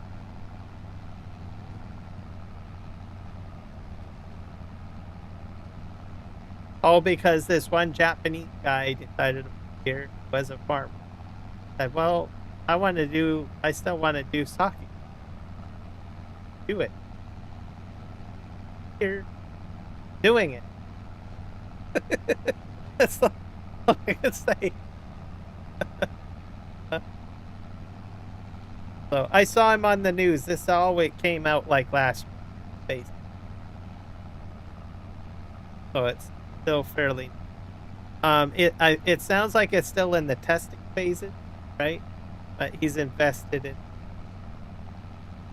But by his work, he just changes our agricultural industry.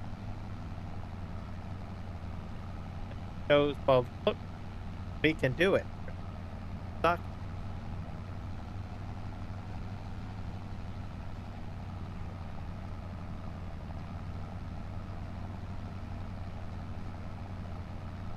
I just think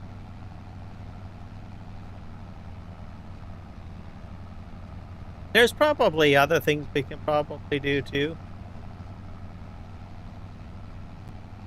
Can't give any examples, but it's not until someone says, well, you know, I'm going to just give it a try. Right? That's all that it really matters. We'll just say, well, I'm just going to give it a shot. Right.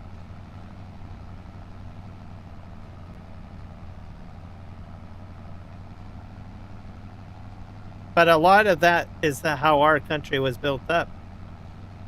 Have immigration, have immigrants come here, bring some of, you know, what they have traditionally done, right? They just continue on what, you know, what practices that they've learned. Just come here and try it out and see if it works, and then it benefits the whole country, really. I think it's awesome. All right, we're done killing. How do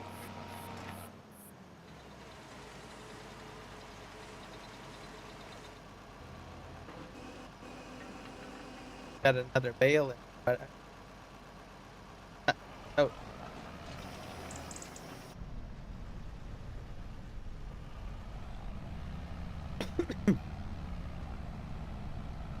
we'll get out a check.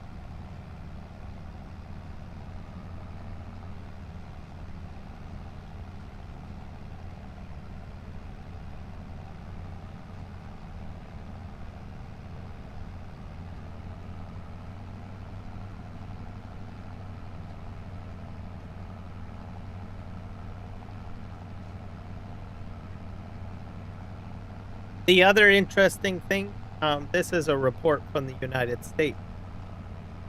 I saw it on Yes.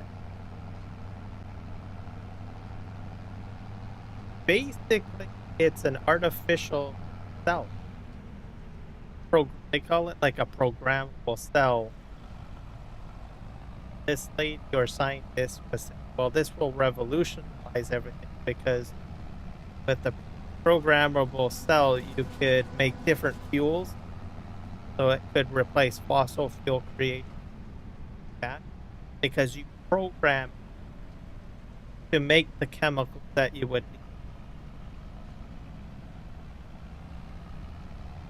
I don't know what it is for making, you know, different oil products, stuff like that.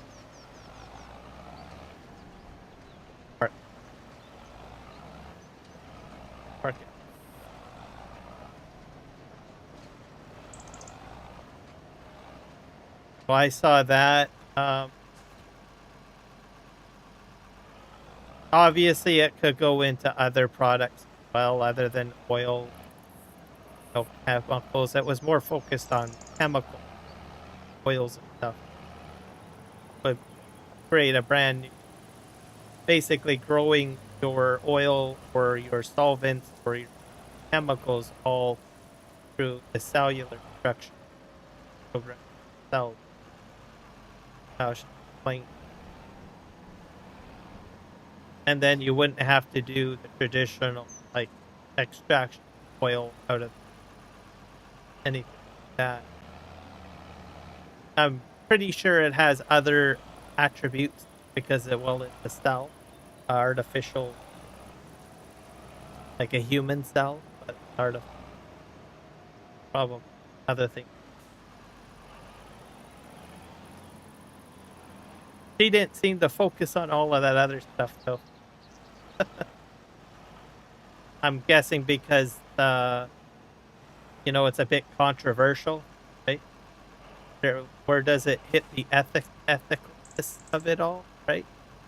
So she mostly focused on like a solution to deal with know oil and chemical stuff like that can only get out of fossil. She's selling it as a replacement for traditional methods of getting fossil out of it. All right, go pick up some bales. Oh yeah, I was gonna go check how to edit field bit.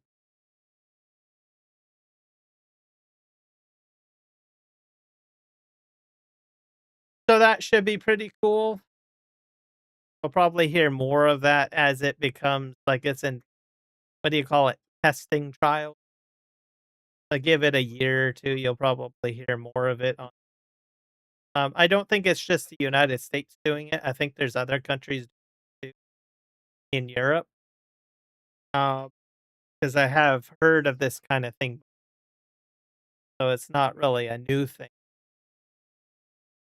But more information was just brought out, I guess, on the news, right? With a face by CBS, which is a U.S. based news agent, a big one.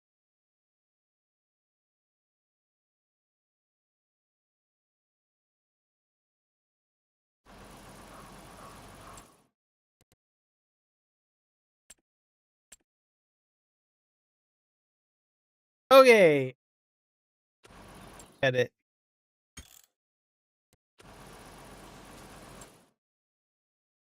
Hit the wrong button. Production.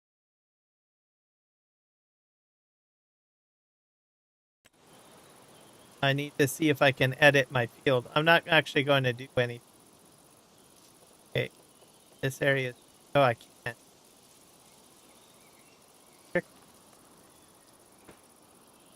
Even with the mod installed, I can't put it as a water.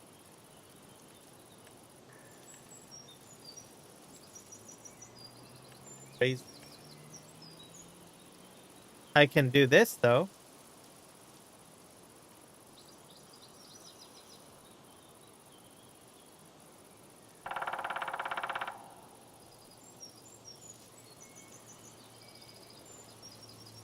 Yeah, I can edit this.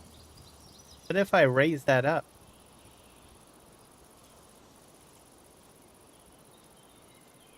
do I raise?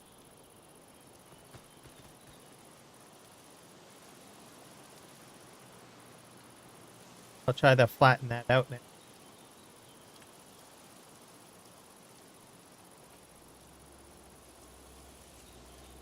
That we can put a little.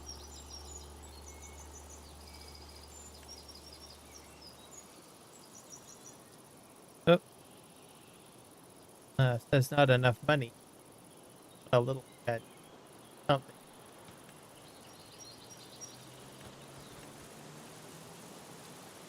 Yeah, I can put it on here, just not in the water. So if I raise the water, let me fix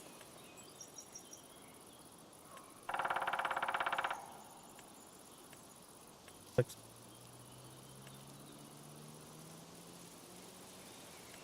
it out.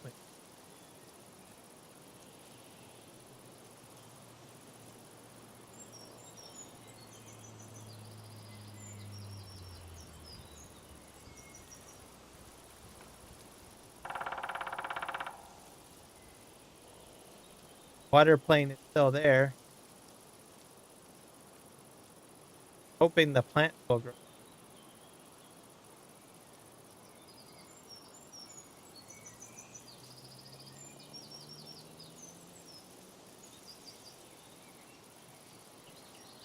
I didn't really paint over it, just terrain.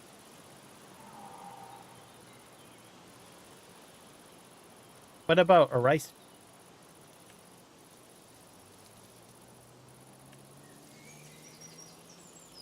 footage?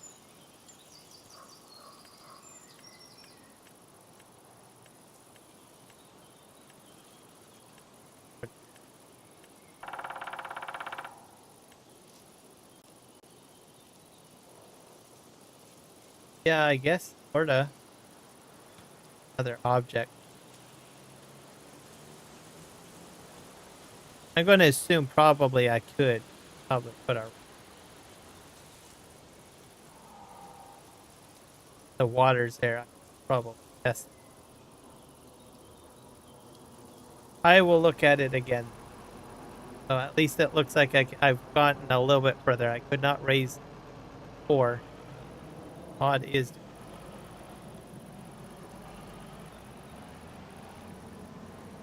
look at trailer.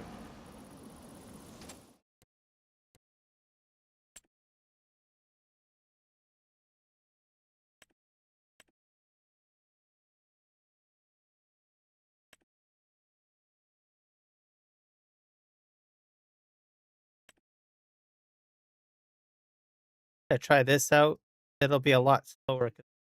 Track auto load extension.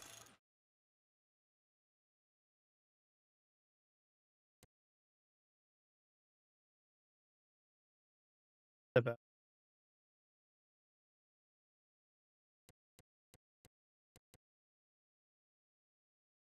can we buy it? 50K. Oh hell yeah.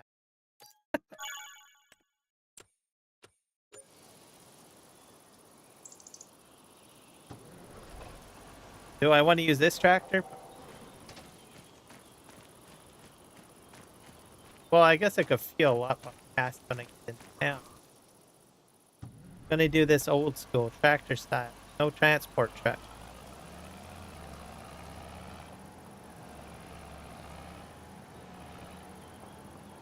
Gonna move that harvester out of the way. It's probably gonna the bales.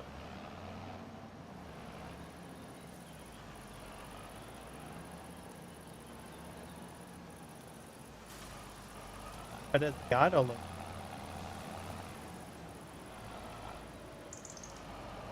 Operate.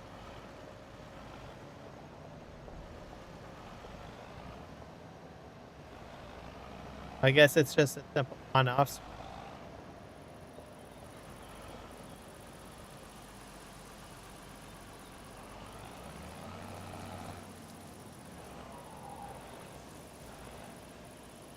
Sure how many I can fit on.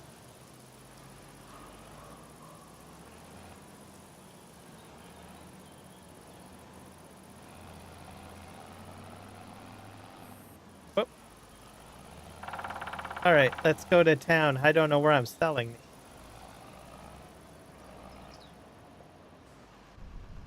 That out.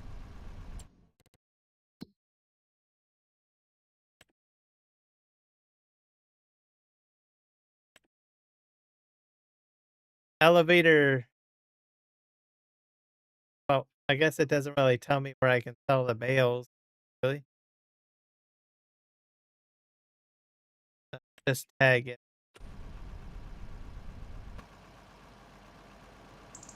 way over there. All right.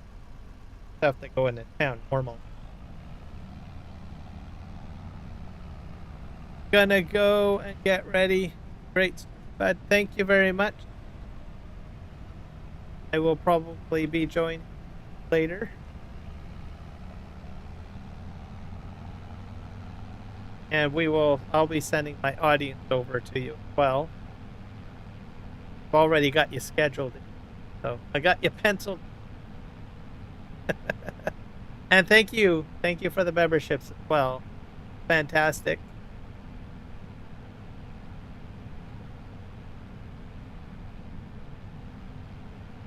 Time is at 8:30, so it's still a bit early for me. 4 hours. Probably go for another 2 hours.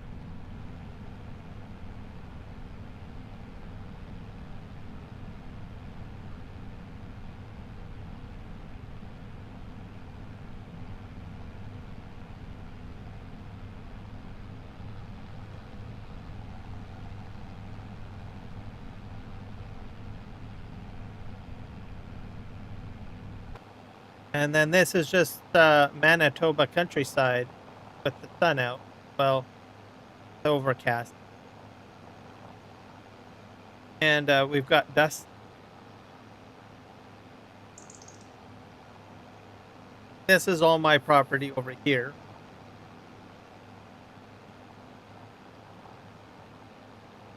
Main road way up here. This will switch into, I don't know, 50% how to classify it.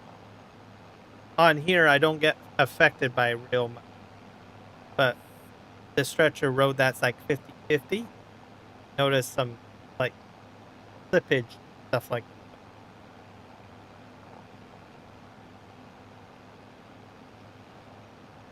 But it's nice to get a break in the way.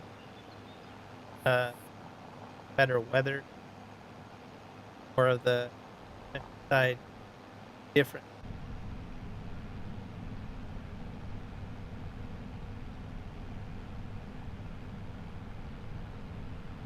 So I probably normally would be using a transport truck roadway. That's what I've done with road, where we're like 50% road, 50% field. Like grass. Not make, and plus I'm spitting up mud as you can dust. The real dust mud and the mud is, I don't know what to make of that. Some of it because it's just still a little bit wet. Yeah, I think those mods work like, I think having to do with that when it rains, the water doesn't go away.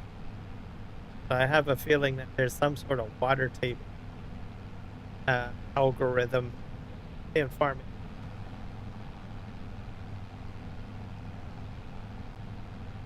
All part of the depression or depression feature put in 20.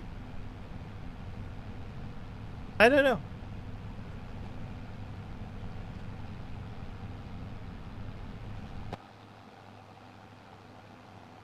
Go out again.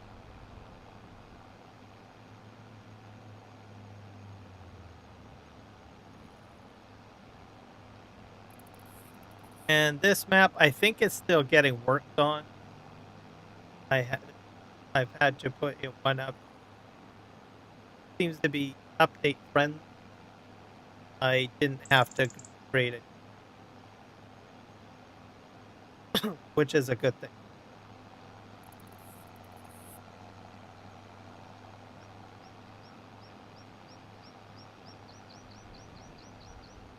That's kind of interesting that going over this road, you get, like I said, the mixture of dust, you get the mixture of the mud. You get both of them working and you gotta have. I think you have to have the right binary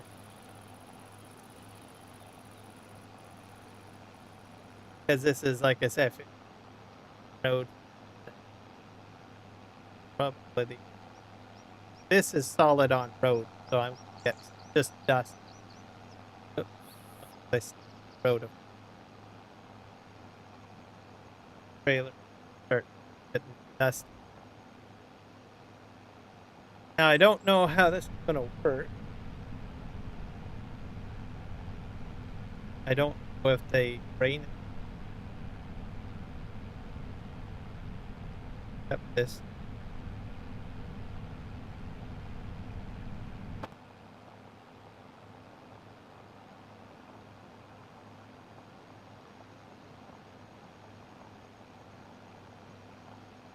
Or how this is all going to get off the trailer.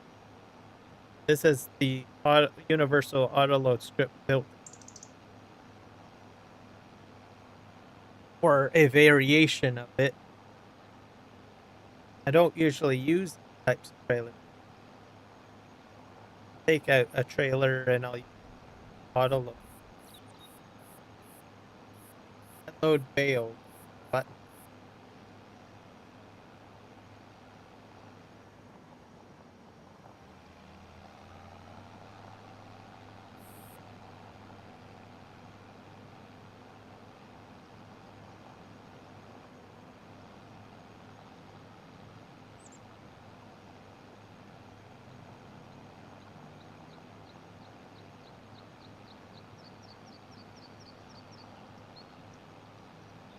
Hopefully, there's a grain elevator. I could be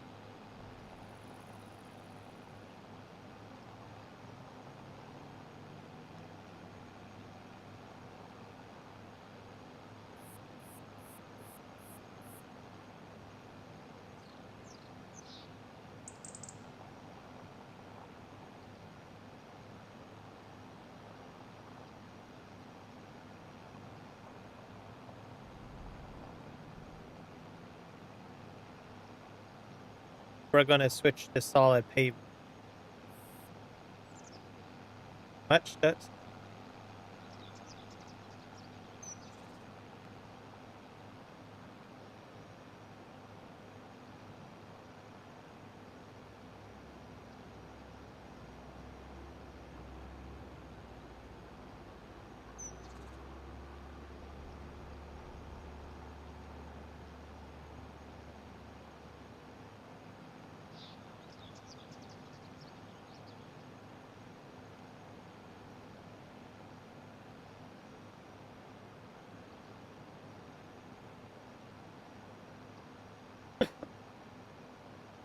like that's on the side.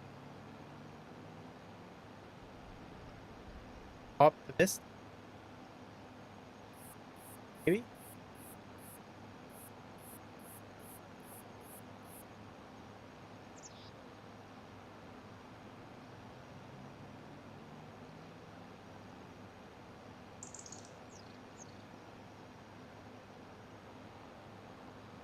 Might be still that yellow.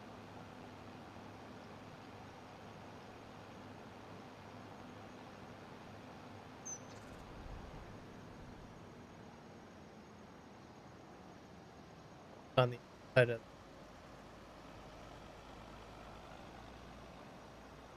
building over there.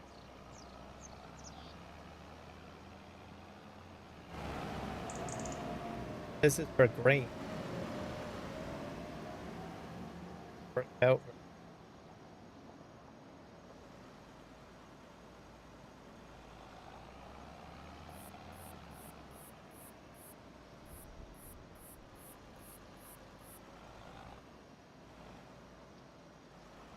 It's like a pallet. Have to drive over that? A bad.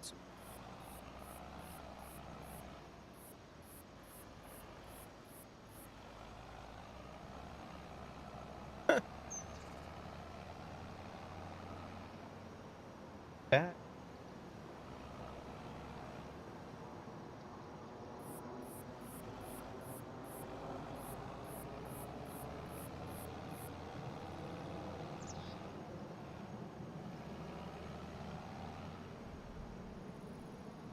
find a different spot. Like an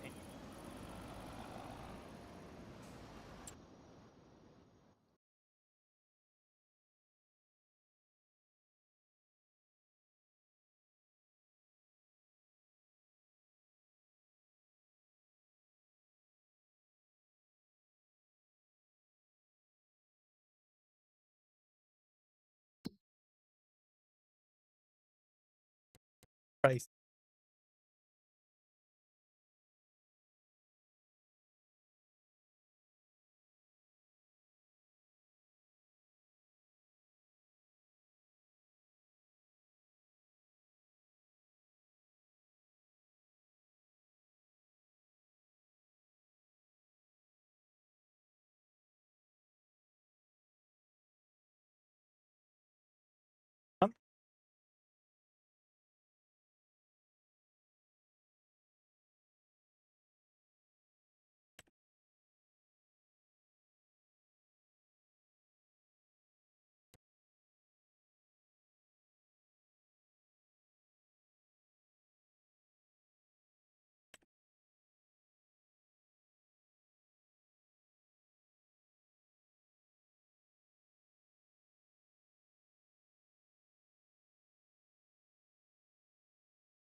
Straw.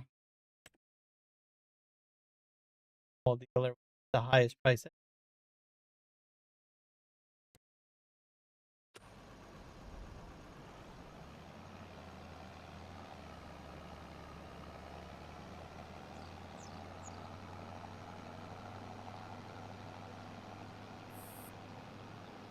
Make some money.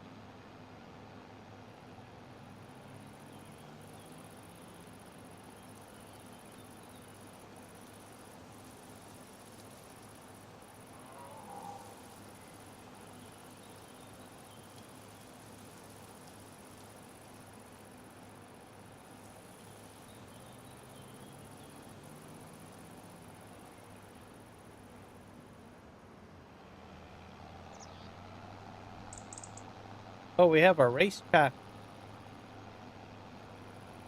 That's race horse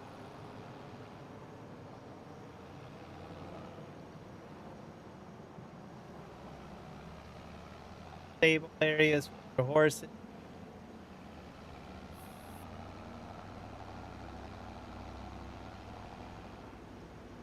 The grandstand. I've never done a full map, a winging as I each episode. That's impressive. How do I sell them? Side or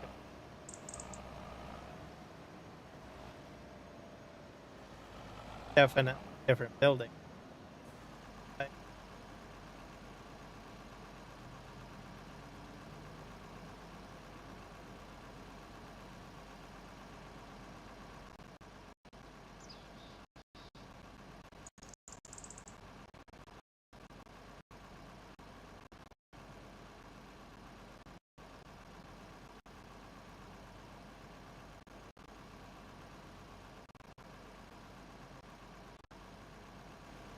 Oh,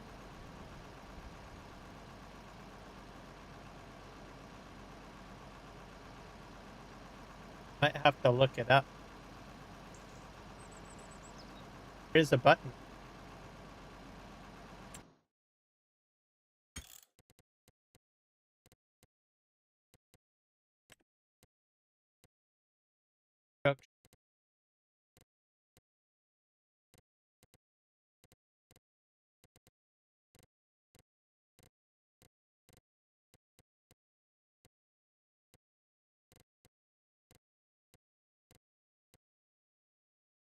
Vehicle light.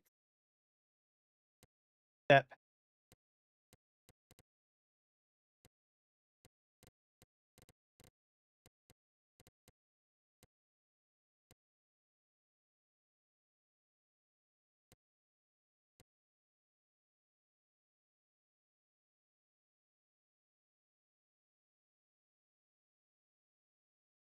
If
any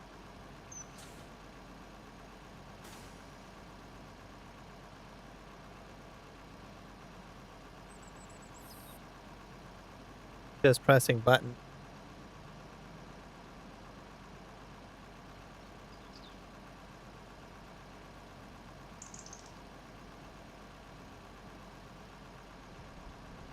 Oh,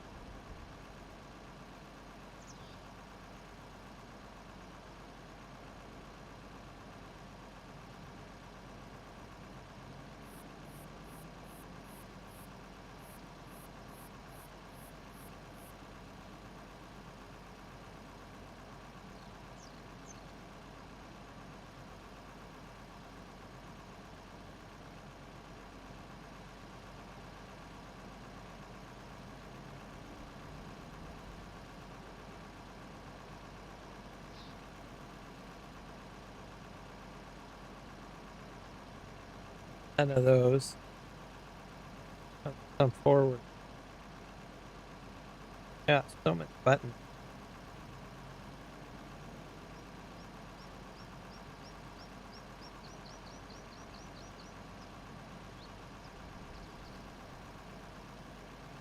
Oh,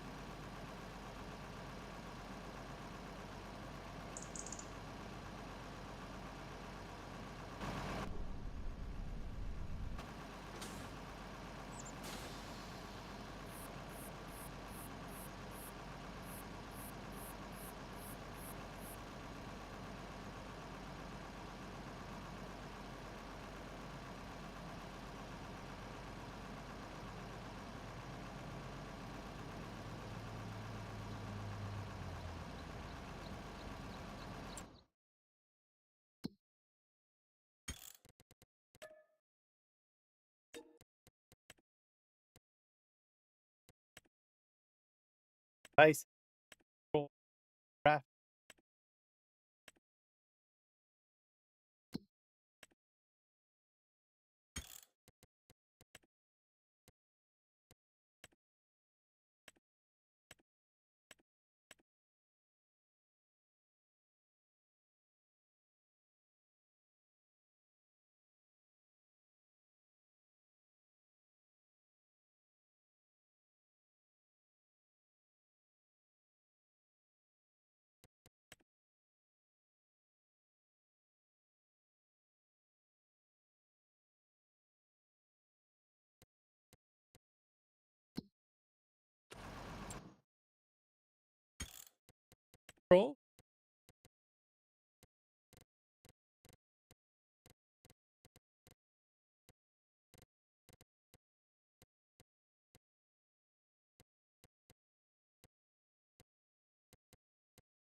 Might have made a bad decision. Trailer.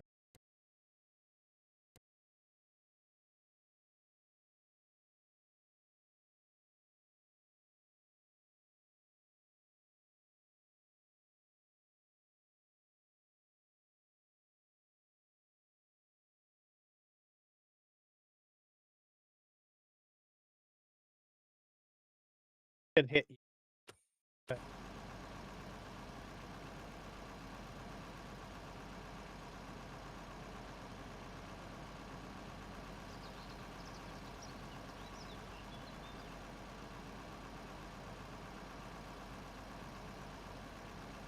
can't really go.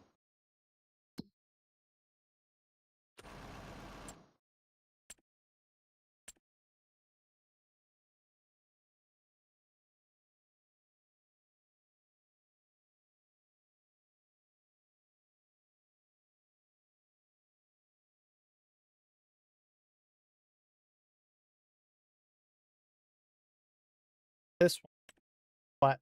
Trailer.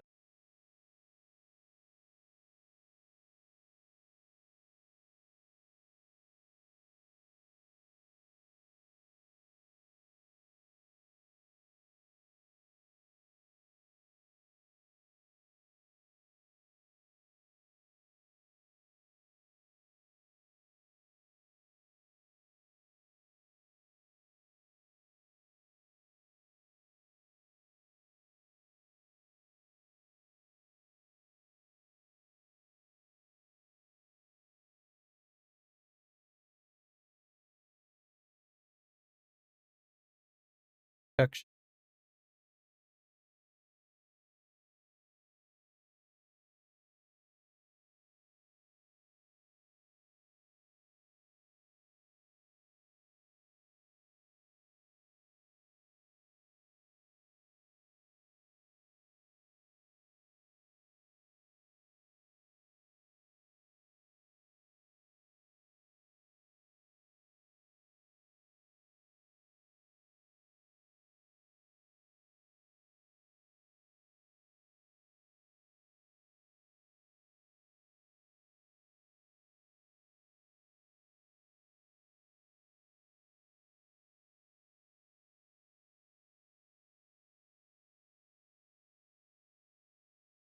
Load bales or pallets. And you need to switch the trailer into its upper.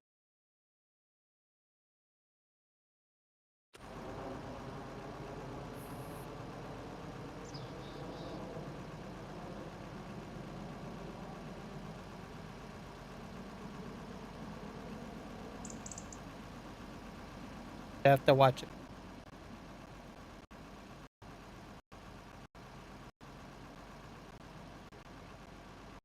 Lizard. Lucky farm guy. Teach me.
This one might be controlled by a controller.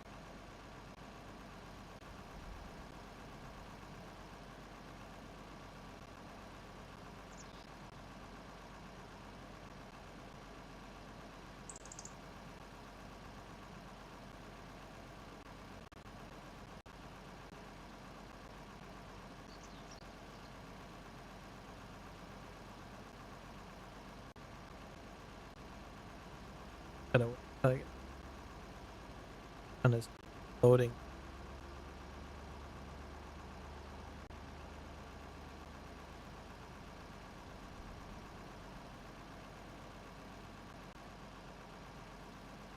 using a keyboard and using a controller.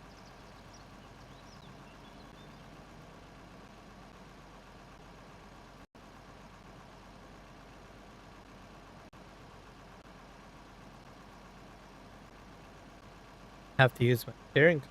This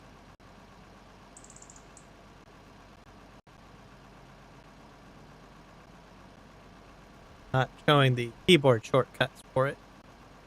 But if you don't have a controller,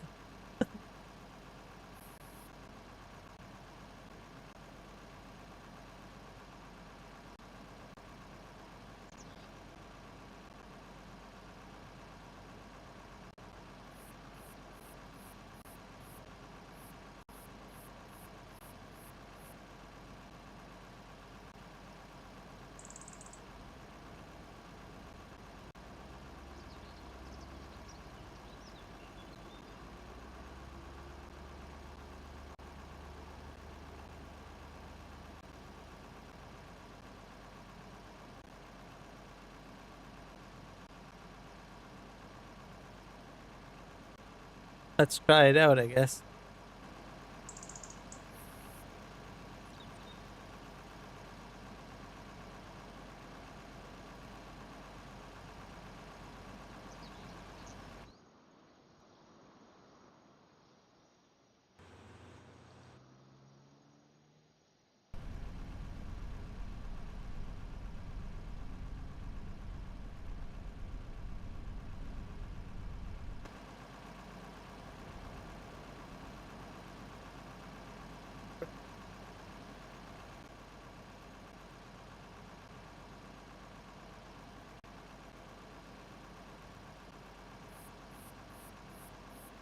Why on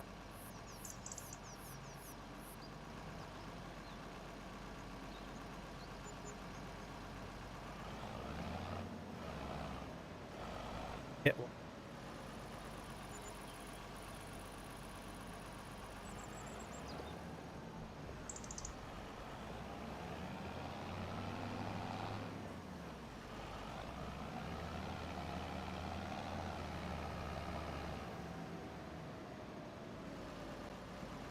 Alright, so it's Y. Have to hit Y to get off the trailer. So that's how you... Didn't think it was going to be that difficult.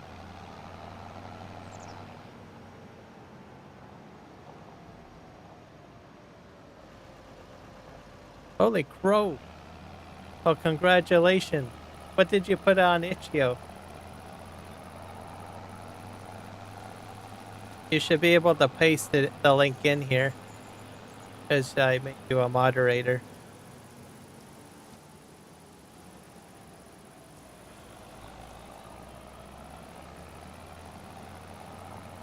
$500 downloads in 24 hours.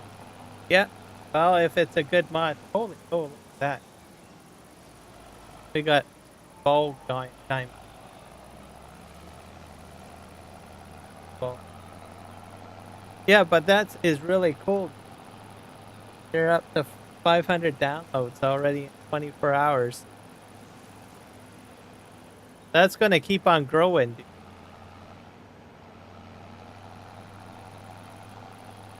Does anyone know have you shared this with any other content creator or anything? Or is it just simply like by uploading? Oh, wow. 2024 Chevrolet High Country Community Fix.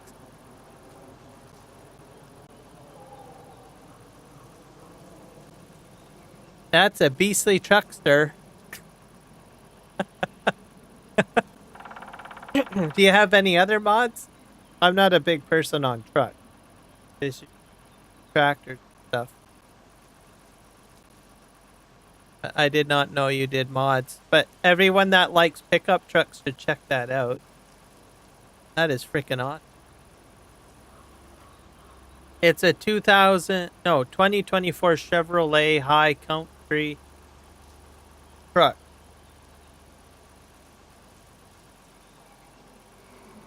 Should check it out. I'm gonna keep that.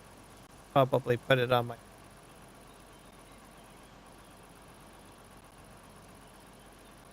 Because I know there's a lot of people who like pickup trucks.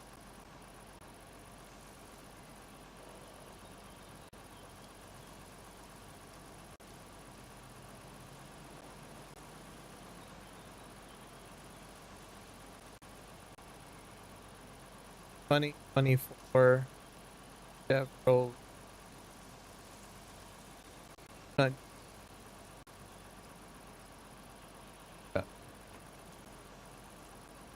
FS.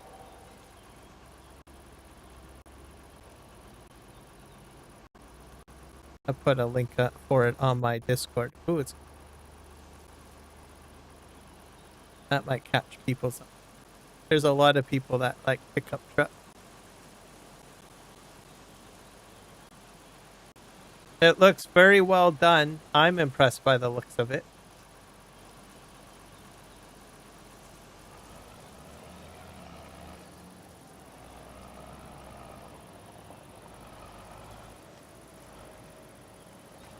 Working on a barn shelter, chicken place, pasture, a bale storage.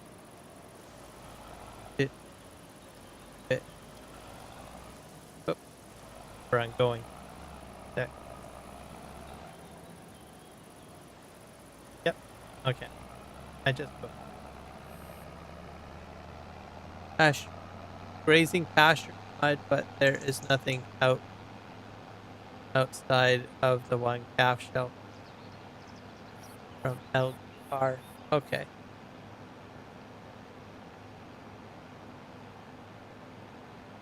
Oh, I might look at the cow pasture mod once it's all done, because I might be getting the cows at some point again on one of my maps.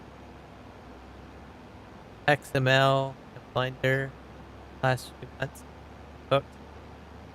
Well, that's what you need. You gotta be hooked into that. If you enjoy doing all of that, then you're gonna be a modder, sir. You're gonna be a modder.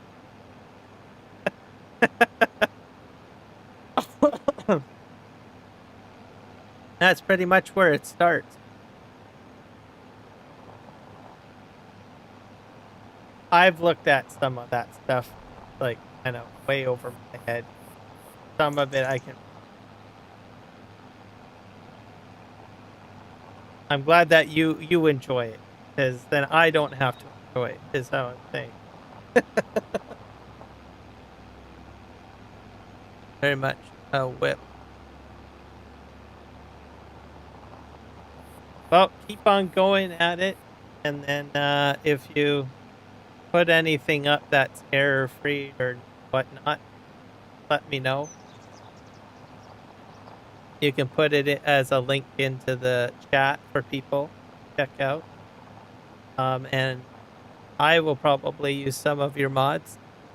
I don't need a pickup truck, because I'm not a big pickup truck person. I'm really big on using trucks and stuff. I know there's a lot of cars and stuff like that out there.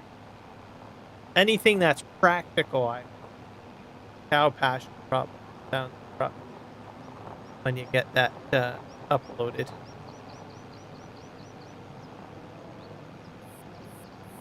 And we need more modders. Always need modders. But congratulations, those are good metrics right off the get-go. Especially if you didn't promote it in a way, right? Or have anyone else talk about it, thing like that. And it's just raw, basically raw metrics. It's just on itch.io and someone just comes across it by chance by exploring itch.io, then that's a good sign.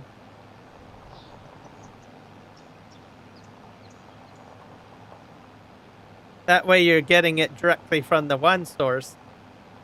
So, as opposed to, having it promoted all, right? Gets you kind of a better idea. Kind of like me with live streaming. Sometimes I will, broadcast in, I don't know, Discord or on some sort of community site or something like that, or a fellow content creator site. Then I get the extra flow. But then sometimes I don't really want to know how well things go by the extra publicity or other community forums, and I just want to know the raw data of what YouTube is, and I will not advertise my live stream. So that sometimes having that information is valuable. So it's the same concept with you're getting the raw metric data of itch.io.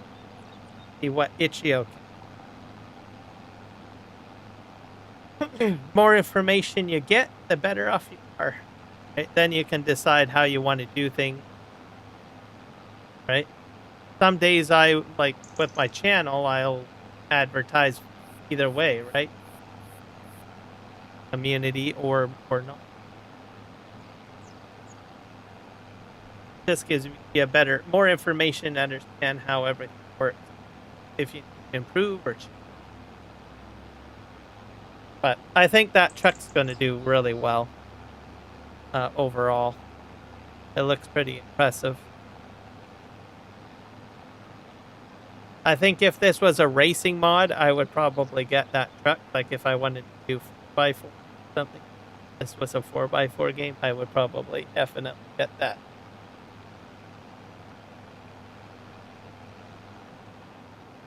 I used to do trucks and cars and stuff, right? In 19, but I don't do that and get what I need to do farming.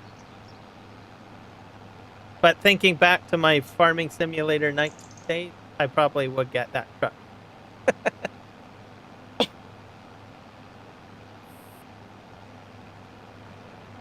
And I recommend anyone else that wants vehicles to go check that out, because it's pretty impressive.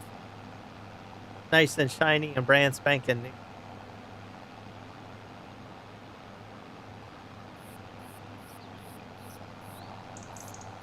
Your itch.io layout I'm impressed with, by the way. Like how the information is put in there. It's very well structured. That's one of the things that I noticed when I visited the itch.io.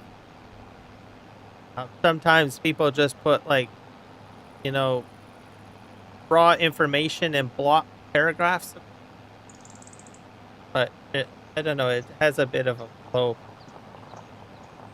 Not many people care about that, but I generally do like how information itch.io.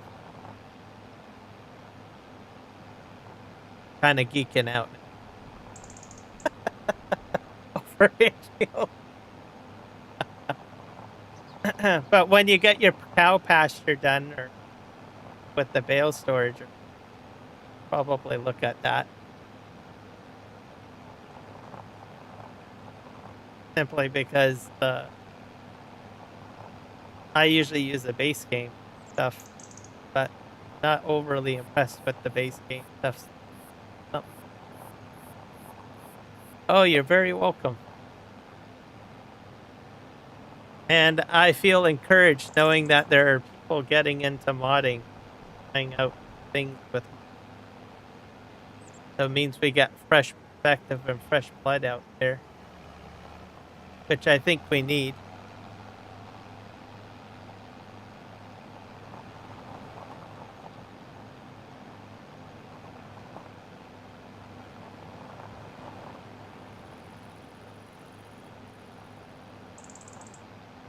I did mostly baling today, by the way, second.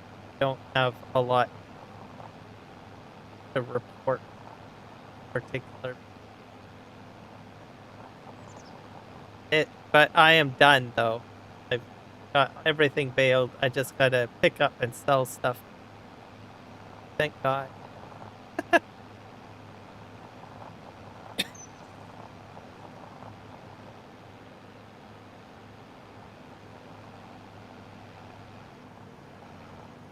Try to make some money.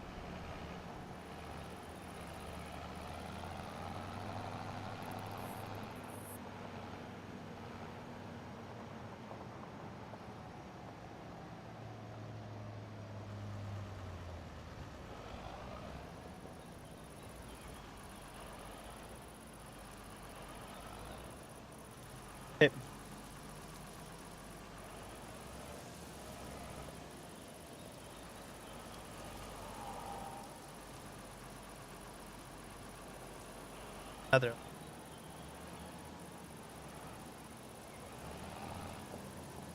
I gotta move that harvester out. So that the next time I come in, I can just go around.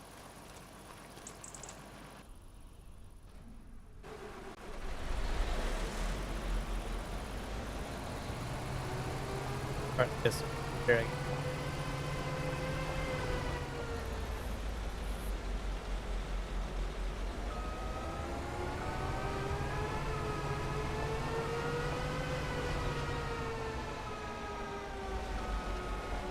This thing's long. Alright, there we go. Bit of a mess. I need to make money, people. Just how it is.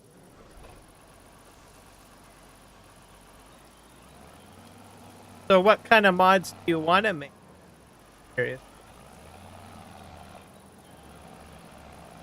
Or are you just sort of in the learning stages, kind of like dabble at the moment?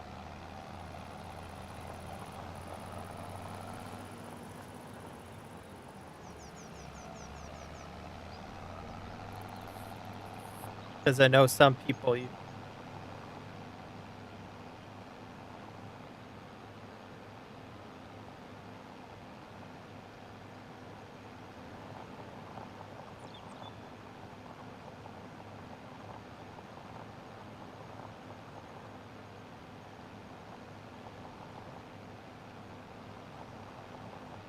think I'm gonna go for another 10 minutes. It'll be about 5 hours. I will send you guys over to Eric because of it. He's doing the big grand prize giveaway today. So people will be able to win a steering column by Thrustmaster. Second prize is the merch store. Third prize is like the full game. Get like Farming Simulator 25 and the 2 hat. So that means you'll get the first year season and the second. All those mods. All that. For free. Win.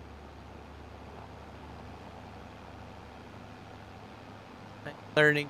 I started with logos and applying textures. Learning next.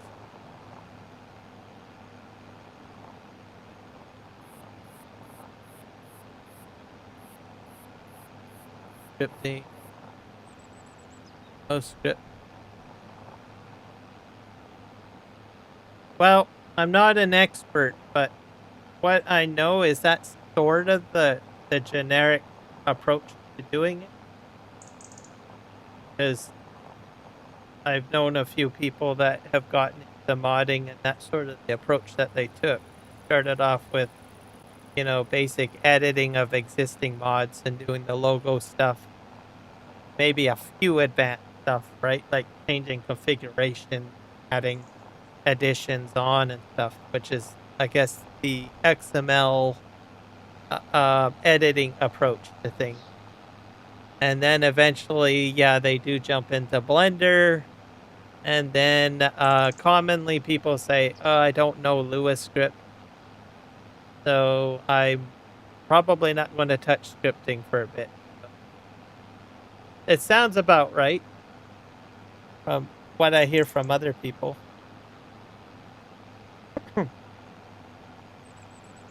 You know about the... There's a Discord. I don't know if I have the ability to share it out. The Authentic Mods Discord. I'm gonna check that out. I'll see if I can get you.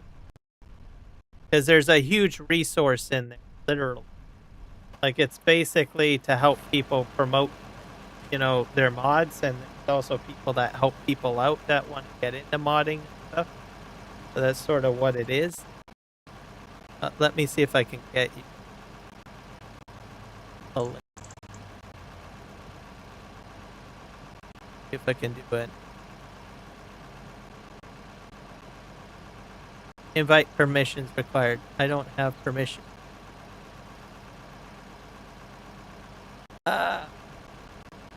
That should get fixed. I wish they did have the ability. Oh wait, is that the right one?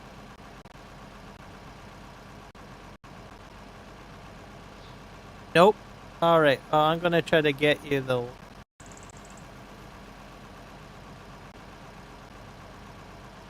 Have invite. I'll find it. Give me a sec. I know I had it on a lot of my content before. I'm really gonna have to book.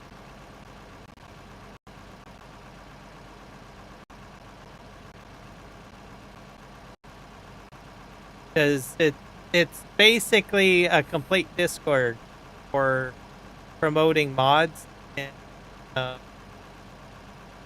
there's also a help desk system. I don't know. There's extra. It's a community for modders, really.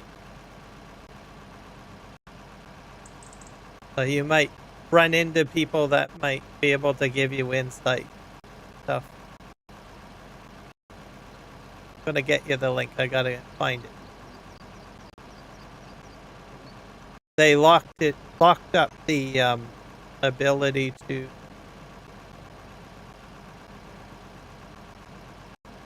share a link out. So I don't know how they get more people in. Put a video. But I know I've had it before. I did have it out.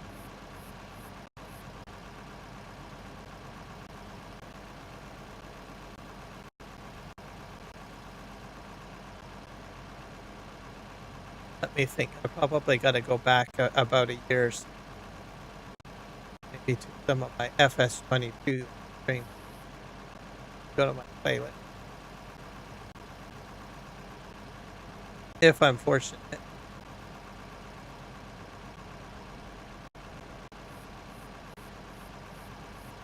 Or back after.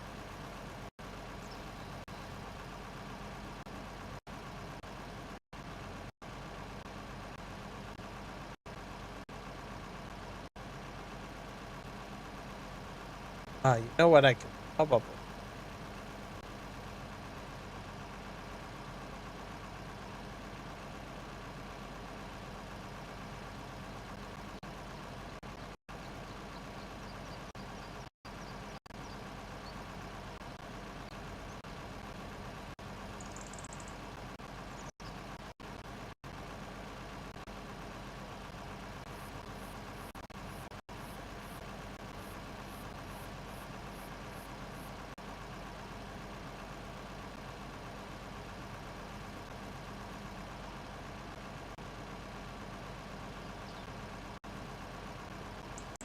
If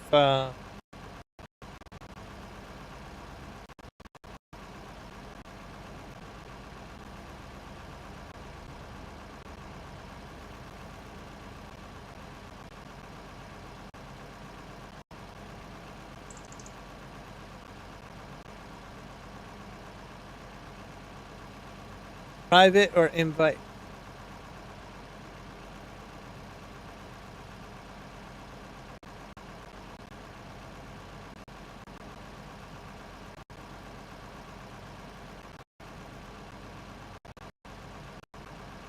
I'll have to get back to you on that. I'll find it.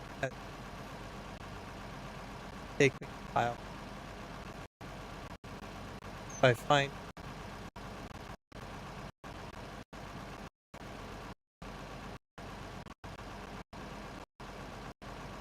somewhere.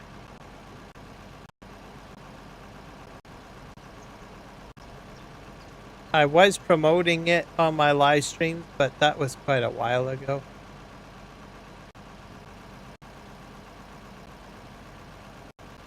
Usually I have it. I'll find it. I'll get it. And then when I do find it, I'm going to probably have to save it somewhere so I have it available for the future. But you've got different people in there, like BC Bueller Farms is in there. A bunch of other modders and stuff like that.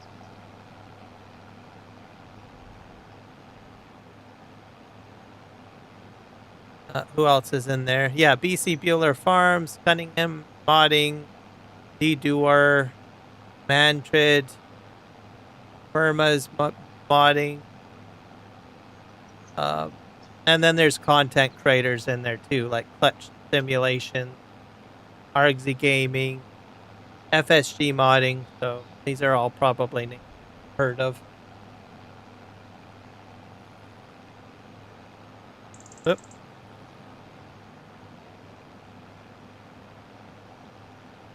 Oh, I see. That's how the trailer works.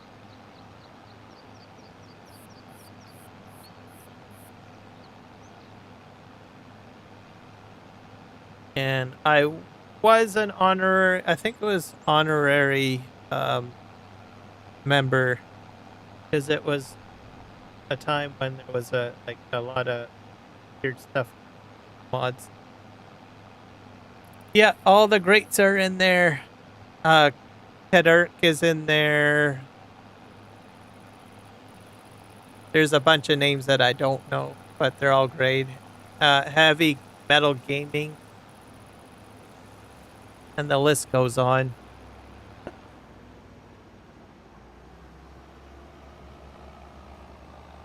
Essentially, how it worked out, I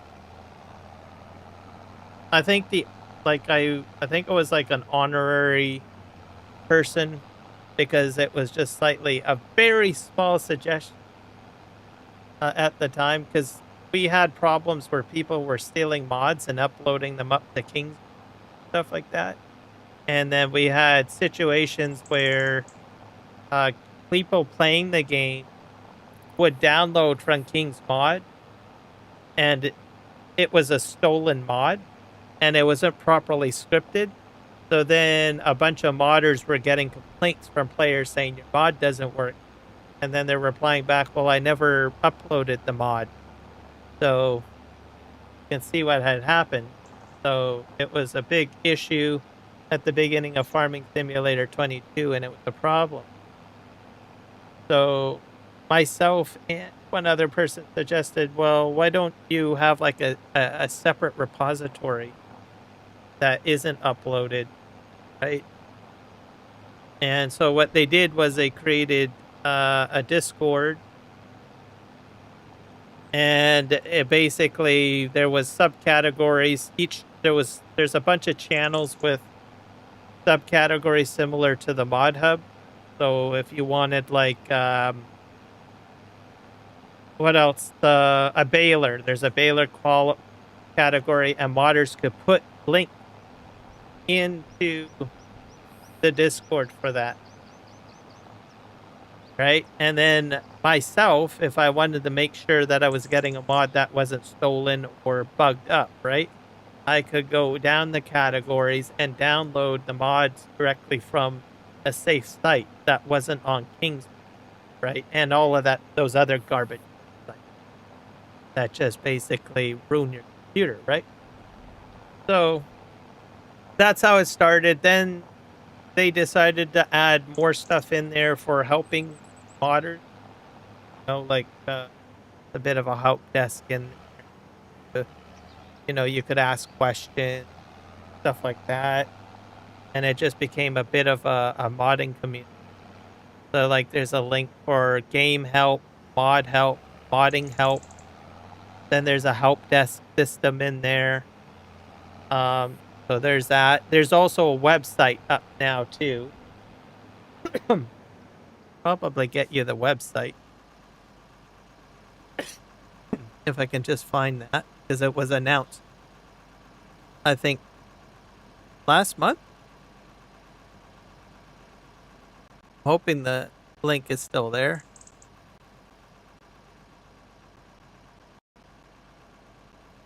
Oh yeah, under announcement. So they have a website now, I think. Yeah. You can at least look at that. And so now they're going to transition away from the Discord and go for the website, essentially.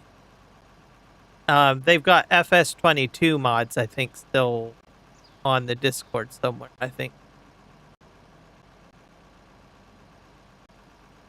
Yeah, FS25 mods are in there. All sorts of stuff in there. So anyone that wants to geek out on modding probably would want. There you go. You'll get some help. But anyways, that's the website that they've got. You could probably log in. This is some of the content, some of the modders that are using it. The Discord link, I think, is actually at the bottom of the website. Hit that link at the bottom of the website. There, I knew I'd get you the link one way or another.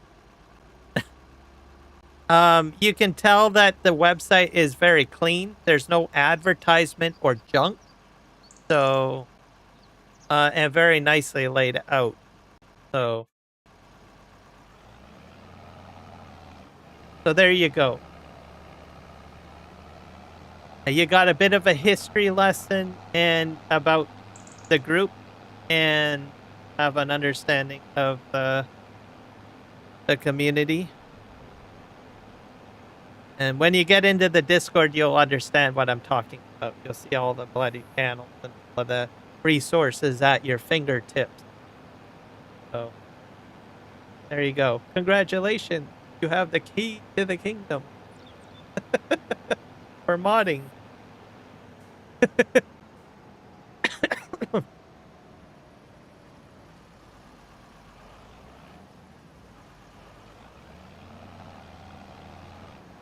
That's one of the reasons why I am extremely distasteful to King, because I support what goes on with that website and that group.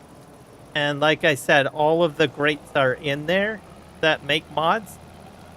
So that's why I advocate and I always slam King's mods or any other uploads. Itch.io I'm okay with. I don't have any problems with that, and GitHub, right?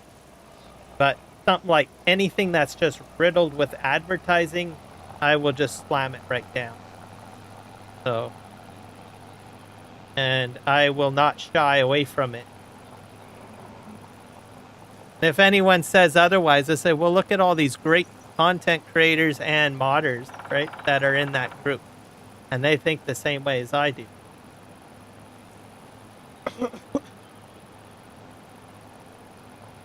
But you're very welcome.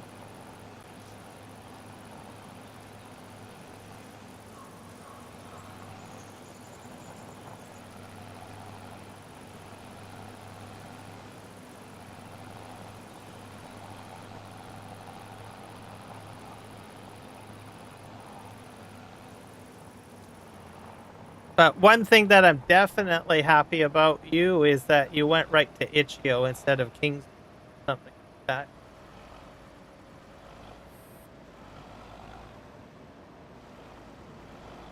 Me.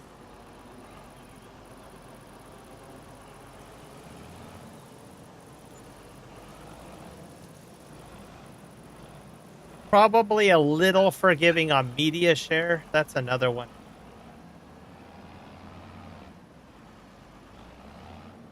But Itch.io and GitHub are my primary ones, and then these authentic mod guys, this website.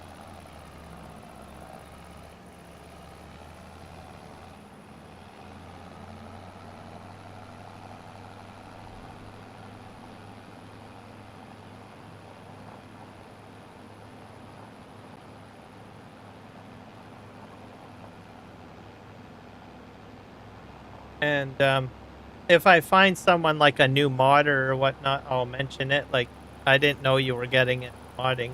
Probably would have told you sooner. But it keeps you, at least your stuff, safe a bit better, right? Don't really have to worry so much. Because the last thing we want to see people get their stuff stolen. Hello, Joel.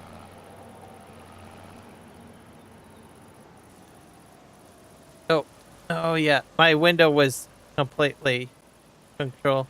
Is this map on console? No, it's not. It's too large to fit. Plus, it's got like customized crops. And sorry, I didn't catch your Twitch message. I apologize.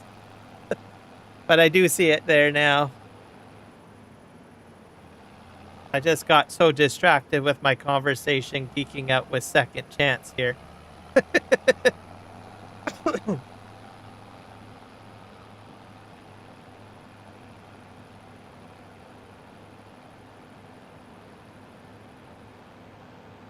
Yeah, because this map just has too much in it. It can't fit onto a console system. And I think there's some script mods that are required as well. Like I'll show you as an example. We've got mustard, millet, long grain rice. And then he also incorporated like a grain dryer in there. A few other things.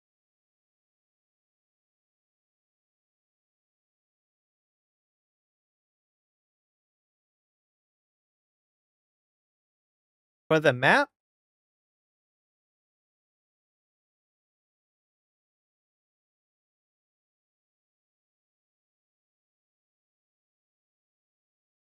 I have to go into my other tool.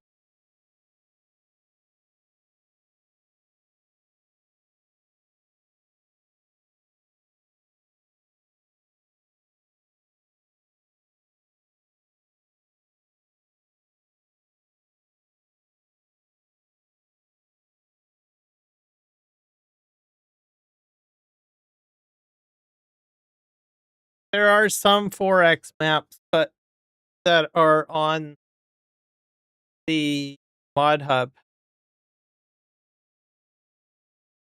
A limited number, like Ganundental, for instance. So if you're looking for a Manitoba map for console, you might want to do Ganundental. Yeah, this one's not on there though. I don't think it would pass Giant's console testing. I'm just loading. I'll get you.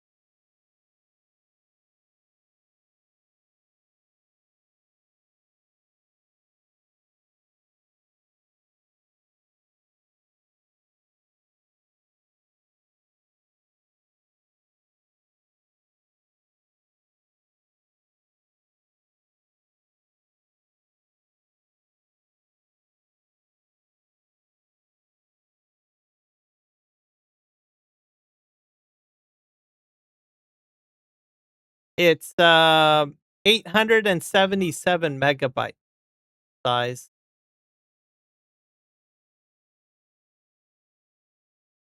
Not available on Mod Hub. It's by Crazy Canuck. And my tool says that there's a slight little scripting issue with it, which is probably why it won't pass test. Code.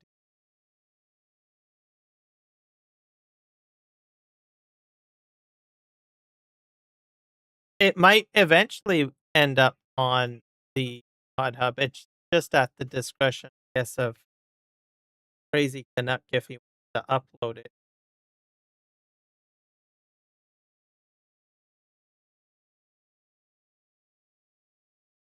It is. I can give you an alternative. Give me a sec. I'll get you the YouTube or the link. And it's a Manitoba map too, and it has, I believe, more than one crop type. That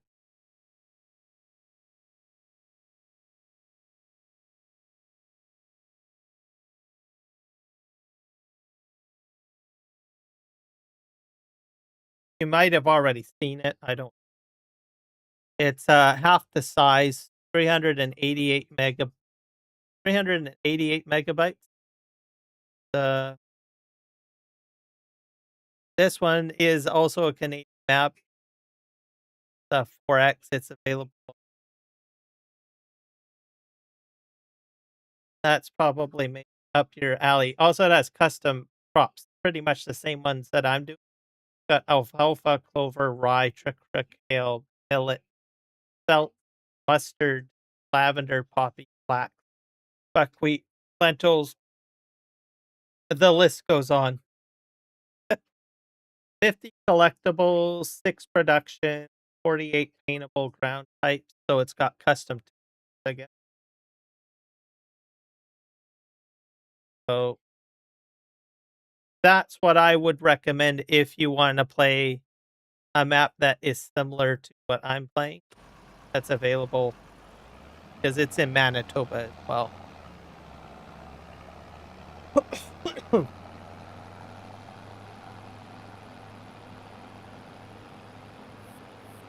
And it's a popular map. A lot of people play on that map. So I decided to go with this map because I usually like to support the underdog.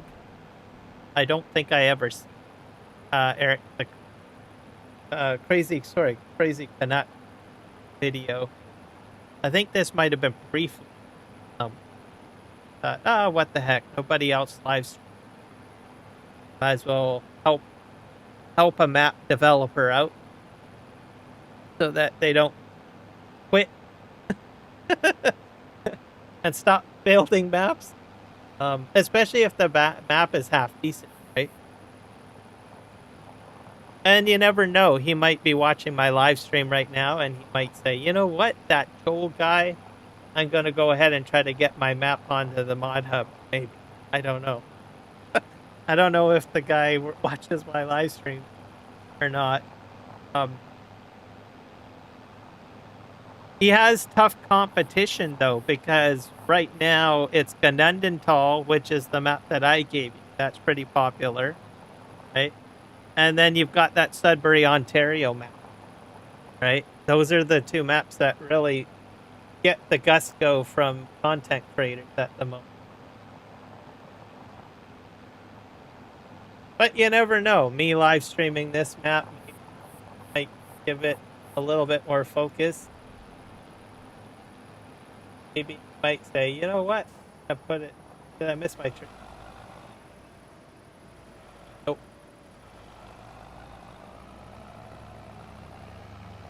Yeah. Who knows? Maybe they might change it to make it smaller.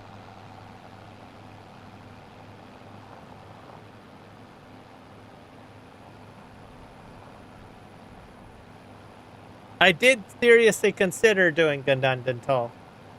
I was thinking about it. So that map link I gave you, I was thinking of doing that one instead of this one, but I just thought, I'm going to try to give this guy at least a little bit more visibility, even though I'm not like a huge content creator. At least me doing a little bit to help him out, right?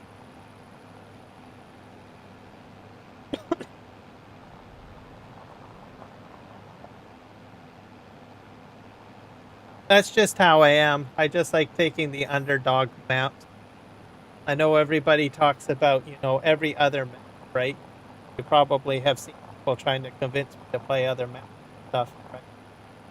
And I don't think I've ever talked about this, but I always focus on the maps that are probably not #1 focus.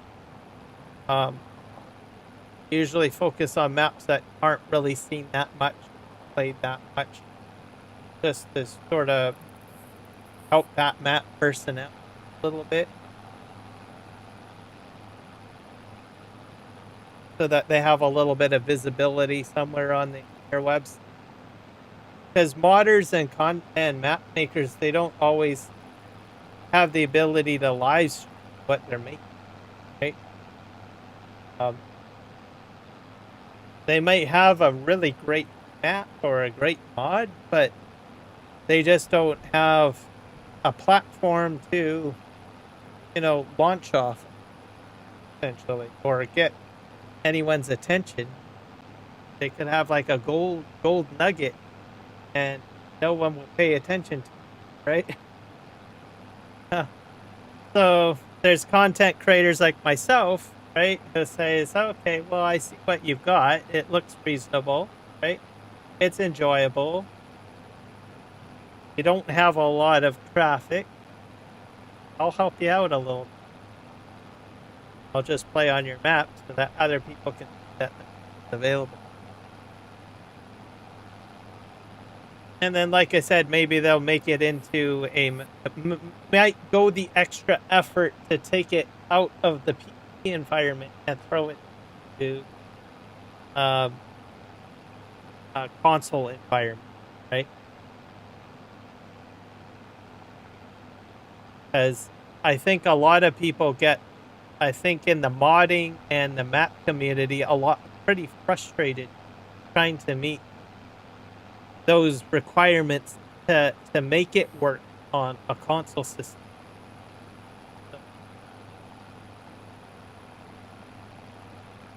I think the emotional aspect of it isn't really shared too much, right? Like most of the time when you see videos talking about, Giants uploading process, thing like that, right? I don't think people fully understand that it can be a frustrating process to meet all of the checks and balances to make it happen, right? I haven't done the whole process myself. Not a modder, but I read between the lines. I listen to what modders and makers have to say. I think sometimes they pull their hair out to tell you the truth, right?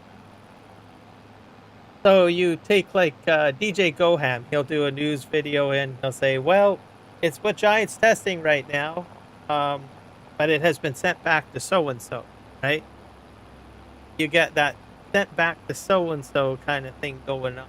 And you're probably looking at an unhappy modder on the other end of that rejection notification from Giants, which probably is not, meant in the videos. Content creators that talk about types of, they want to put a smile on it, right? But my take is on it. Okay, well, that guy's not having a great day right now. Or a rejection letter, right?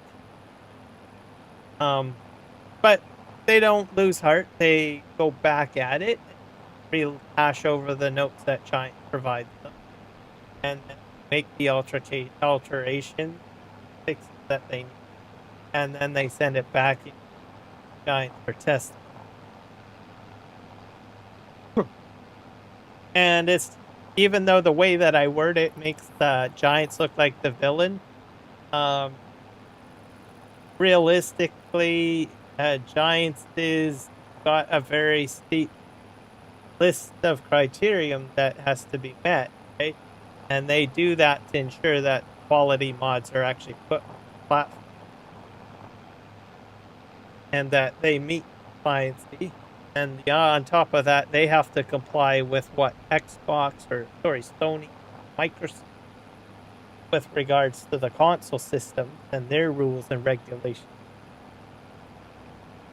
So it becomes a little bit of a hair-pulling situation. And that's what it boils, really. I decided to spell it out that way. You get like the blunt, realistic overview.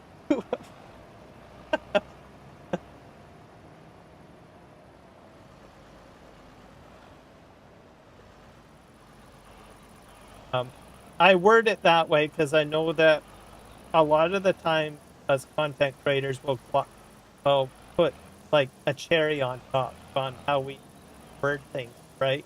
For explaining the process and stuff. I like a nice finish over it. It looks like it's all shiny, nice, perfect. But sometimes when you hear that message over and over again, when you hear it as a viewer, you interpret it, oh, well, it's just business as usual, right? It's no big deal.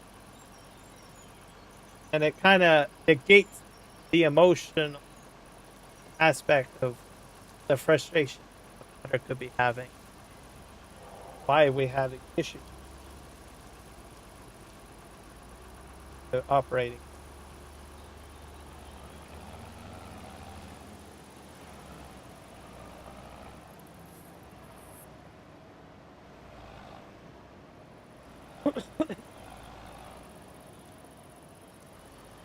I load on both sides? Yep.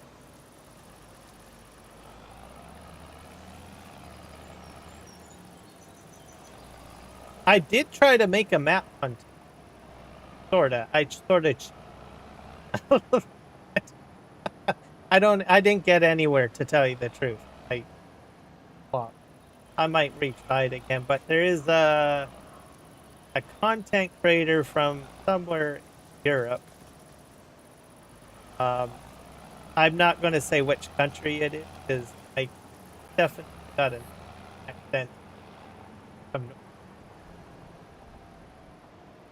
but he does speak English. Um, and he has a tool that will basically kind of quickly take a map region and format all the files, just do some light editing side, the giant editing to publish. It's kind of like a do it yourself kind of deal. Um, for someone that is like that has no knowledge, probably try. I didn't get.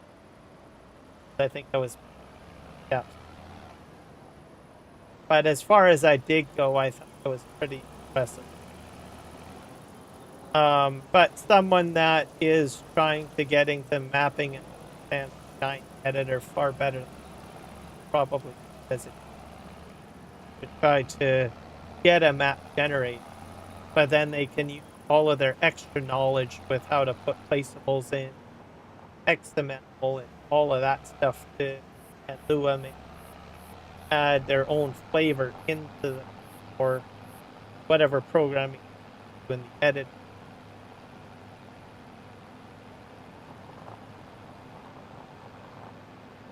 But I didn't get very far. I think my Giants editor kept on crashing, and it just flopped. See you later, Joel. Enjoy your evening. You're very welcome. So, I thought, I think I missed a step or two when I tried it because I was gonna try to make my own kilowatt. Because I think it was a couple. What was it last month I was talking about missing kilowatt for Farming Simulator 5? What the heck? We'll try to build it myself and if I can get it going. For the most part, most of the processing that goes smooth, but transitioning the files over to Giants Editor is where it comes.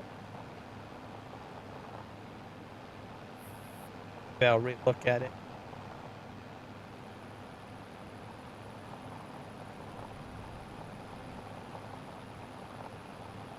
I think I'll go and make this my last load here because I think I said I was going to stop like to go. Got it. Pitch. Yeah, I went into overtime, but that's okay. I'll make this my final load. Make it there and back. And then I'll send you guys over to Eric the Crazy Viking because he has a giveaway or a giveaway live stream. Very exciting. People are going to enjoy that. People are going to win Thrustmaster steering wheel with joysticks, dual joysticks as the main prize. The second prize is like merch from the store, and then the third prize is Farming Simulator 25 with Season 1. So you're getting the game with all of the DLC up to Season 2. Pretty impressive. So, and it's he does this. I think he said 3 times a year. He'll explain how you can get into it and all of that stuff. But it's a pretty big thing.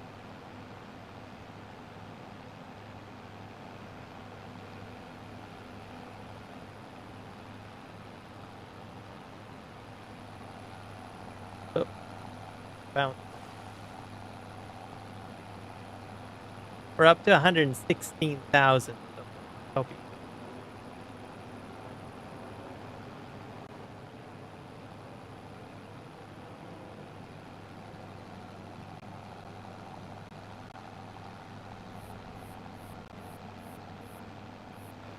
he'll be okay with getting money. I think I'll be able to buy a cedar.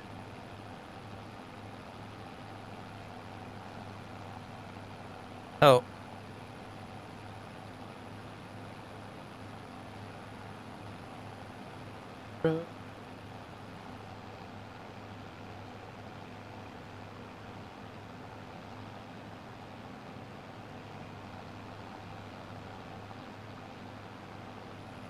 And I encourage everyone to go over to Eric's stream and also thank him too, because I've got like up to 65 members because of him. So woohoo. Congratulate all of those people that have won membership.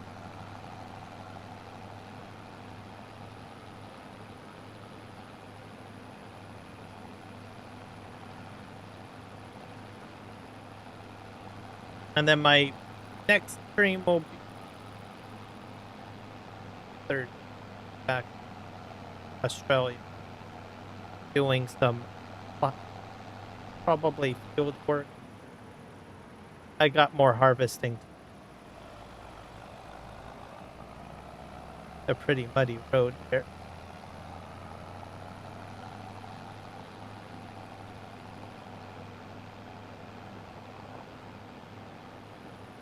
Look at all those lights. At least I can see where I'm going.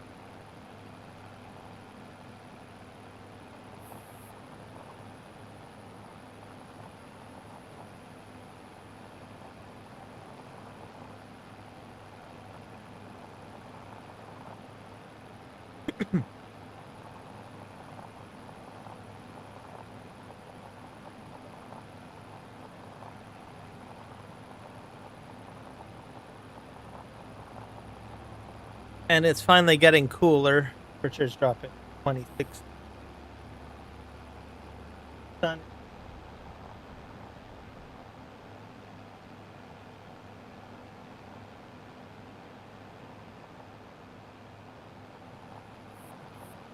And then as for the, I think Thursday I'll have more information on what I will be testing.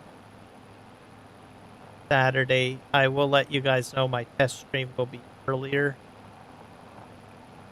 Unless, because I want to try to do my live stream before the FIFA game. Is going to be a game between England and Norway, which will be in the afternoon around 2 p.m., which normally is my stream time. So I will not be doing a live stream on Saturday in the afternoon. You will see me more in the morning. So if you're from the UK or maybe Europe, I think a little bit friendlier to you guys, I think, for my live stream for Saturday. As for my North American audience, maybe my New Zealand and Australian audience members, guys might not. Don't think so. I'm pulling this out of my brain. I could be wrong.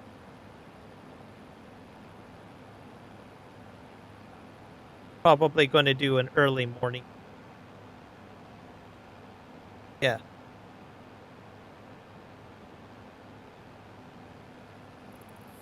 So I might be a little grumpier in the depending on my coffee take at the time. Half asleep or something. So I usually like to do my streams more in the afternoon because then you get a kind of relax a little bit. I get about your day and then pop out,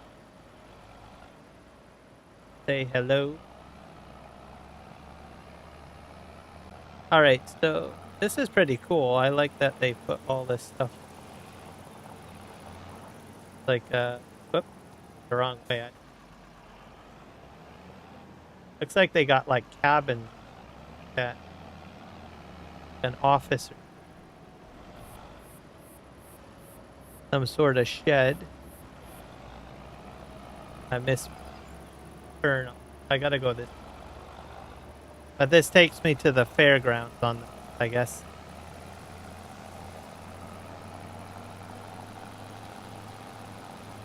And there's a racetrack, a full-on racetrack. That's it. Yeah, ball diamond. Oh.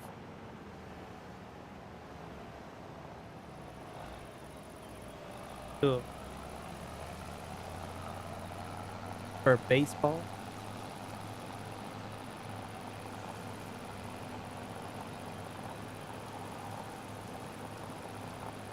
We have the racetrack and grandstands over there.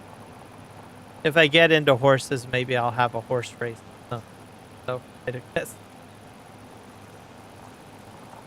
Sure. We have Surrey over here. Animal killer. That.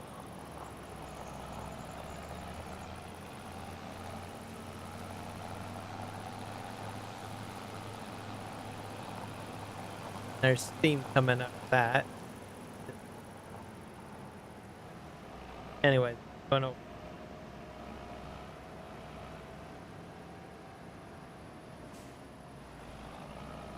Can't really get a truck in here.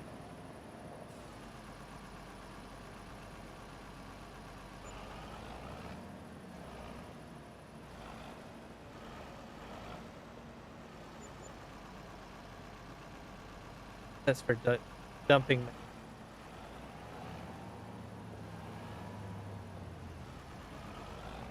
If I get a chainsaw, I probably take out this area because they're right on the road. Let's go this way. So this is the race.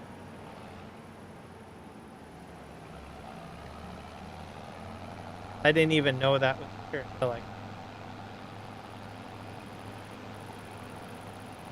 Good.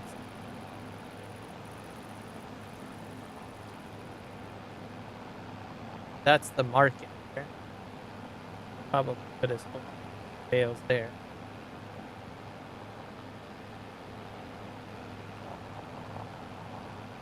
I don't know if there's actually a racetrack in that spot. Good.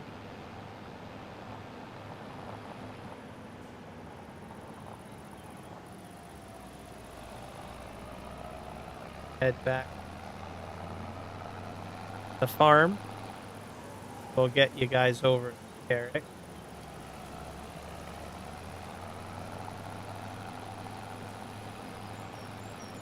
There's like a church over here too.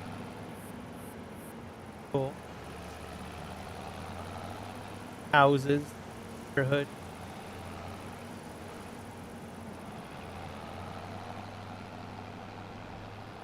Kind of like a little country town. World.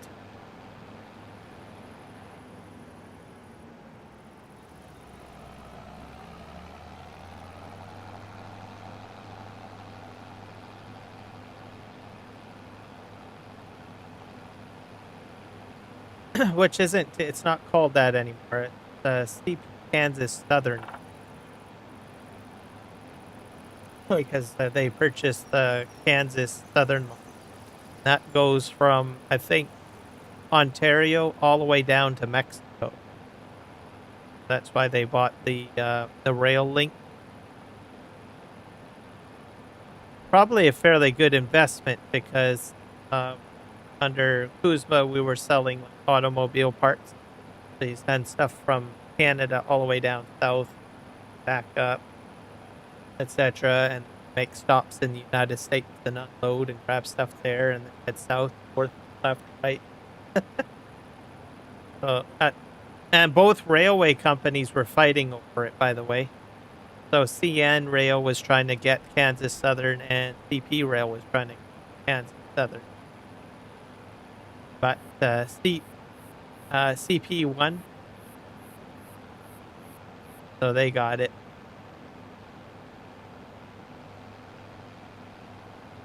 I was watching that. That was quite a few years ago. Like that was during the pandemic that was happening. I was like rooting. Wow, yay! We're expanding our rail network.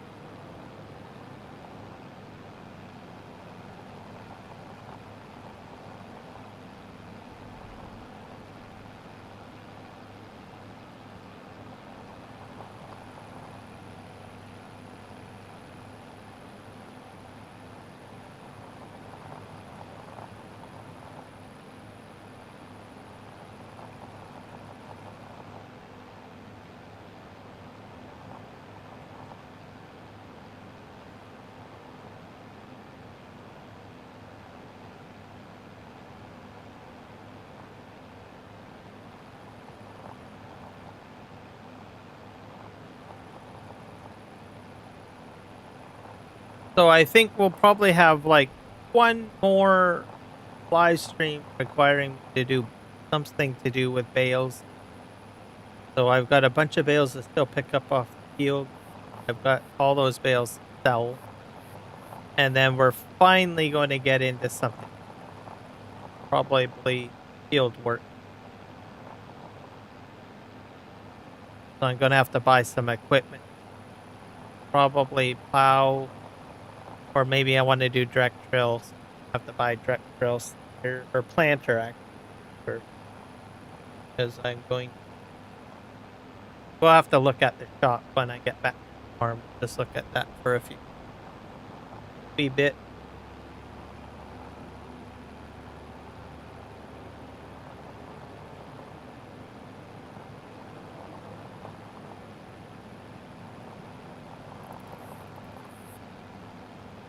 See what we got cooking. The one thing that I want to look at is the Sky Agriculture pack to see if, because one of the feeders will only do cover crop, but this map has a mustard cover crop. So would it be able to do the mustard cover crop? Don't know.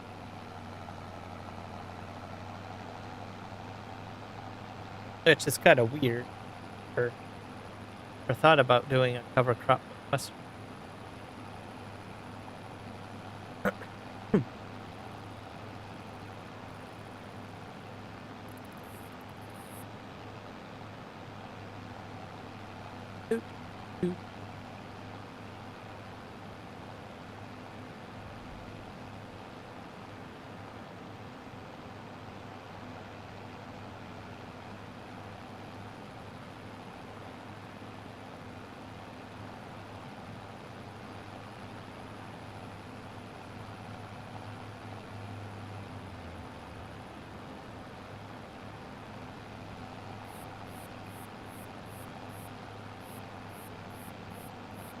This to the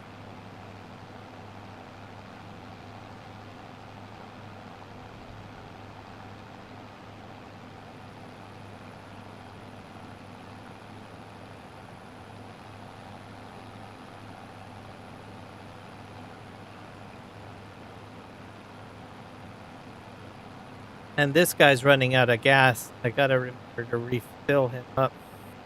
Get him back. I was going to fill him up the last. I forgot. Talking. But I got enough fuel. I can probably a couple more runs back.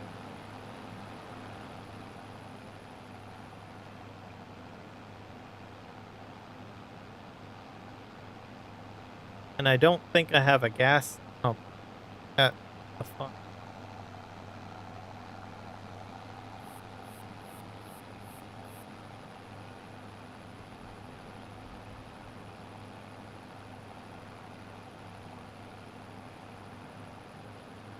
Also, thank you for the subs today.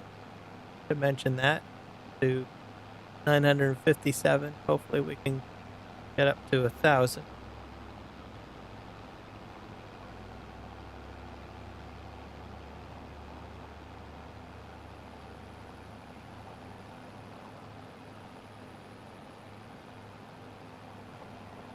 And this area, I think, is going to be grass right over here. It's all one big field, but that's going to end up being grass. Maybe a cow barn in there. If I can afford it at some point. And then the little ponds, I'm hoping to make into like rice fields.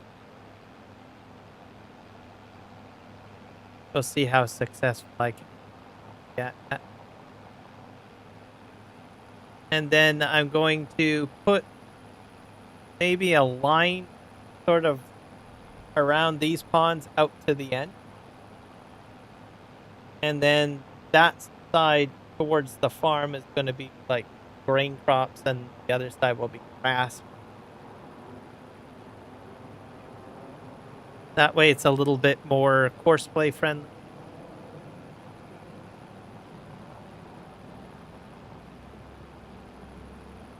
I'll be modifying the field. And then in behind the, I guess where the house is and stuff, I'll have like more room to put production. Or what else there. But I'll be splitting this field over on this side from that field.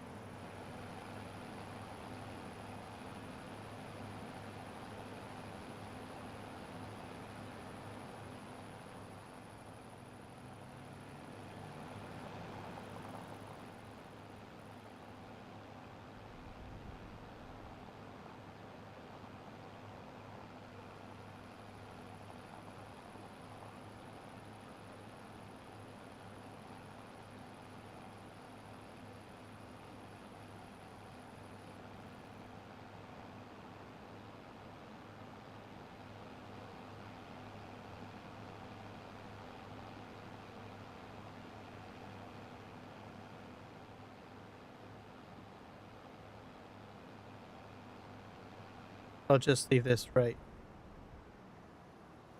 All right, let's go take a look.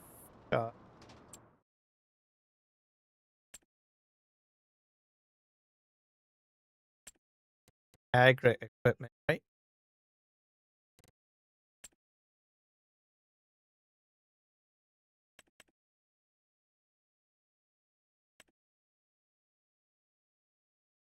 All of the bells and whistles. This one can do it all too.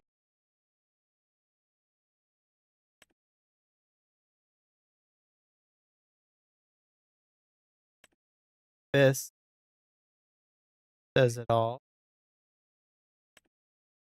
This one does it.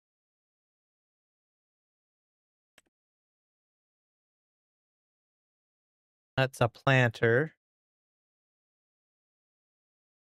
Small selection stuff. About this. Oh, this one. This is the one that he was talking about. This is the one that's limited to cover crops. So like spinach, grass, I think. But it looks like I can do lavender with this. I can do, I don't know what these other crops are, but they're custom crops. And mustard, I think, is in there too. With the disc harrow. But I don't know how I put seed in. Do I have to put this on the front? I guess I'm gonna have to watch another video, I guess, on it. Or test it out, I guess. I can probably do that on the weekend. Test. Got one of these guy agricultural pack thing. Methis HTS. Just what I can do. Obviously, I'm not gonna have these specialty crops. It's grass.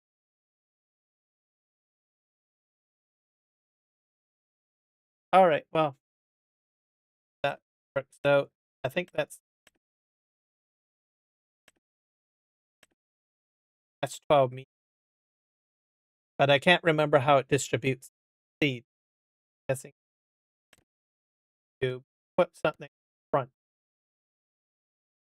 This is no equipment.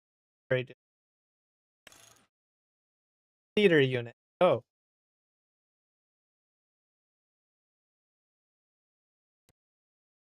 I probably will test. All right. Well, I'll look on at it. All right. I'm going to send you guys over to Eric the Crazy Viking. Please jump in, say hello to him, thank him for giving 65 members. So fantastic up there, really high. Also, he's doing a special giveaway. So if you need like Farming Simulator 25 with Season 1 and Season 2, you could win that. If you need a Thrustmaster, I think joysticks and wheel, you could win that as first prize. There's also a merch giveaway as well. So hopefully you guys have an awesome evening. We will probably see you Thursday on Western Australia having fun. Take care and be safe.